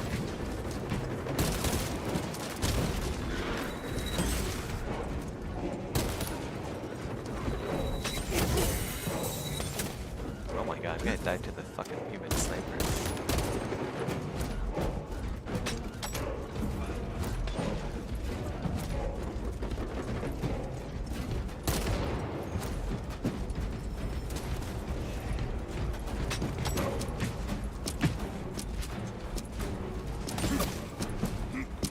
Corruption.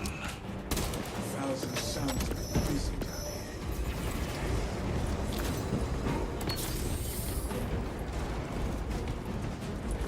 here. All specs ready to scan. Ammunition here.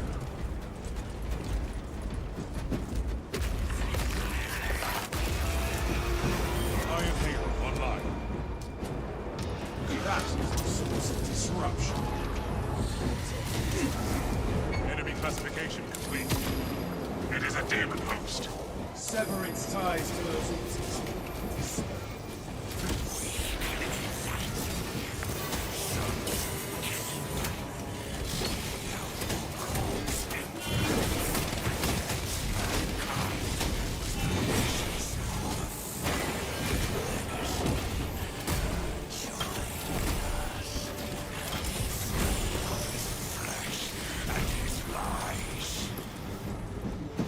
Demon host engaging.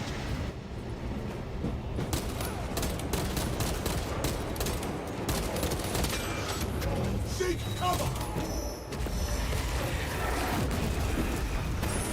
Altar destroyed.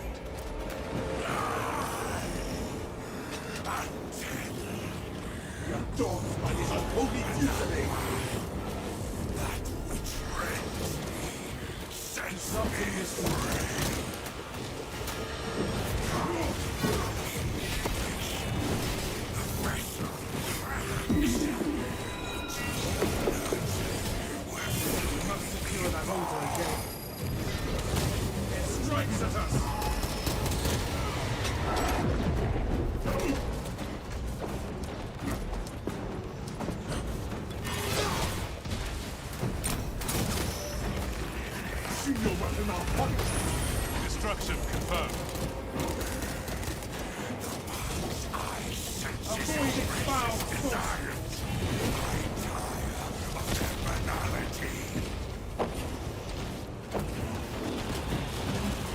Rearming. Iron Halo ready. Capture and defend.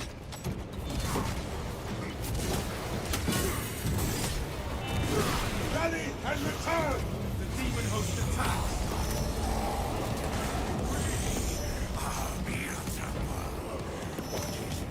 Still has died. You are the corpse of reality.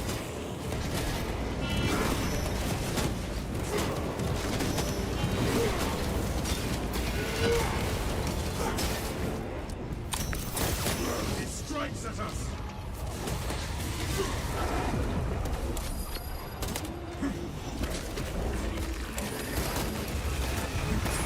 Altar destroyed.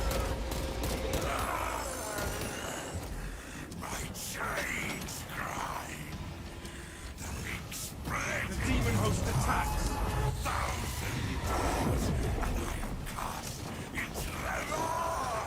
Disrupting this altar. The demon host unleashes its power!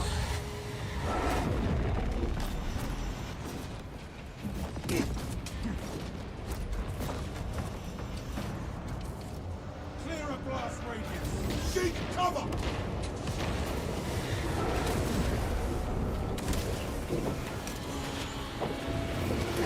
Yeah, like blocking does nothing. By this unholy fusion. I'm blocking, but still missing armor.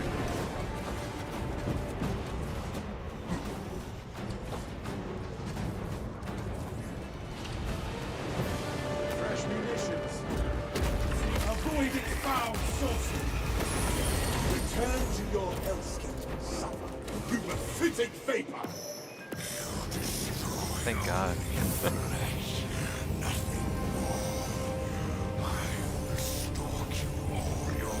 Never playing this class again. This class sucks, man. Right. You'll be thwarted at every turn.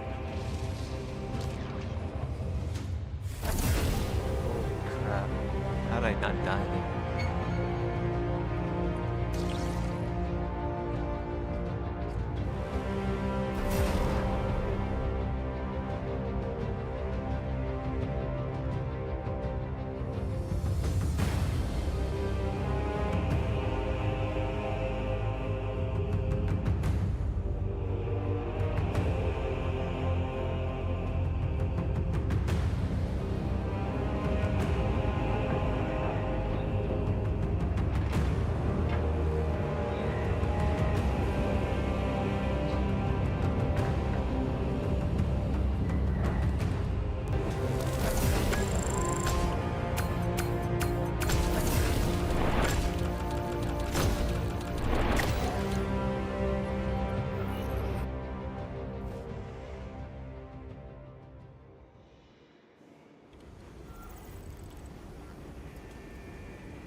See if I can switch characters here.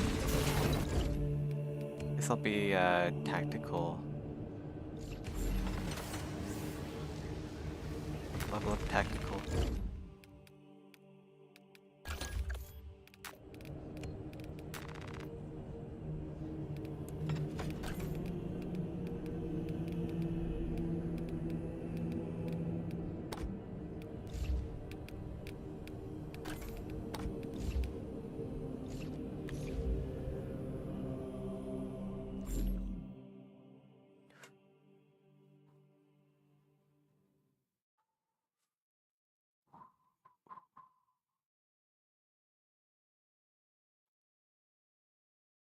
We can try the grenade launcher gun as well. Which character can use that?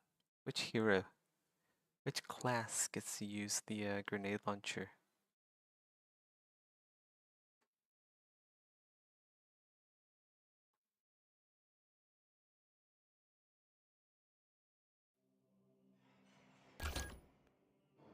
Okay. Host migration. All space ready to scan. More host migration.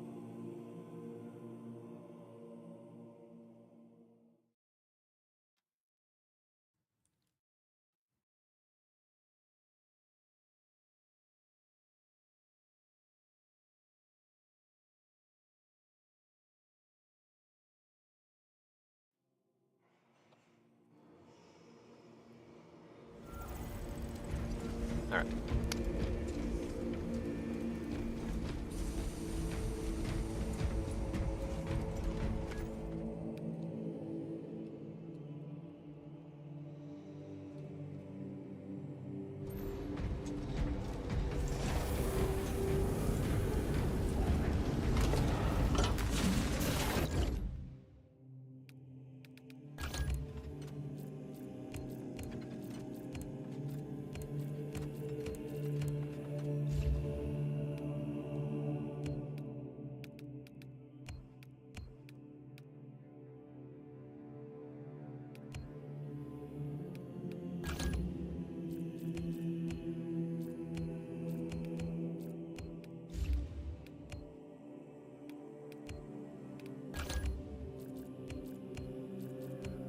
Wait, can no character use the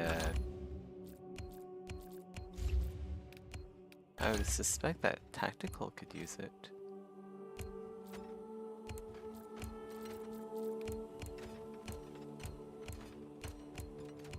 How do I unlock more weapons? Are all of the weapons?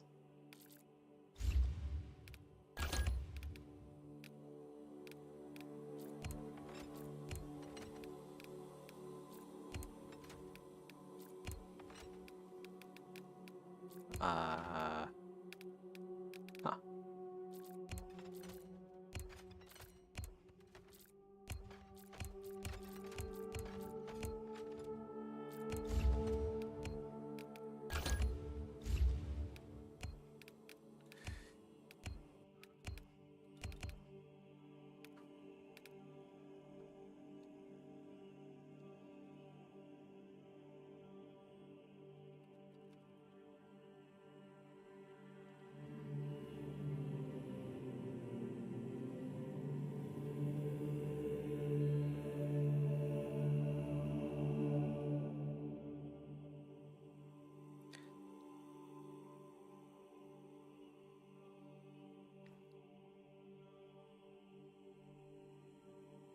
It's one of the upgrades for the bolt rifle.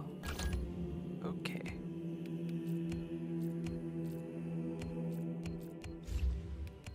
So tactical, auto bolt rifle,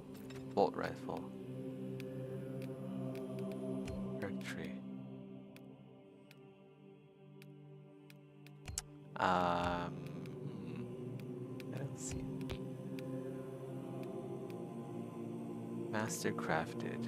Mastercrafted with grenade launcher. Okay.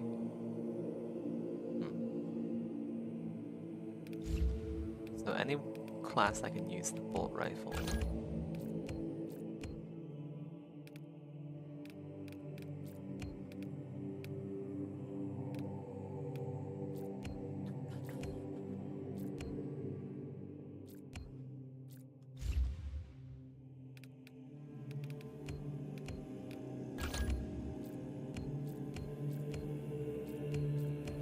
Huh.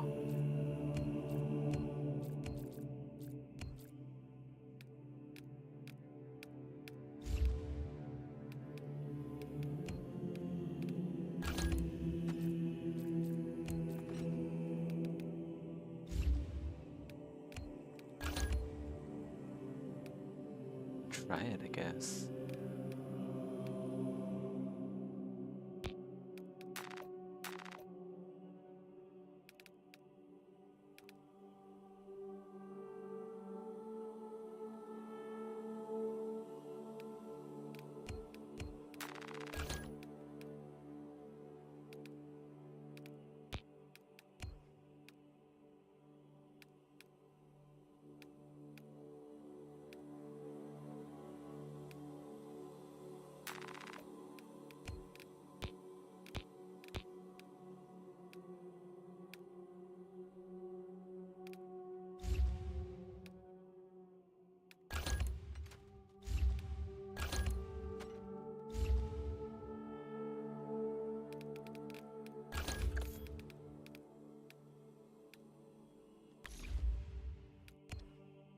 Tactical, sniper.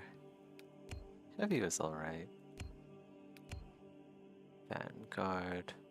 I think I'll go sniper, heavy, and tactical.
What does the swords mean?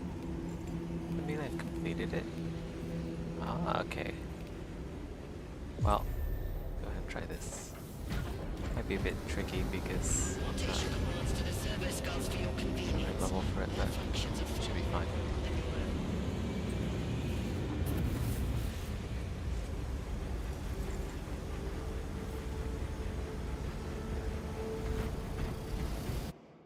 Oh.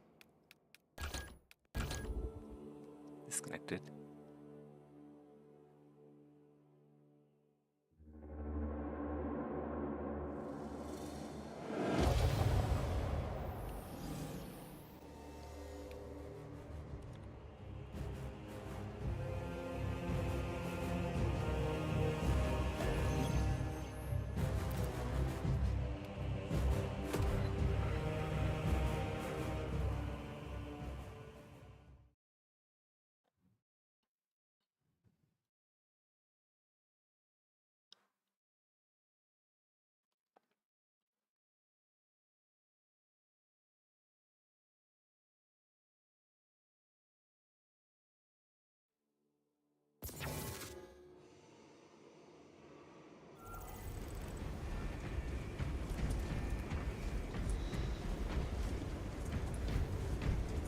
Okay, maybe we should give Bulwark another try. I looked it up. Apparently the shield only protects from the front, but that's what I figured.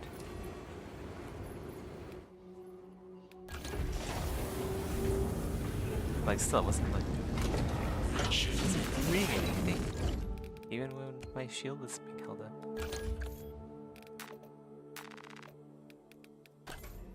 New helmet. Got a skull.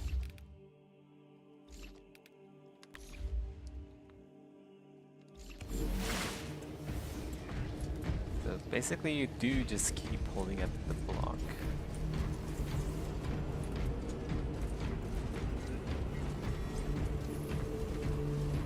Doesn't do anything. Man, this feels like a mistake going into a mission again with Bulwark. Wait. Let's fuck.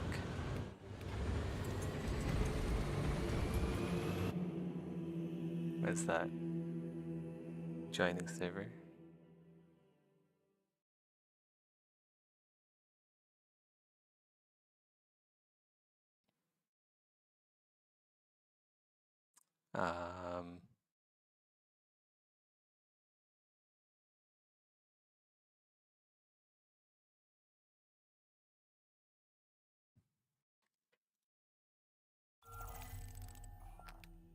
Okay, we'll just try it.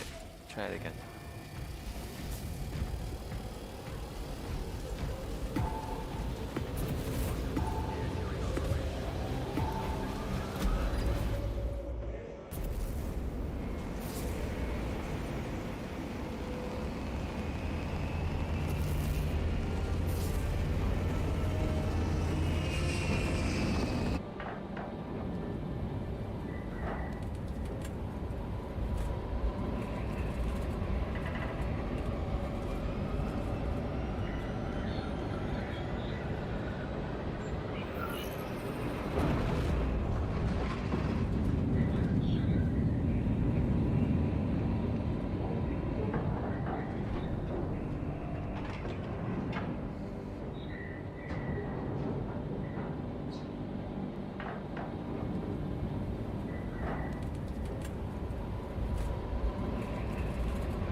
The Thousand Suns erected a warp beacon on Demerium. It is calling every warp fiend in the Immaterium to join the fight. The enemy seek to capture Project Aurora. We must not let them.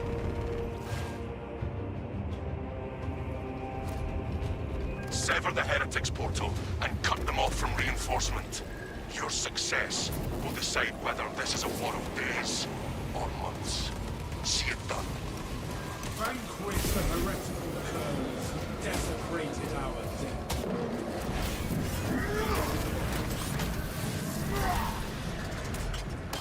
Why do you smile, brother? I am executing the Emperor's will, arm to arm with his foes, slaughtering the enemies.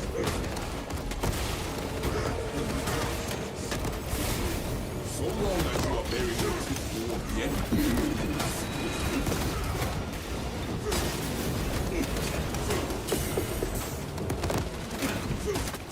Seems bad. What? Blocking? Is I not blocking there?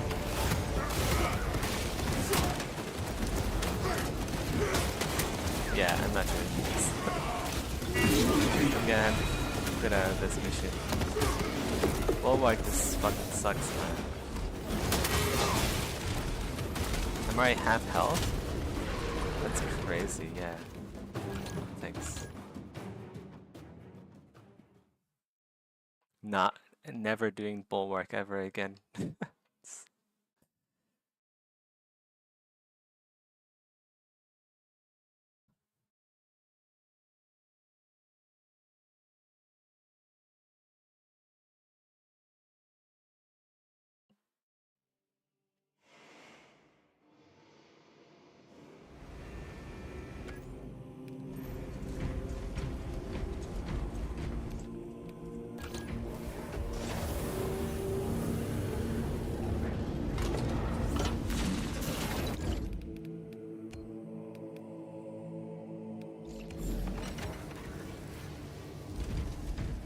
Do tactical, heavy, and sniper.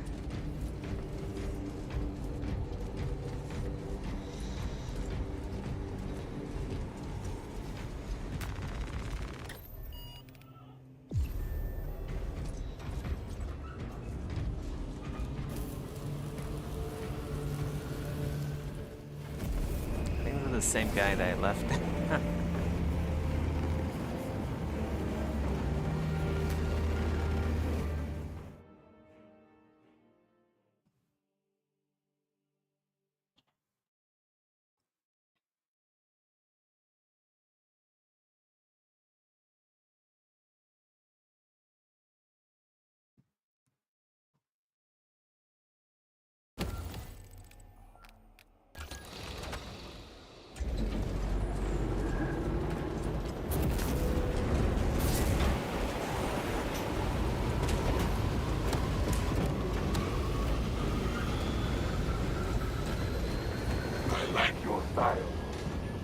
Damn praise.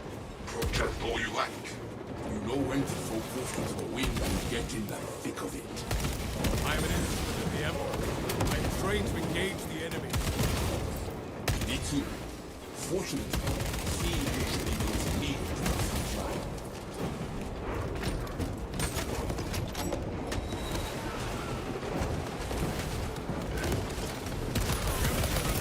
Focus away.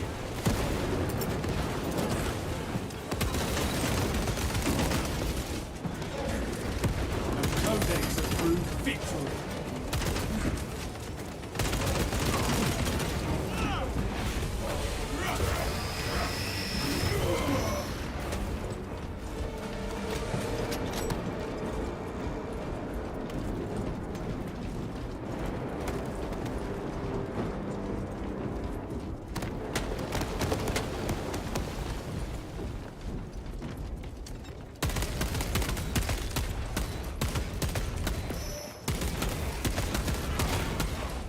Reloading.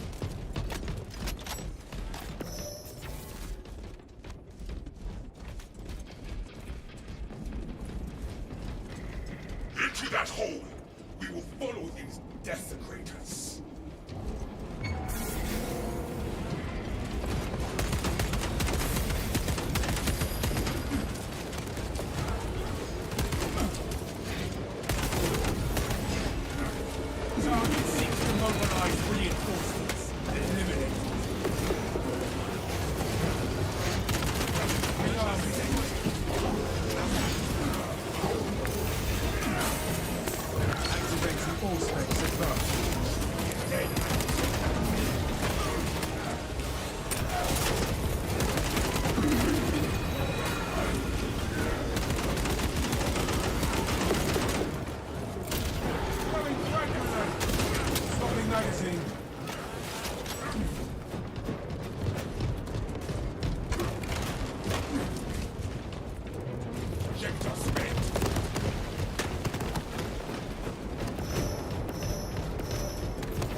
What's that? Oh, a stim pack. No, probably. My resolve is tempered.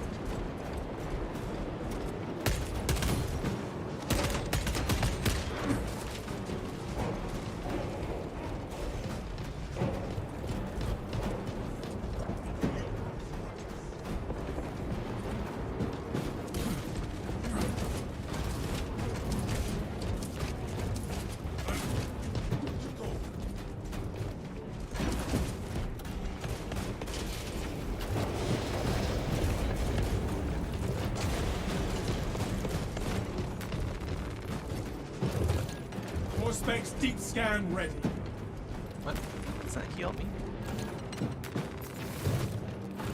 Oh, maybe it's because I'm still in combat. Exit is locked. Does it heal you when you switch classes? Which I think it is.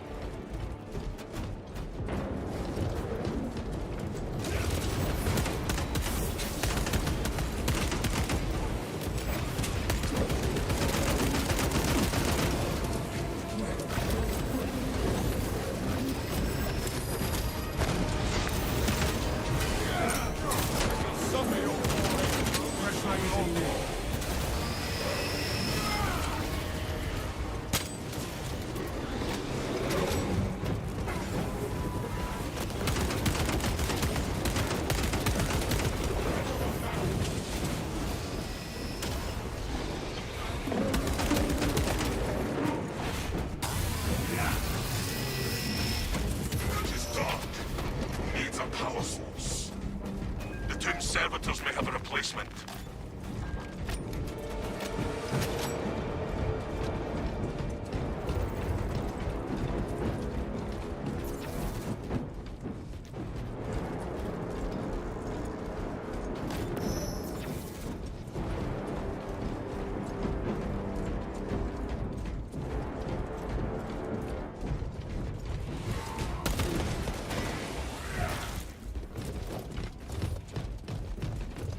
Changing magazine. War gear acquired.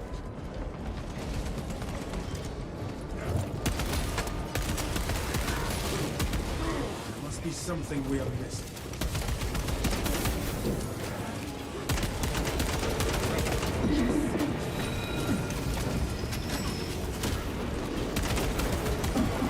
Deliver the wrath of the Imperium unto these blasphemers.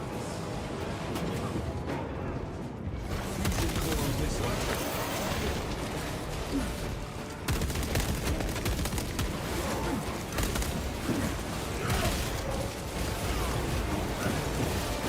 Thousand Suns assault unit sight. Shock grenade. Holy, how did I lose my HP? Oh my god, I'm gonna die. Oh my god. Leave no servitor open. Oh, it has stim pack. It's not. What needs gravity?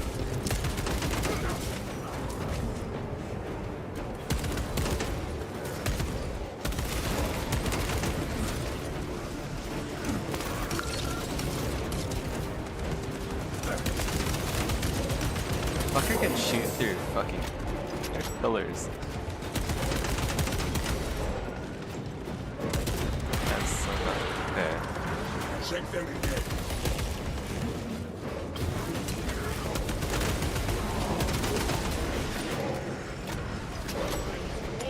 Heretics are all dead. Noah starts this. Got one. The diffusion core is torched. Oh, there's something green over here. Nothing. Fusion core here.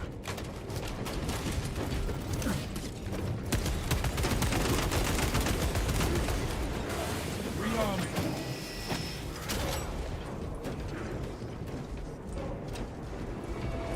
What difficulty? Normal. Just a bit under leveled.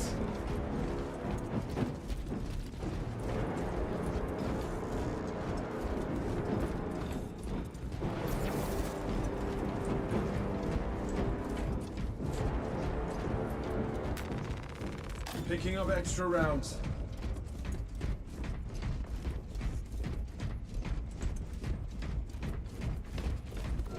I have restored power to the console. Glory to the Omnissiah. Input request.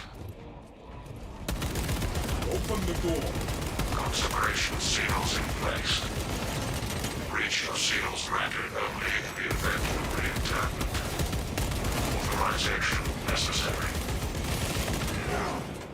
Aye, Captain Akaran. Authorize the reinterment of the Honored Dead off-world. Authorization confirmed. Captain Akaran. Dispatching attendants to locate the remains. Here to serve. Follow, Minister.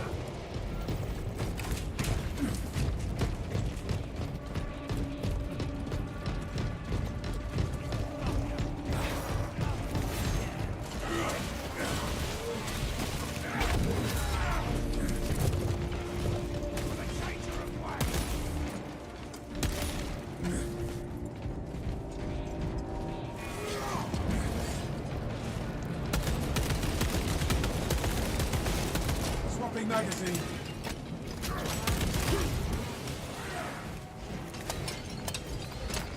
Resupply. Ammunition cache here.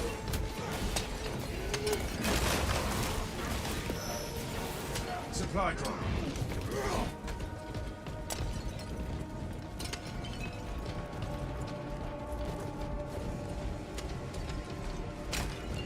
Relics on my mark.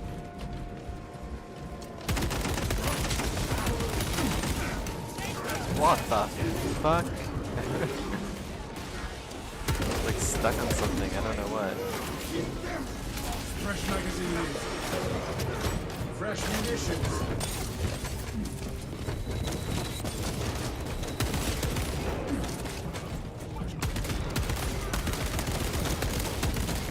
Ultra fire, brother.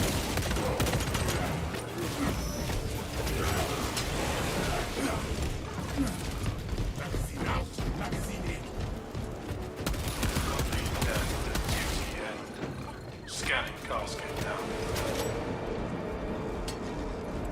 Nominal burial.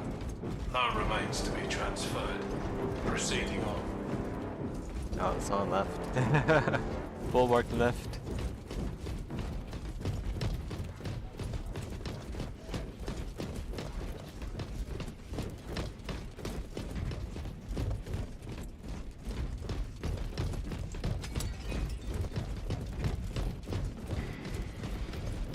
Faithful bones lie in perpetual grace, the slumber promised to walk.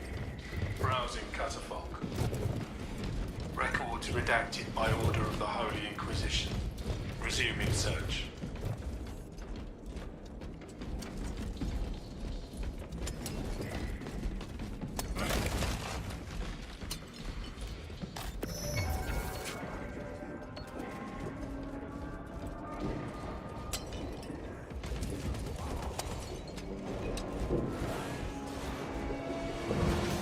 Shit. Silence that sorcery. Not in a good Evaluating position sarcophagus. right now.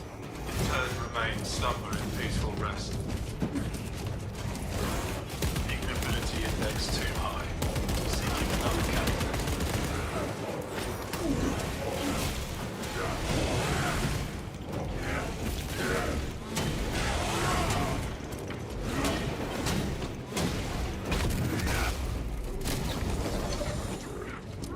To be remembered in death is the reward of a life well spent. Scattered.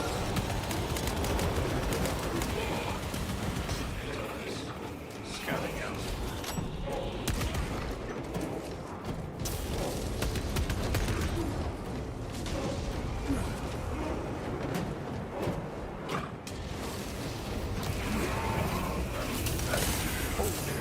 Fuck.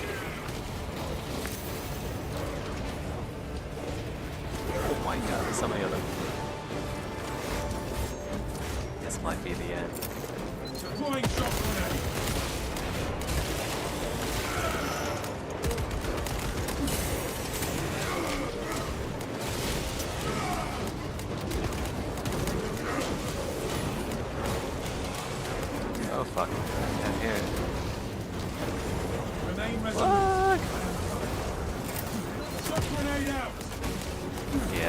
again.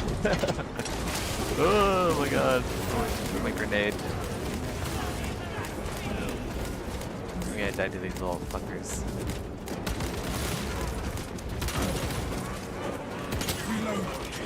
Was a faithful servant of mine. Initial Oh, thank god. canonization Armor. period has been exceeded by 11 decades. Proceed with reinterment, Minister. Access rights granted by Captain Agaran. Consecration seals unbound. Oh shit, it's dead. Like straight up dead. We'll switch out to Oh, the that's console good. and let us leave this ship.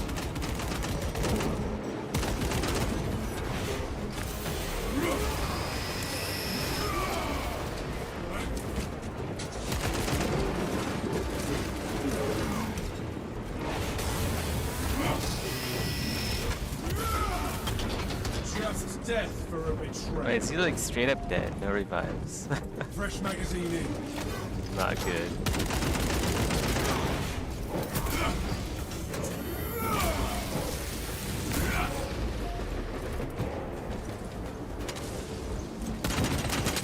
Magazine empty. Oh, I thought it was executable. There he is. Swapping magazine.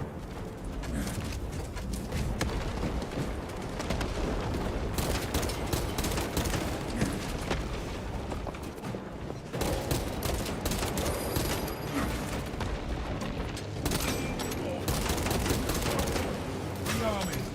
Yeah, he is back.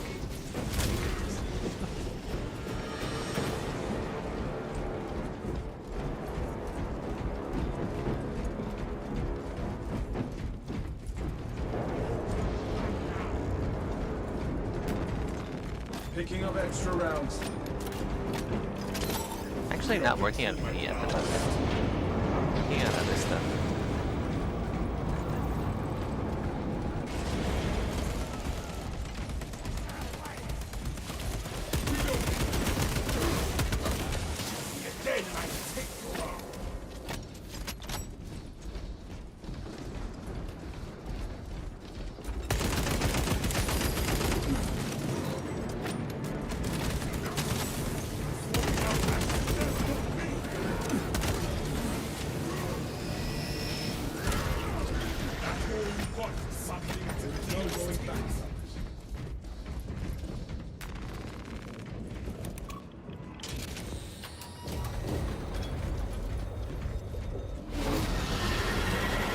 Eldrick on the field!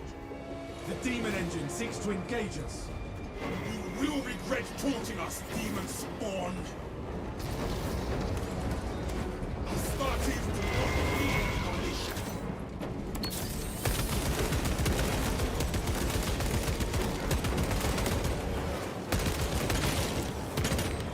Swapping knife. Come on then, you mammoth-bellied worm! Brothers, use the environment for protection.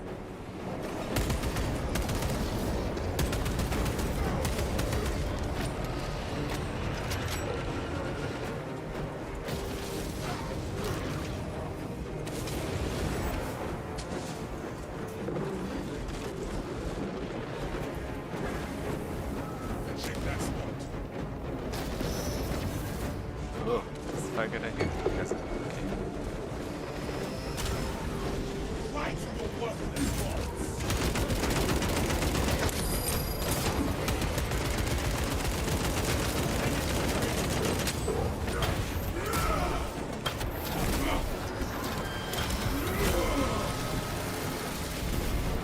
Armor filled with lies and ashes. Gotta wait for the fire. The draconic beast swoops at us. Yeah, it's Watch for balefire. cool.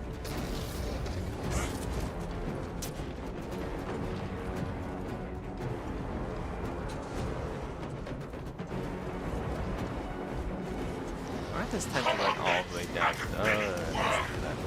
It seeks to devastate the area.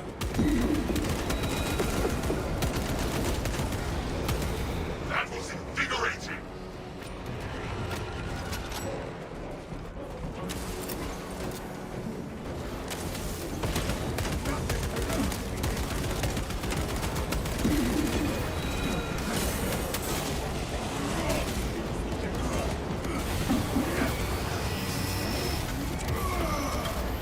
miserable life ends in disgrace.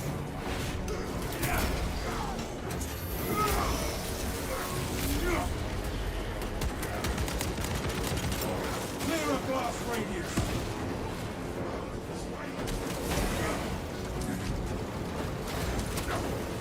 Rearming. Refuge just set. Why is this not moving?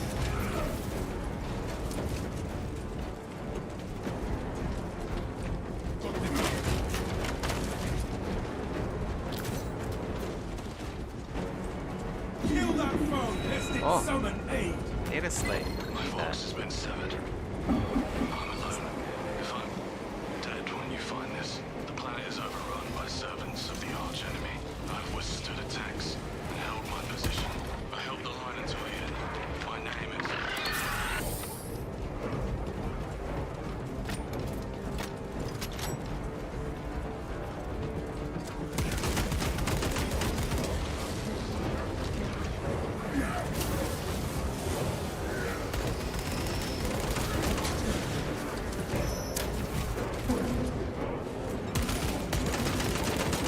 Fresh magazine in.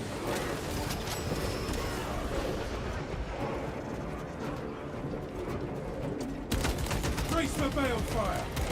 If it is not combustible, get behind it!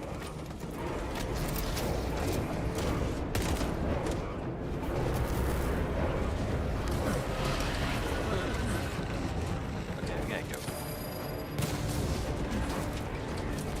Here it comes! The Helldrake readies an infernal blast. What needs rapid? Ammunition cache here. Reloading. Expect some heat. Take cover! Brace for hit!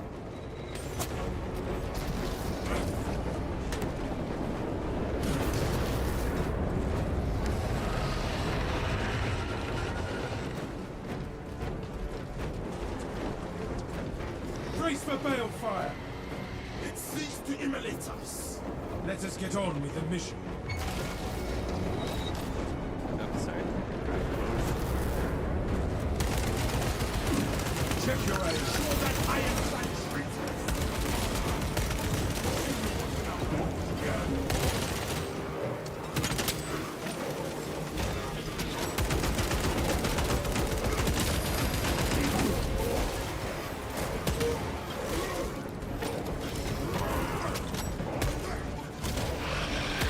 Fresh magazine in.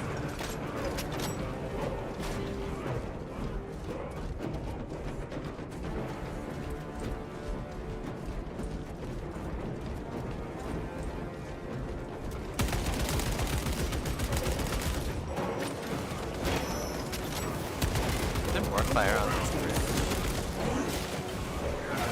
Okay, maybe.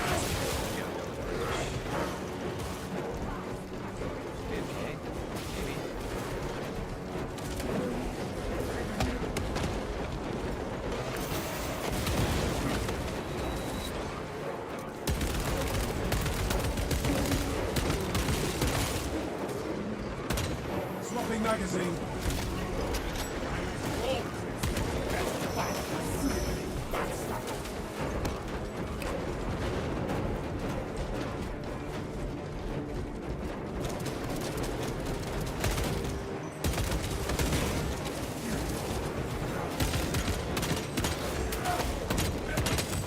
Reload.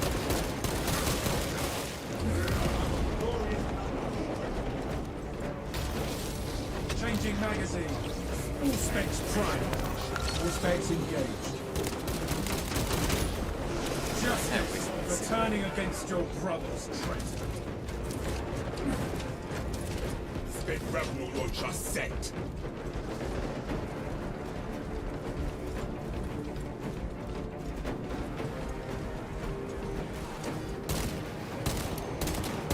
The thousand suns place their accursed beacon in the cathedral.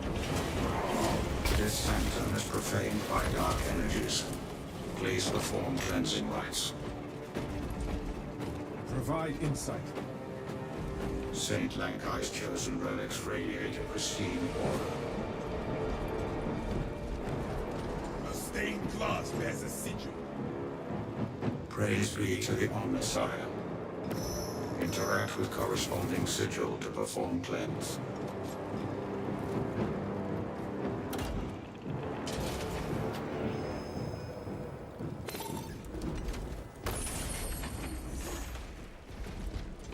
More Success. ammo.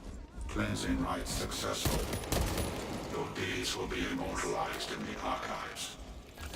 Auspex deep scan. I will add Saint Lankai to my devotionals. After we have disabled the warp beacon.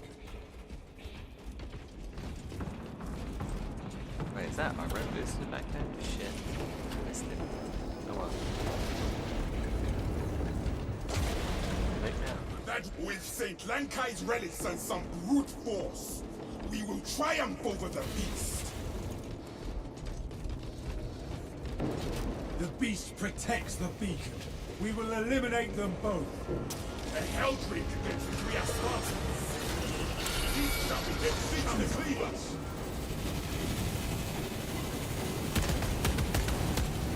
That altar must be cast down. Here, circle blood.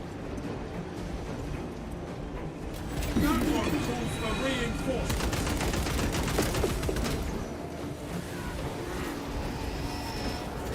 Blood here. That's all you got, suckling. That was it, brothers.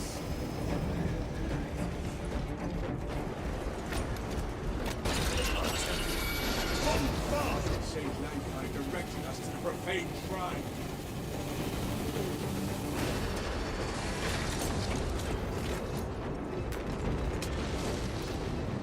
Wait until the relic's power weakens its heart.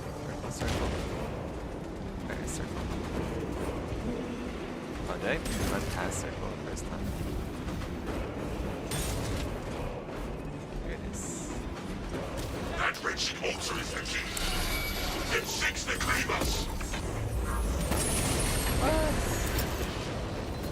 Waste not this chance. Weapons hot.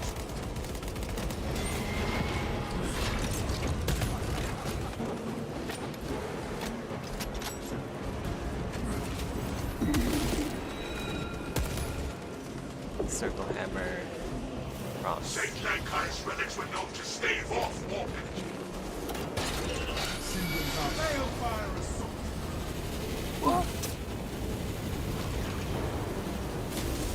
That altar must be cast down. The altars appear to be content. Cross is left. I got it. Fire's probably going to get sealed up. Rearming. Uriah Singh, I see you on fire. I react immediately.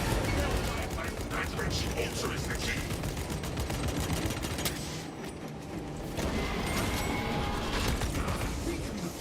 He's impenetrable for me.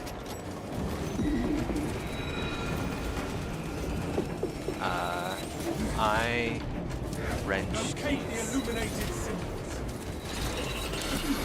Hold fast. Ow, fuck.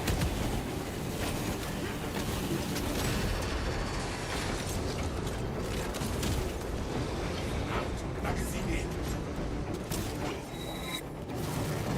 Find the sigils of Saint Lankai. That altar must be cast down.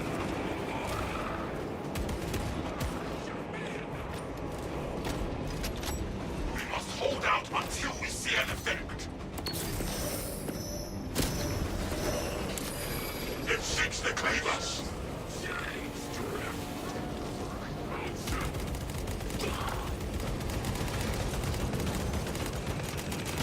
Changing The magazine. seals have re-illuminated.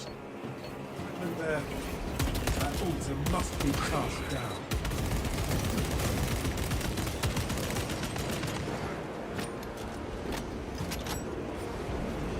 Did I press the wrong one? Or did he press the wrong one? Saint Lankai. Fast, brother.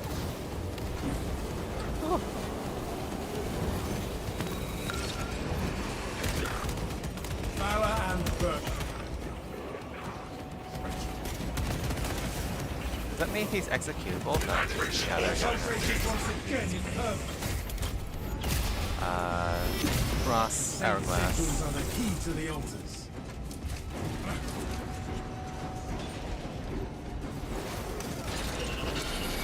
Incoming Helldrake attack.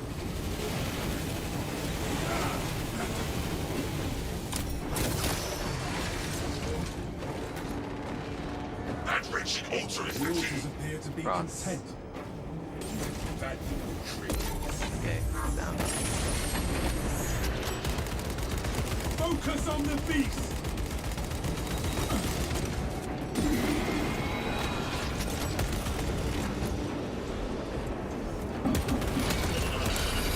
It seeks to cleave us. Padlock. Let us unleash Saint Lankai's wrath upon this Weird warped gear. light. Hourglass. Arias, that wretched altar is the key.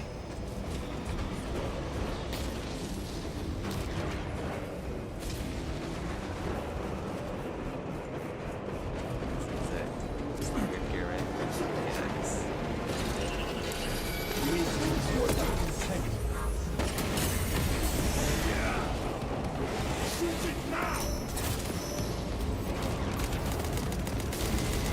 All specs patience, brothers. Slow is smooth and smooth is fast. That wretched altar is the DPS key. is not good right now. What sigils do we see? Oh fuck. Not recovered. It's not good. Ah!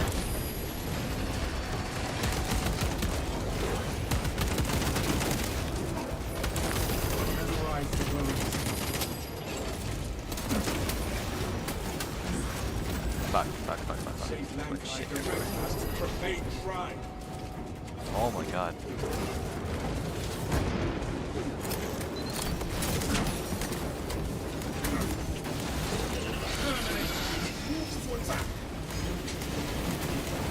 Ah! Fuck, man.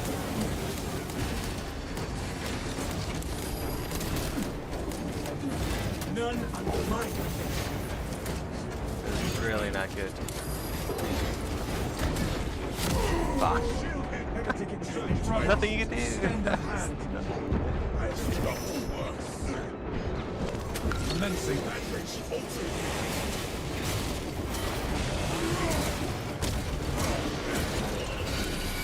Look for Balefire and close.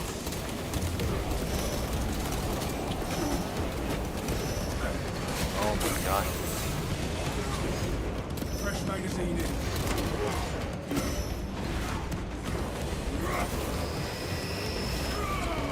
The Emperor's will is done.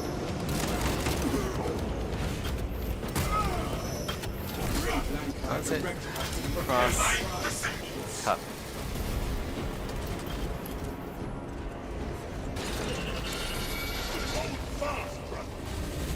That was it, brothers.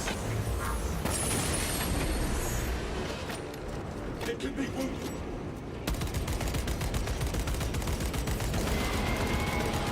The Helldrake is once again impervious. That altar must be cast down. Cup. Skull.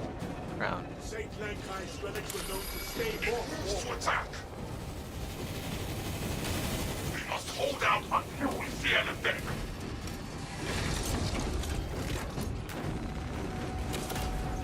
Symbols are attacks. Saint Lankai's relics have rendered the Helldrake frail. Patience, brothers. Slow is smooth and smooth is fast. That altar must be cast down. Shield. Cup. Padlock. It seeks to cleave us.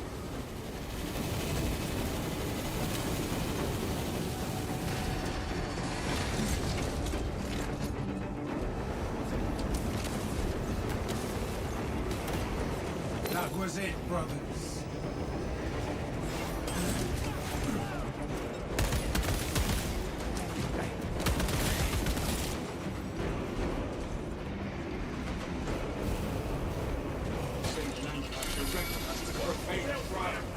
both over here. Oh shoot. We must beseech the Saints' aid, brothers. We did it. We aligned the symbols. Saint Lankai's ready to work. Can I use the thing on that guy? Oh my god, I can't do it. That I didn't. I can use my super on the boss. To attack. Blood cup. Check the stained glass. Blood cup crown.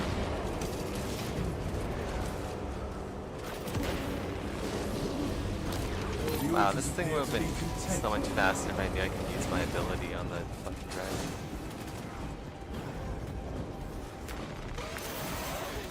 We align the symbols. Brothers, the Helldrake is weakened. Hellfire has destroyed. That wretched hope.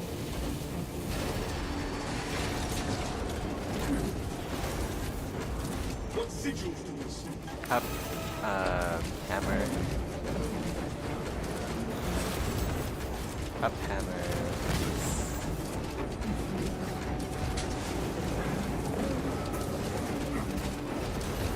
I will not yield to these wounds. On fast, brothers.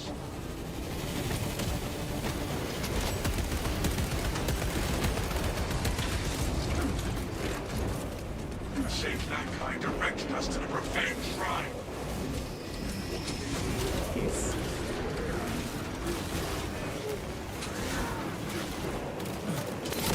Fuck. I thought it was invincible when that thing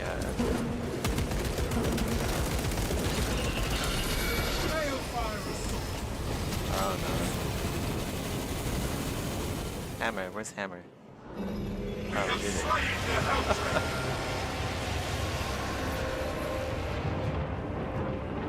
Jeez. I see the beacon has collapsed. Excellent work, squad.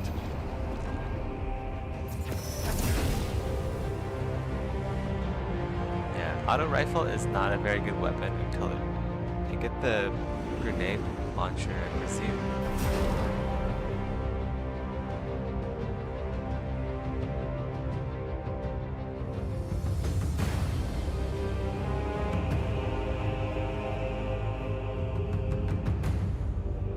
Alright guys, I gotta go. That's all for today. Gonna get some lunch, go post, go work on Exanima.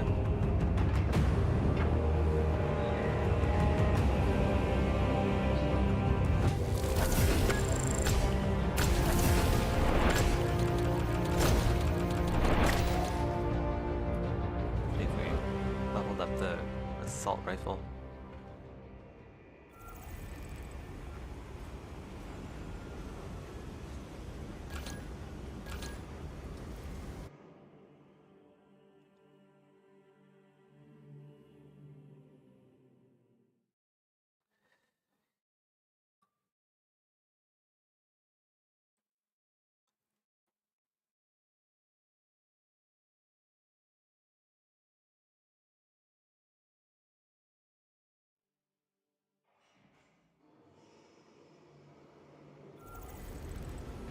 Let's go see. Got any upgrades?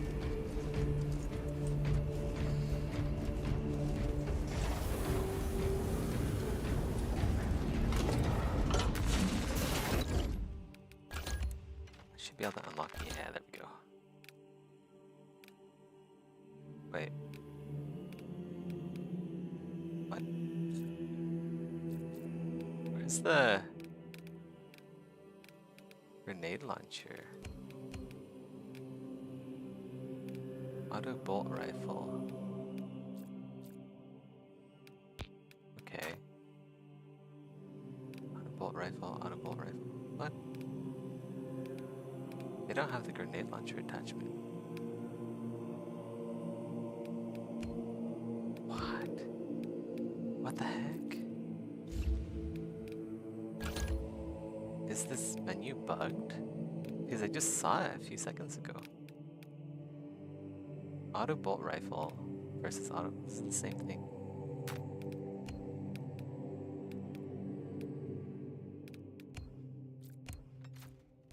Am I losing my mind?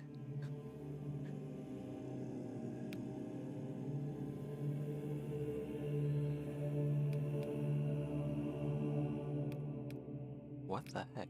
I thought I was in here.